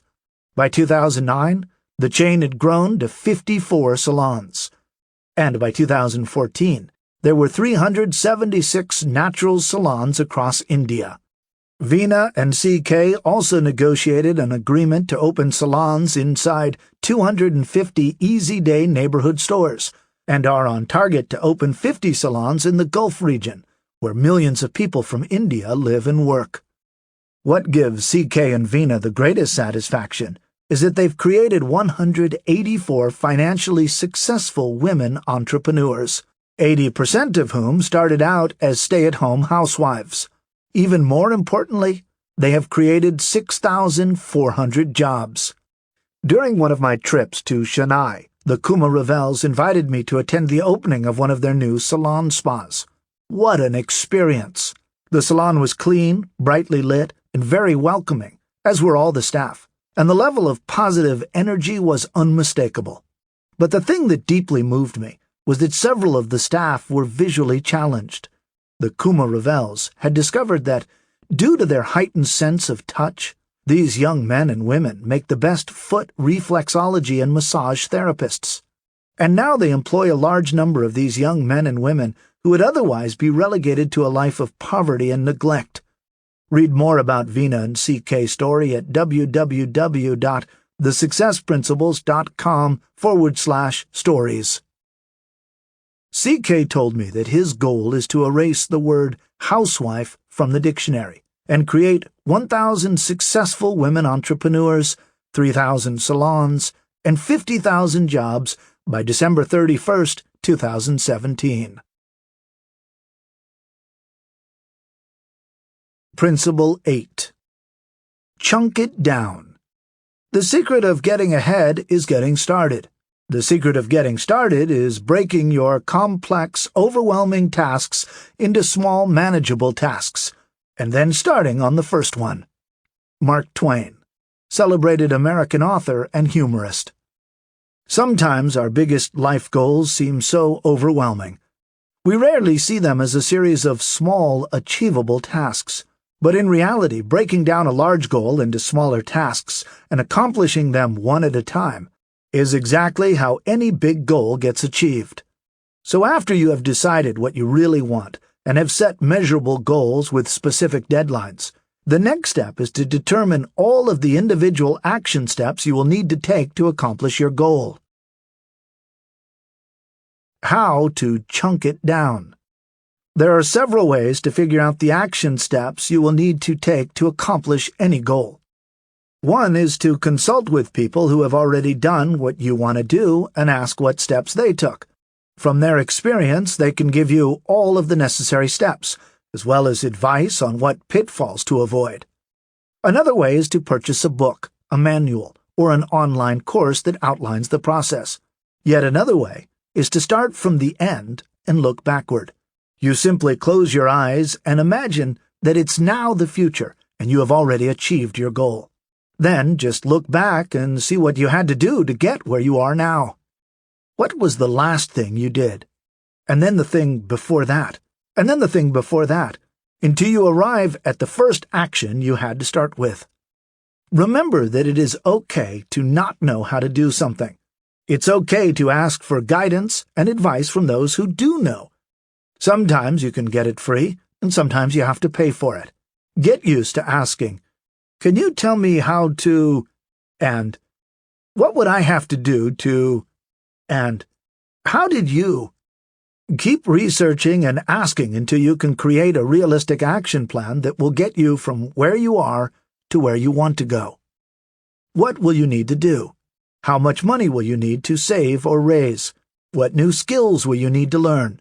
What resources will you need to mobilize? Who will you need to enroll in your vision? Who will you need to ask for assistance? What new disciplines or habits will you need to build into your life? A valuable technique for creating an action plan for your goals is called mind mapping. Use mind mapping. Mind mapping is a simple but powerful process for creating a detailed to-do list for achieving your goal. It lets you determine what information you'll need to gather, who you'll need to talk to, what small steps you'll need to take, how much money you'll need to earn or raise, which deadlines you'll need to meet, and so on, for each and every goal. When I began creating my first educational program, a breakthrough goal that led to extraordinary gains for me and my business, I used mind mapping to help me chunk down that very large goal into all the individual tasks I would need to complete in order to produce a finished album. For the best primer on mind mapping, see The Mind Map Book, Unlock Your Creativity, Boost Your Memory, Change Your Life, by Tony Buzan and Barry Buzan. The original mind map I created for my audio program is on page 91. To mind map your own goals, follow these steps as illustrated in the example. 1. Center circle. In the center circle, jot down the name of your stated goal. In this case, create an educational audio program. 2. Outside circles. Next, divide the goal into major categories of tasks you'll need to accomplish to achieve the greater goal. In this case, title, studio, topics, audience, and so on. 3. Spokes. Then draw spokes radiating outward from each mini-circle and label each one, such as write copy, color picture for back cover, and arrange lunch. On a separate line connected to the mini-circle, write every single step you'll need to take. Break down each one of the more detailed task spokes with action items to help you create your master to-do list. Next, make a daily to-do list. Once you've completed a mind map for your goal, convert all of the to-do items into daily action items by listing each one on your daily to-do lists and committing to a completion date for each one. Schedule them in the appropriate order into your calendar, then do whatever it takes to stay on schedule. Do first things first. The goal is to stay on schedule and complete the most important item first. In his excellent book, Eat That Frog, 21 Great Ways to Stop Procrastinating and Get More Done in Less Time, Brian Tracy reveals not just how to conquer procrastination, but also how to prioritize and complete all of your action items. In his unique system, Brian advises goal setters to identify the 1 to 5 things you must accomplish on any given day, and then pick the one you absolutely must do first. This becomes your biggest and ugliest frog. If you know you have to eat a big ugly frog before the end of the day, you don't want to spend the whole day dreading eating it. The simplest thing is to eat it first and get it over with. He then suggests you accomplish that most important task first. In essence, eat that frog first. And by so doing, make the rest of your day much, much easier. It's a great strategy. But unfortunately, most of us leave the biggest and ugliest frog for last, hoping it will go away or somehow become easier. It never does. However, when you accomplish your toughest task early in the day, it sets the tone for the rest of your day. It creates momentum and builds your confidence, both of which move you farther and faster toward your goal.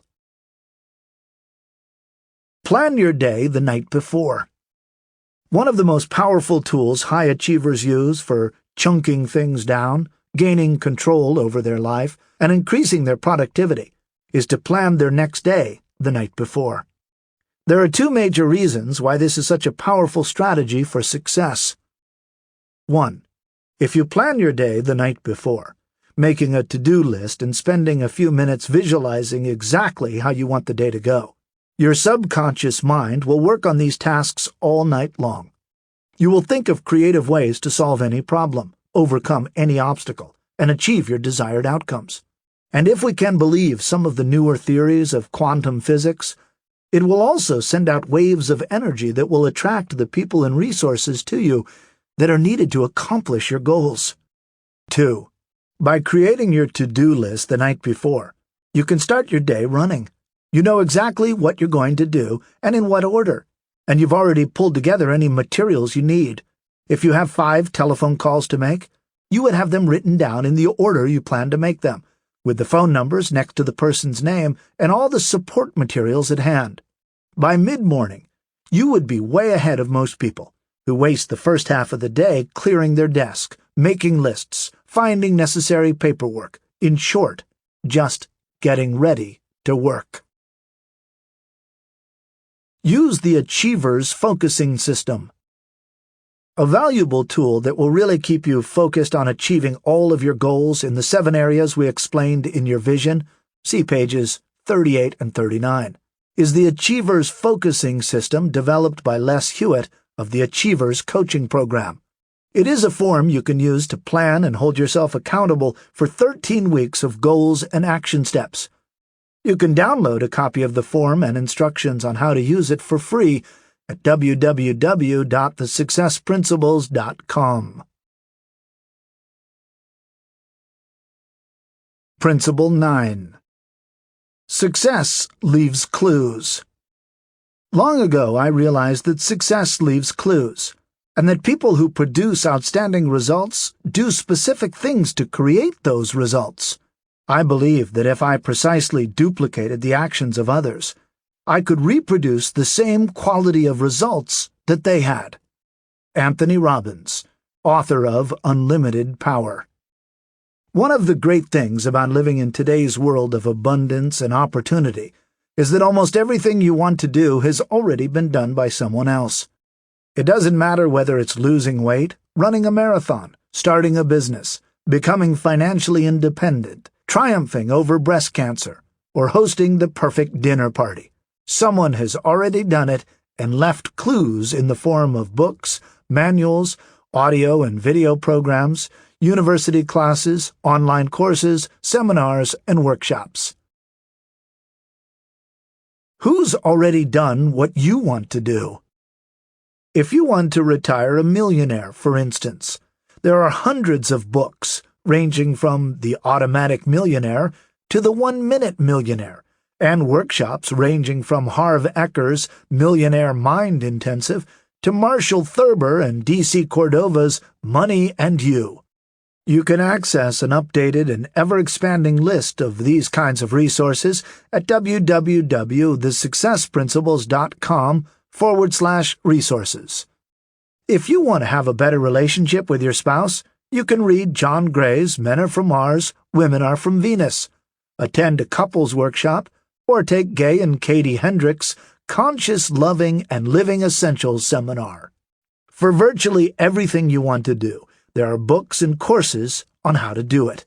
Better yet, just a phone call away are people who've already successfully done what you want to do and who are available as teachers, facilitators, mentors, advisors, coaches, and consultants. Here are 3 ways you can begin to seek out clues. 1. Seek out a teacher, coach, mentor, a manual, book, audio program, or an internet resource to help you achieve one of your major goals. 2. Seek out someone who has already done what you want to do, and ask the person if you can interview him or her on how you should proceed. 3. Ask someone if you can shadow them for a day and watch them work, or offer to be a volunteer, assistant, or intern for someone you can learn from. Why people don't seek out clues. When I was preparing to go on a morning news show in Dallas, I asked the station's makeup artist what her long-term goals were. She said she'd always thought about opening her own beauty salon, so I asked her what she was doing to make that happen. "Nothing," she said, "because I don't know how to go about it." I suggested she offer to take a salon owner to lunch and ask how she opened her own salon. "You can do that?" the makeup artist exclaimed. "You most certainly can. In fact, you have probably thought about approaching an expert for advice, but rejected the idea with thoughts such as, why would someone take the time to tell me what they did? Why would they teach me and create their own competition? Banish those thoughts. You will find that most people love to talk about how they built their business or accomplished their goals. But unfortunately, like the makeup artist in Dallas, most of us don't take advantage of all the resources available to us. Why? It never occurs to us. We don't see others using these resources, so we don't do it either. Our parents didn't do it. Our friends aren't doing it. Nobody where we work is doing it. It's inconvenient. We'd have to drive across town to a meeting. We'd have to take time away from television, family, or friends. Asking others for advice or information puts us up against our fear of rejection. We are afraid to take the risk. Connecting the dots in a new way would mean change, and change, even when it's in our best interest, is uncomfortable. Connecting the dots means hard work, and frankly, most people don't want to work that hard. Principle 10. Release the brakes. Everything you want is just outside your comfort zone. Robert Allen, co-author of The 1-Minute Millionaire. Have you ever been driving your car and suddenly realized you've left the emergency brake on? Did you push down harder on the gas to overcome the drag of the brake? No, of course not. You simply released the brake. And with no extra effort, you started to go faster. Most people drive through life with their psychological emergency brake on. They hold on to negative images about themselves, or suffer the mental and emotional effects of powerful experiences they haven't yet resolved or released. They stay in a comfort zone entirely of their own making. They maintain inaccurate beliefs about reality, or harbor guilt and self-doubt. And when they try to achieve their goals, these negative images and pre-programmed comfort zones always cancel out their good intentions, no matter how hard they try. Successful people, on the other hand, have discovered that instead of using increased willpower as the engine to power their success, it's simply easier to release the brakes by letting go of and replacing their limiting beliefs, by changing their self-images, and by releasing negative emotions like fear, resentment, anger, guilt, and shame. Get out of your comfort zone. Think of your comfort zone as a prison you live in, a largely self-created prison. It consists of the collection of can'ts, musts, must-nots, and other unfounded beliefs formed from all the negative thoughts and decisions you have accumulated and reinforced during your lifetime. Perhaps you've even been trained to limit yourself. Don't be as dumb as an elephant. A baby elephant is trained at birth to be confined to a very small space. Its trainer will tie its leg with a rope to a wooden post planted deep in the ground. This confines the baby elephant to an area determined by the length of the rope, the elephant's comfort zone. Though the baby elephant will initially try to break the rope is too strong, and so the baby elephant learns that it can't break the rope. It learns that it has to stay in the area defined by the length of the rope. When the elephant grows up into a 5-ton colossus that could easily break the same rope, it doesn't even try, because it learned as a baby that it couldn't break the rope. In this way, the largest elephant can be confined by the puniest little rope. Perhaps this also describes you, still trapped in a comfort zone by something as puny and weak as the small rope that controls the elephant, except your rope is made up of the limiting beliefs and images that you received and took on when you were young. If this describes you, the good news is that you can change your comfort zone. How? There are 4 different ways. 1. You can use affirmations and positive self-talk to affirm already having what you want, doing what you want, and being the way you want. 2. You can create powerful and compelling new internal images of having, doing, and being what you want. 3. You can use the revolutionary technique called tapping therapy. 4. You can simply change your behavior. All 4 of these approaches will shift you out of your old comfort zone. Stop recreating the same experience over and over. An important concept that successful people understand is that you are never stuck. You just keep recreating the same experience over and over by thinking the same thoughts, maintaining the same beliefs, speaking the same words, and doing the same things. Too often we create an endless loop of reinforcing behavior, which keeps us trapped in a constant downward spiral. Our limiting thoughts create images in our mind, and those images govern our behavior, which in turn reinforces the limiting thought. Imagine thinking that you are going to forget your talking points when you have to give a presentation at work. The thought stimulates a picture of you forgetting a key point. The image creates an experience of fear. The fear clouds your clear thinking, which makes you forget one of your key points, which reinforces your self-talk that you can't speak in front of groups. See, I knew I would forget what I was supposed to say. I can't speak in front of groups. As long as you keep complaining about your present circumstances, your mind will focus on it. By continually talking about, thinking about, and writing about the way things are, you are continually reinforcing those very same neural pathways in your brain that got you to where you are today. And you are continually sending out the same vibrations that will keep attracting the same people and circumstances that you have already created. To change this cycle, you must focus instead on thinking, talking, and writing about the reality you want to create. You must flood your unconscious with thoughts and images of this new reality. The significant problems we face cannot be solved by the same level of thinking that created them. Albert Einstein, winner, Nobel Prize for Physics. What's your financial temperature? Your comfort zone works the same way the thermostat in your home works. When the temperature in the room approaches the edge of the thermal range you have set, the thermostat sends an electrical signal to the furnace or to the air conditioner to turn it on or off. As the temperature in the room begins to change, the electrical signals continue to respond to the changes and keep the temperature within the desired range. Similarly, you have an internal psychological thermostat that regulates your level of performance in the world. Instead of electrical signals, your internal performance regulator uses discomfort signals to keep you within your comfort zone.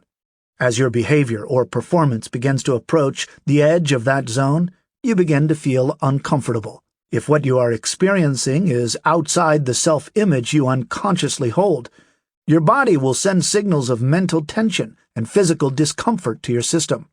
To avoid this discomfort, you unconsciously pull yourself back into your comfort zone. My stepfather, who was a regional sales manager for NCR, noticed that each of his salespeople had a self-image of themselves as a salesperson. They were a $2,000 a month salesperson or a $3,000 a month salesperson. If a person's self-image was that he earned $3,000 a month in commissions, then, whenever he earned that much in commissions in the first week of the month, he would slack off for the rest of the month. On the other hand, if it were near the end of the month and he had only earned $1,500 in commissions, he would put in 16-hour days, work weekends, create new sales proposals, and do everything possible to get to the $3,000 level for that month. No matter what the circumstance, a person with a $36,000 self-image would always produce a $36,000 income. To do anything else would make them uncomfortable. I remember one year my stepfather was out selling cash registers on New Year's Eve. He was out well past midnight with the intention of selling 2 more cash registers so that he would qualify for the annual trip to Hawaii awarded to all salesmen who hit their yearly quota. He had earned the trip for several years running, and his self-image would not allow him to lose out that year. He sold those machines and made the trip. It would have been outside his comfort zone to do anything less. Imagine the same scenario in relation to your savings account. Some people are comfortable as long as they have $2,000 in their savings account. Others are uncomfortable if they have any less than 8 months' income salted away. Still others are comfortable with no savings and credit card debt of $25,000. If the person needing 8 months' income and savings to feel comfortable is hit with an unexpected medical expense of $16,000, he will curtail his spending, work overtime, have a garage sale, whatever it takes to get his savings back up to the previous level. Likewise, if he suddenly inherits money, he is likely to spend enough of it to stay in that same savings comfort zone. No doubt you have heard that most lottery winners lose, spend, squander, or give away all of their newfound money within a few years of winning it. In fact, 80% of lottery winners in the United States file bankruptcy within 5 years. The reason is because they failed to develop a millionaire mindset. As a result, they subconsciously recreate the reality that matches their previous mindset. They feel uncomfortable with so much money, so they find some way to get back to their own familiar comfort zone.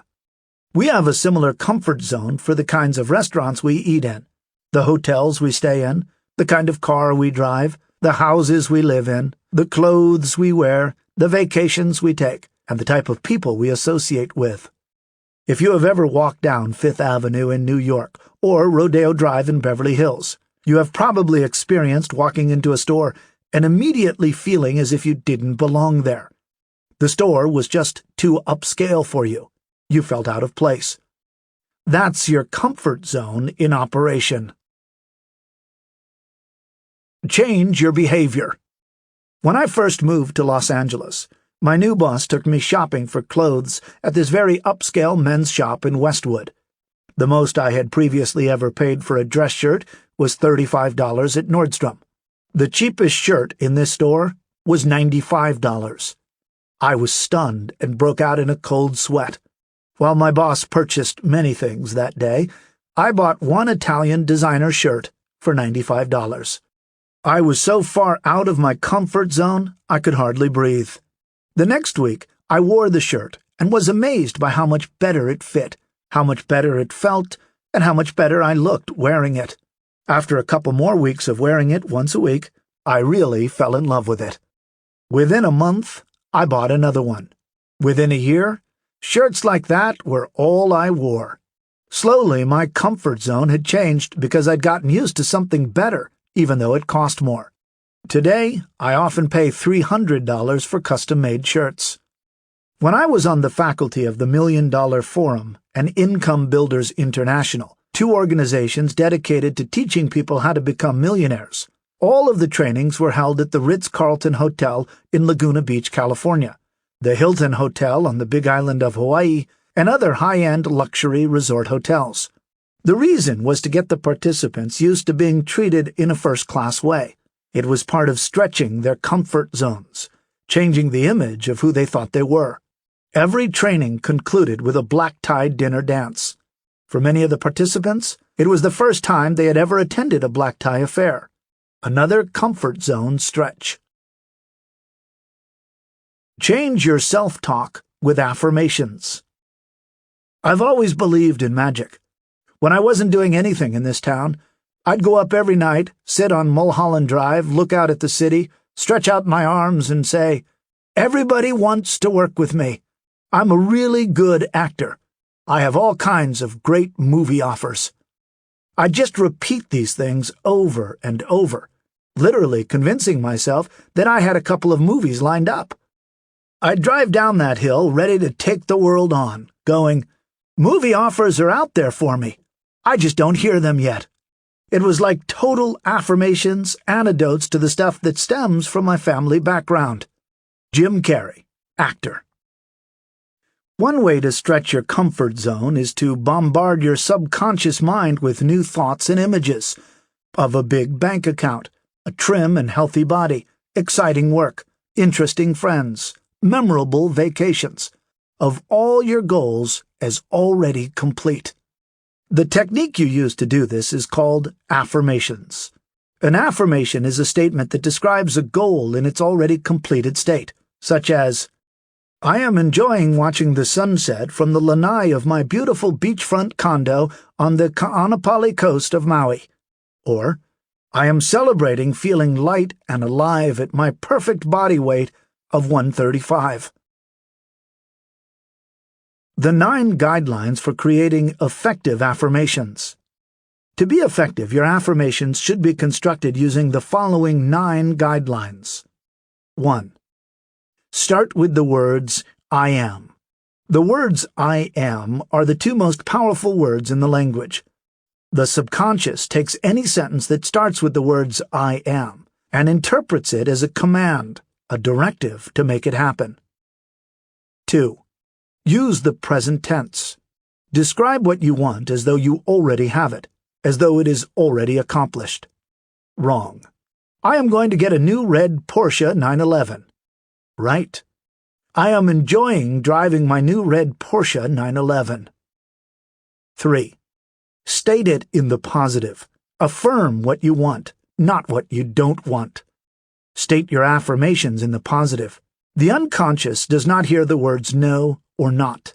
This means that the statement, "Don't slam the door," is heard as "slam the door." The unconscious thinks in pictures, and the words, "Don't slam the door," evoke a picture of slamming the door. The phrase, "I am no longer afraid of flying," evokes an image of being afraid of flying, while the phrase, "I am enjoying the thrill of flying," evokes an image of enjoyment. Wrong. I am no longer afraid of flying. Right. I am enjoying the thrill of flying.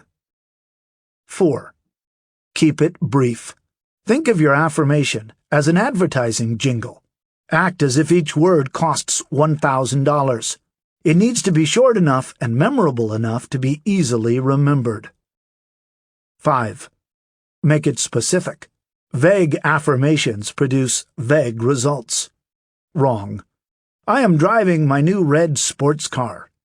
Right. I am driving my new red Porsche 911. 6. Include an action word ending with ing.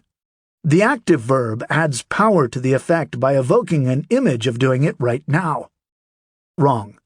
I express myself openly and honestly. Right. I am confidently expressing myself openly and honestly. 7. Include at least one dynamic emotion or feeling word. Include the emotional state you would be feeling if you had already achieved the goal. Some commonly used words are enjoying, joyfully, happily, celebrating, proudly, calmly, peacefully, delighted, enthusiastic, lovingly, secure, serenely, and triumphant. Wrong. I am maintaining my perfect body weight of 178 pounds. Right. I am feeling agile and great at 178. Note that the last one has the ring of an advertising jingle. The subconscious loves rhythm and rhymes.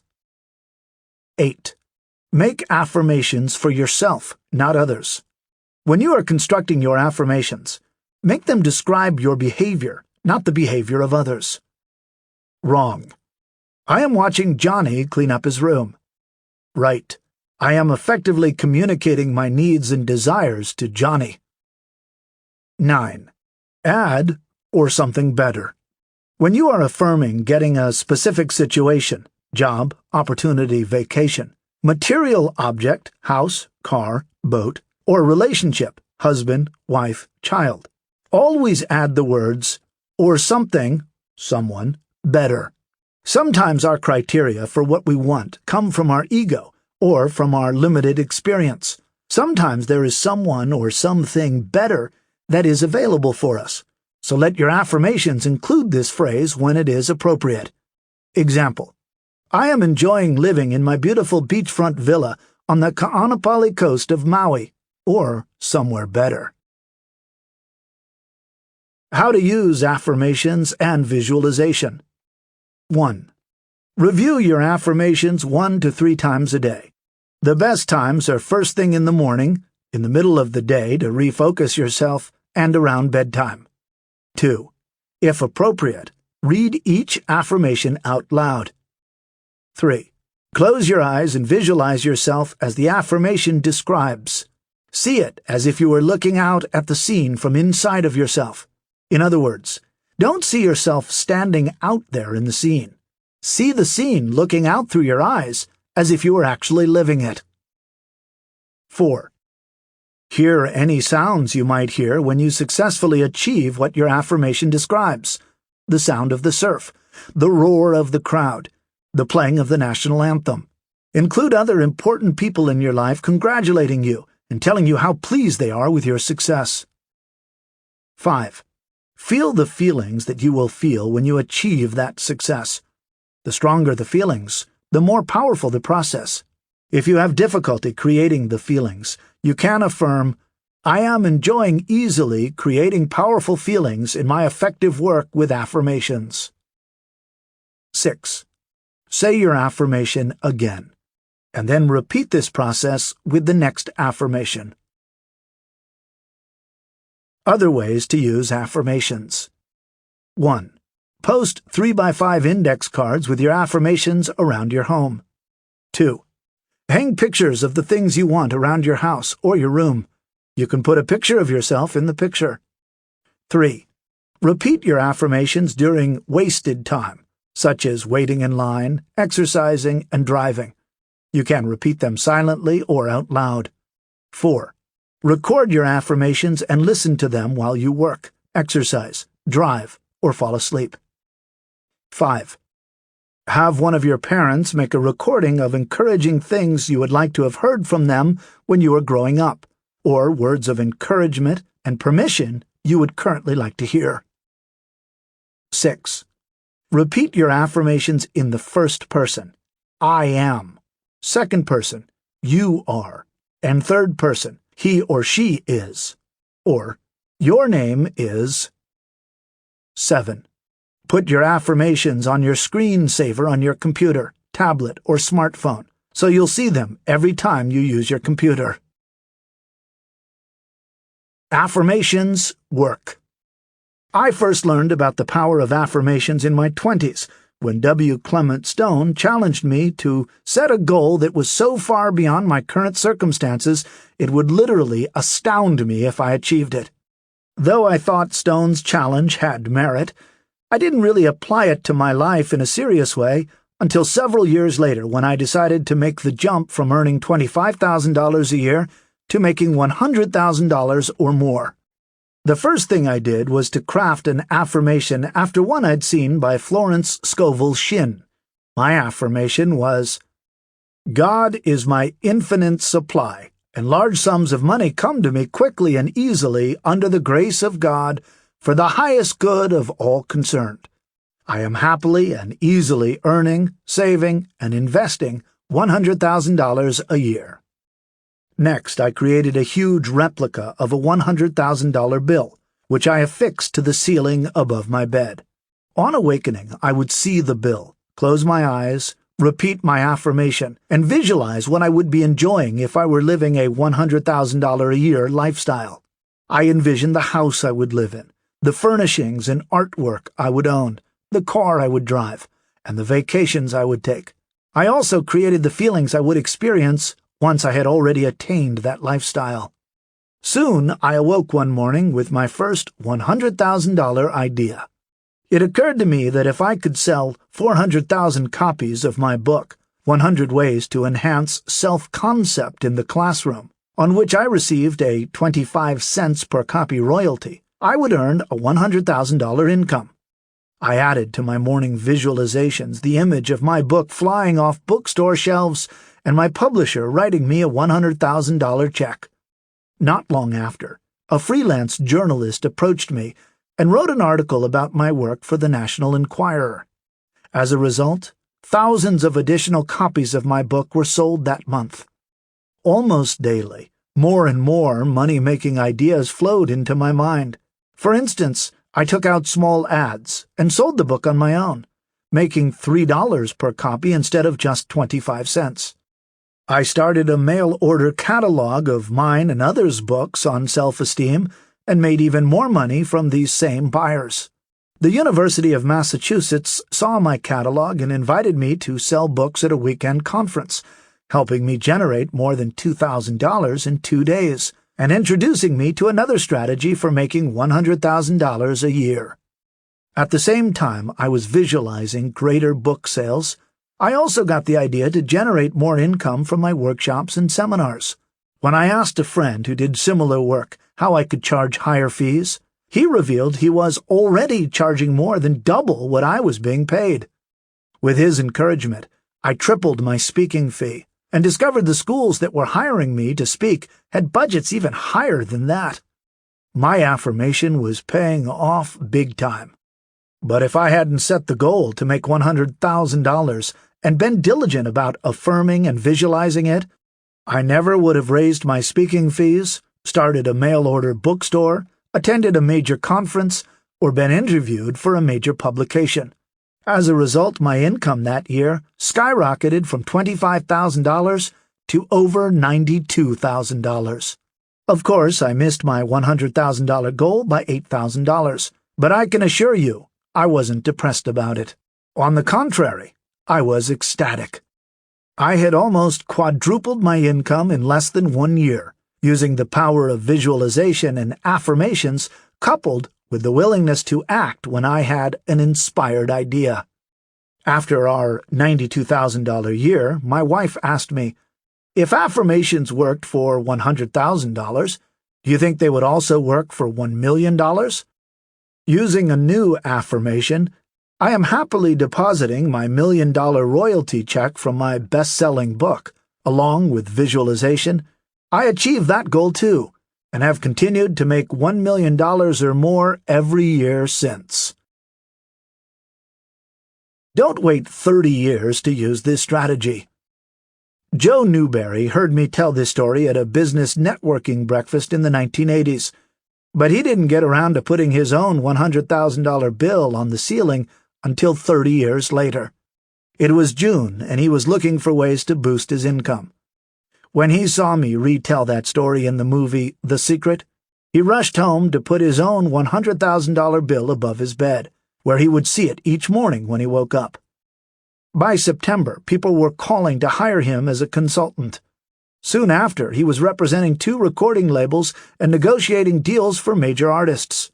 And in January, he flew to New York to pitch Barnes & Noble, as one of dozens of other sales representatives pitching that day, asking them to place an order for the recorded works he represented. After chatting pleasantly with the Barnes & Noble buyer about her kids and family, Joe watched in amazement as she pulled out the necessary paperwork and wrote him an order on the spot. It wasn't the modest order Joe had expected, however. As he headed for the elevator and looked at the paperwork in his hand, he quickly calculated his commissions on the far more substantial order she had written. To the penny, he had just earned $100,000. Principle 11. See what you want. Get what you see. Imagination is everything. It is the preview of life's coming attractions. Albert Einstein, winner, Nobel Prize for Physics. Visualization, or the act of creating compelling and vivid pictures in your mind, may be the most underutilized success tool you possess because it greatly accelerates the achievement of any success in 3 powerful ways. 1. Visualization activates the creative powers of your subconscious mind. 2. Visualization focuses your brain by programming its reticular activating system, RAS, to notice available resources that were always there, but were previously unnoticed. 3. Visualization, through the law of attraction, magnetizes and attracts to you the people, resources, and opportunities you need to achieve your goal. The law of attraction basically states that whatever you think about, talk about, fantasize about, and feel strongly about, you will attract into your life.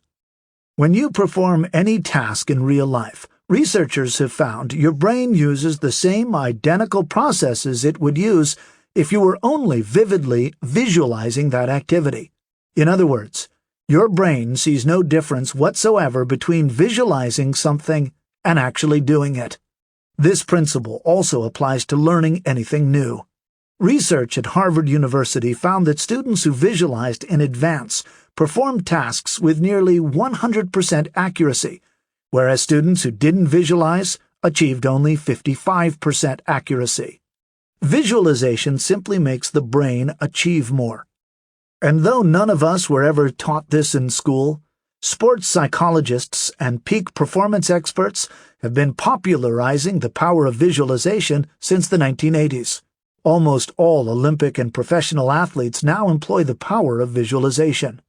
Jack Nicklaus, the legendary golfer with 73 tournament victories and $5.7 million in winnings, once said, "I never hit a shot, not even in practice, without having a very sharp, in-focus picture of it in my head. It's like a color movie. First, I see where I want it to finish, nice and white and sitting high on the bright green grass. Then the scene quickly changes, and I see the ball going there, its path, trajectory and shape, even its behavior on landing. Then there's sort of a fade out, and the next scene shows me making the kind of swing that will turn the previous images into reality." How visualization works to enhance performance. When you visualize your goals as already complete each and every day, it creates a conflict, structural tension in your subconscious mind between what you are visualizing and what you currently have. Your subconscious mind works to resolve that conflict by turning your current reality into the new, more exciting vision. This conflict, when intensified over time through constant visualization, actually causes 3 things to happen. 1. It programs your brain's RAS to start letting into your awareness anything that will help you achieve your goals. 2. It activates your subconscious mind to create solutions for getting the goals you want.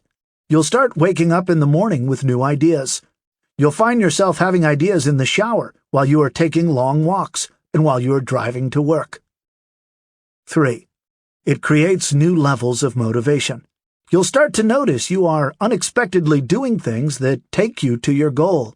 All of a sudden, you are raising your hand in class, volunteering to take on new assignments at work, speaking out at staff meetings, asking more directly for what you want, saving money for the things that you want, paying down a credit card debt, or taking more risks in your personal life. Let's take a closer look at how the RAS works. At any one time, there are about 11 million bits of information streaming into your brain, most of which you cannot attend to, nor do you need to. So your brain's RAS filters most of them out, letting into your awareness only those signals that can help you survive and achieve your most important goals. So how does your RAS know what to let into your awareness and what to filter out? It lets in anything that will help you achieve the goals you have set and are constantly visualizing and affirming. It also lets in anything that matches your beliefs and images about yourself, others, and the world. The RAS is a powerful tool, but it can only look for ways to achieve the exact pictures you give it. Your creative subconscious doesn't think in words, it thinks in pictures. So how does all this help your effort to become successful and achieve the life of your dreams? When you give your brain specific, colorful, and vividly compelling pictures to manifest, it will seek out and capture all the information necessary to bring that picture into reality for you. If you give your mind a $10,000 problem, it will come up with a $10,000 solution. If you give your mind a $1 million problem, it'll come up with a $1 million solution. If you give it pictures of a beautiful home, an adoring spouse, an exciting career, and exotic vacations, it will go to work on achieving those. By contrast, if you are constantly feeding it negative, fearful, and anxious pictures, guess what? It'll go to work to achieve those too. The process for visualizing your future. The process of visualizing for success is really quite simple. All you have to do is close your eyes and see your goals as already complete. If one of your objectives is to own a nice house on the lake, then close your eyes and see yourself walking through the exact house you would like to own. Fill in all of the details. What does the exterior look like? How is it landscaped? What kind of view does it have? What do the living room, kitchen, master bedroom, dining room, family room, and den look like? How is it furnished? Go from room to room and fill in all of the details. Make the images as clear and bright as possible. This goes for any goal you make, whether it is in the area of work, play, family, personal finances, relationships, or philanthropy. Write down each of your goals and objectives, then review them, affirm them, and visualize them every day. Then, each morning when you wake and each night before you go to bed, read through the list of goals out loud, pausing after each one to close your eyes and recreate the visual image of that completed goal in your mind. Continue through the list until you have visualized each goal as complete and fulfilled. The whole process will take between 10 and 15 minutes, depending on how many goals you have. If you meditate, do your visualization right after you finish meditating. The deepened state you have achieved in meditation will heighten the impact of your visualizations. Adding sounds and feelings to the pictures. To multiply the effect many times over, add sound, smells, tastes, and feelings to your pictures.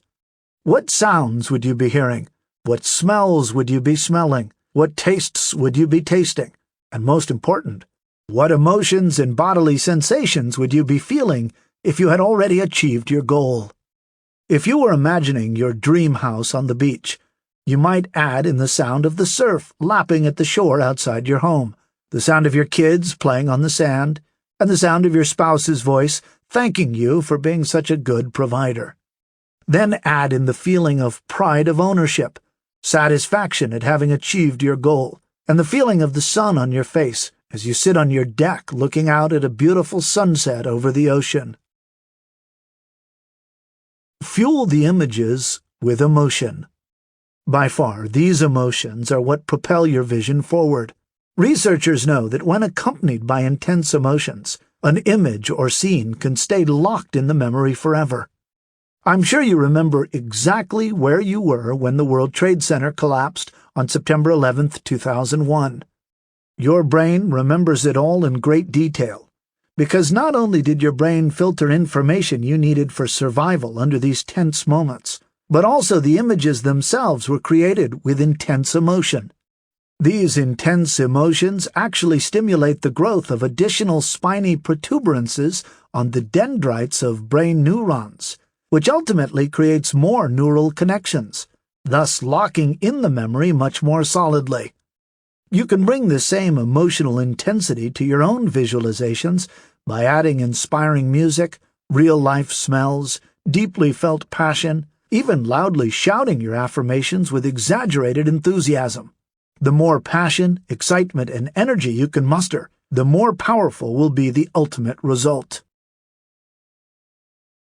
Visualization works.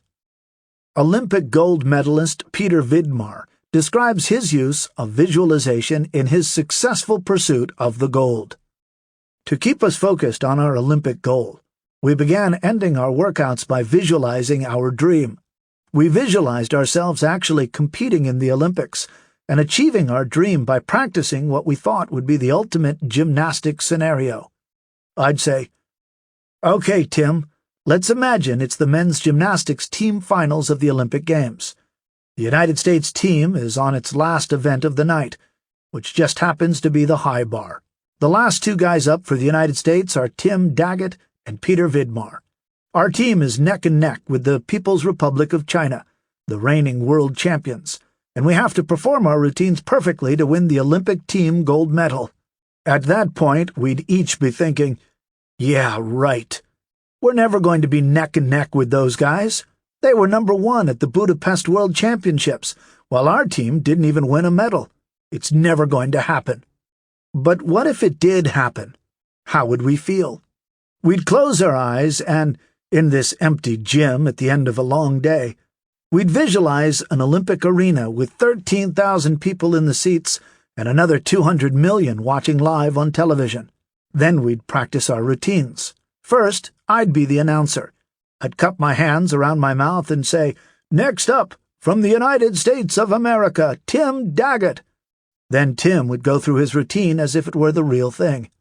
Then Tim would go over to the corner of the gym, cup his hands around his mouth, and in his best announcer voice say, "Next up, from the United States of America, Peter Vidmar." Then it was my turn. In my mind, I had one chance to perfectly perform my routine in order for our team to win the gold medal. If I didn't, we'd lose. Tim would shout out, "Green light!" and I'd look at the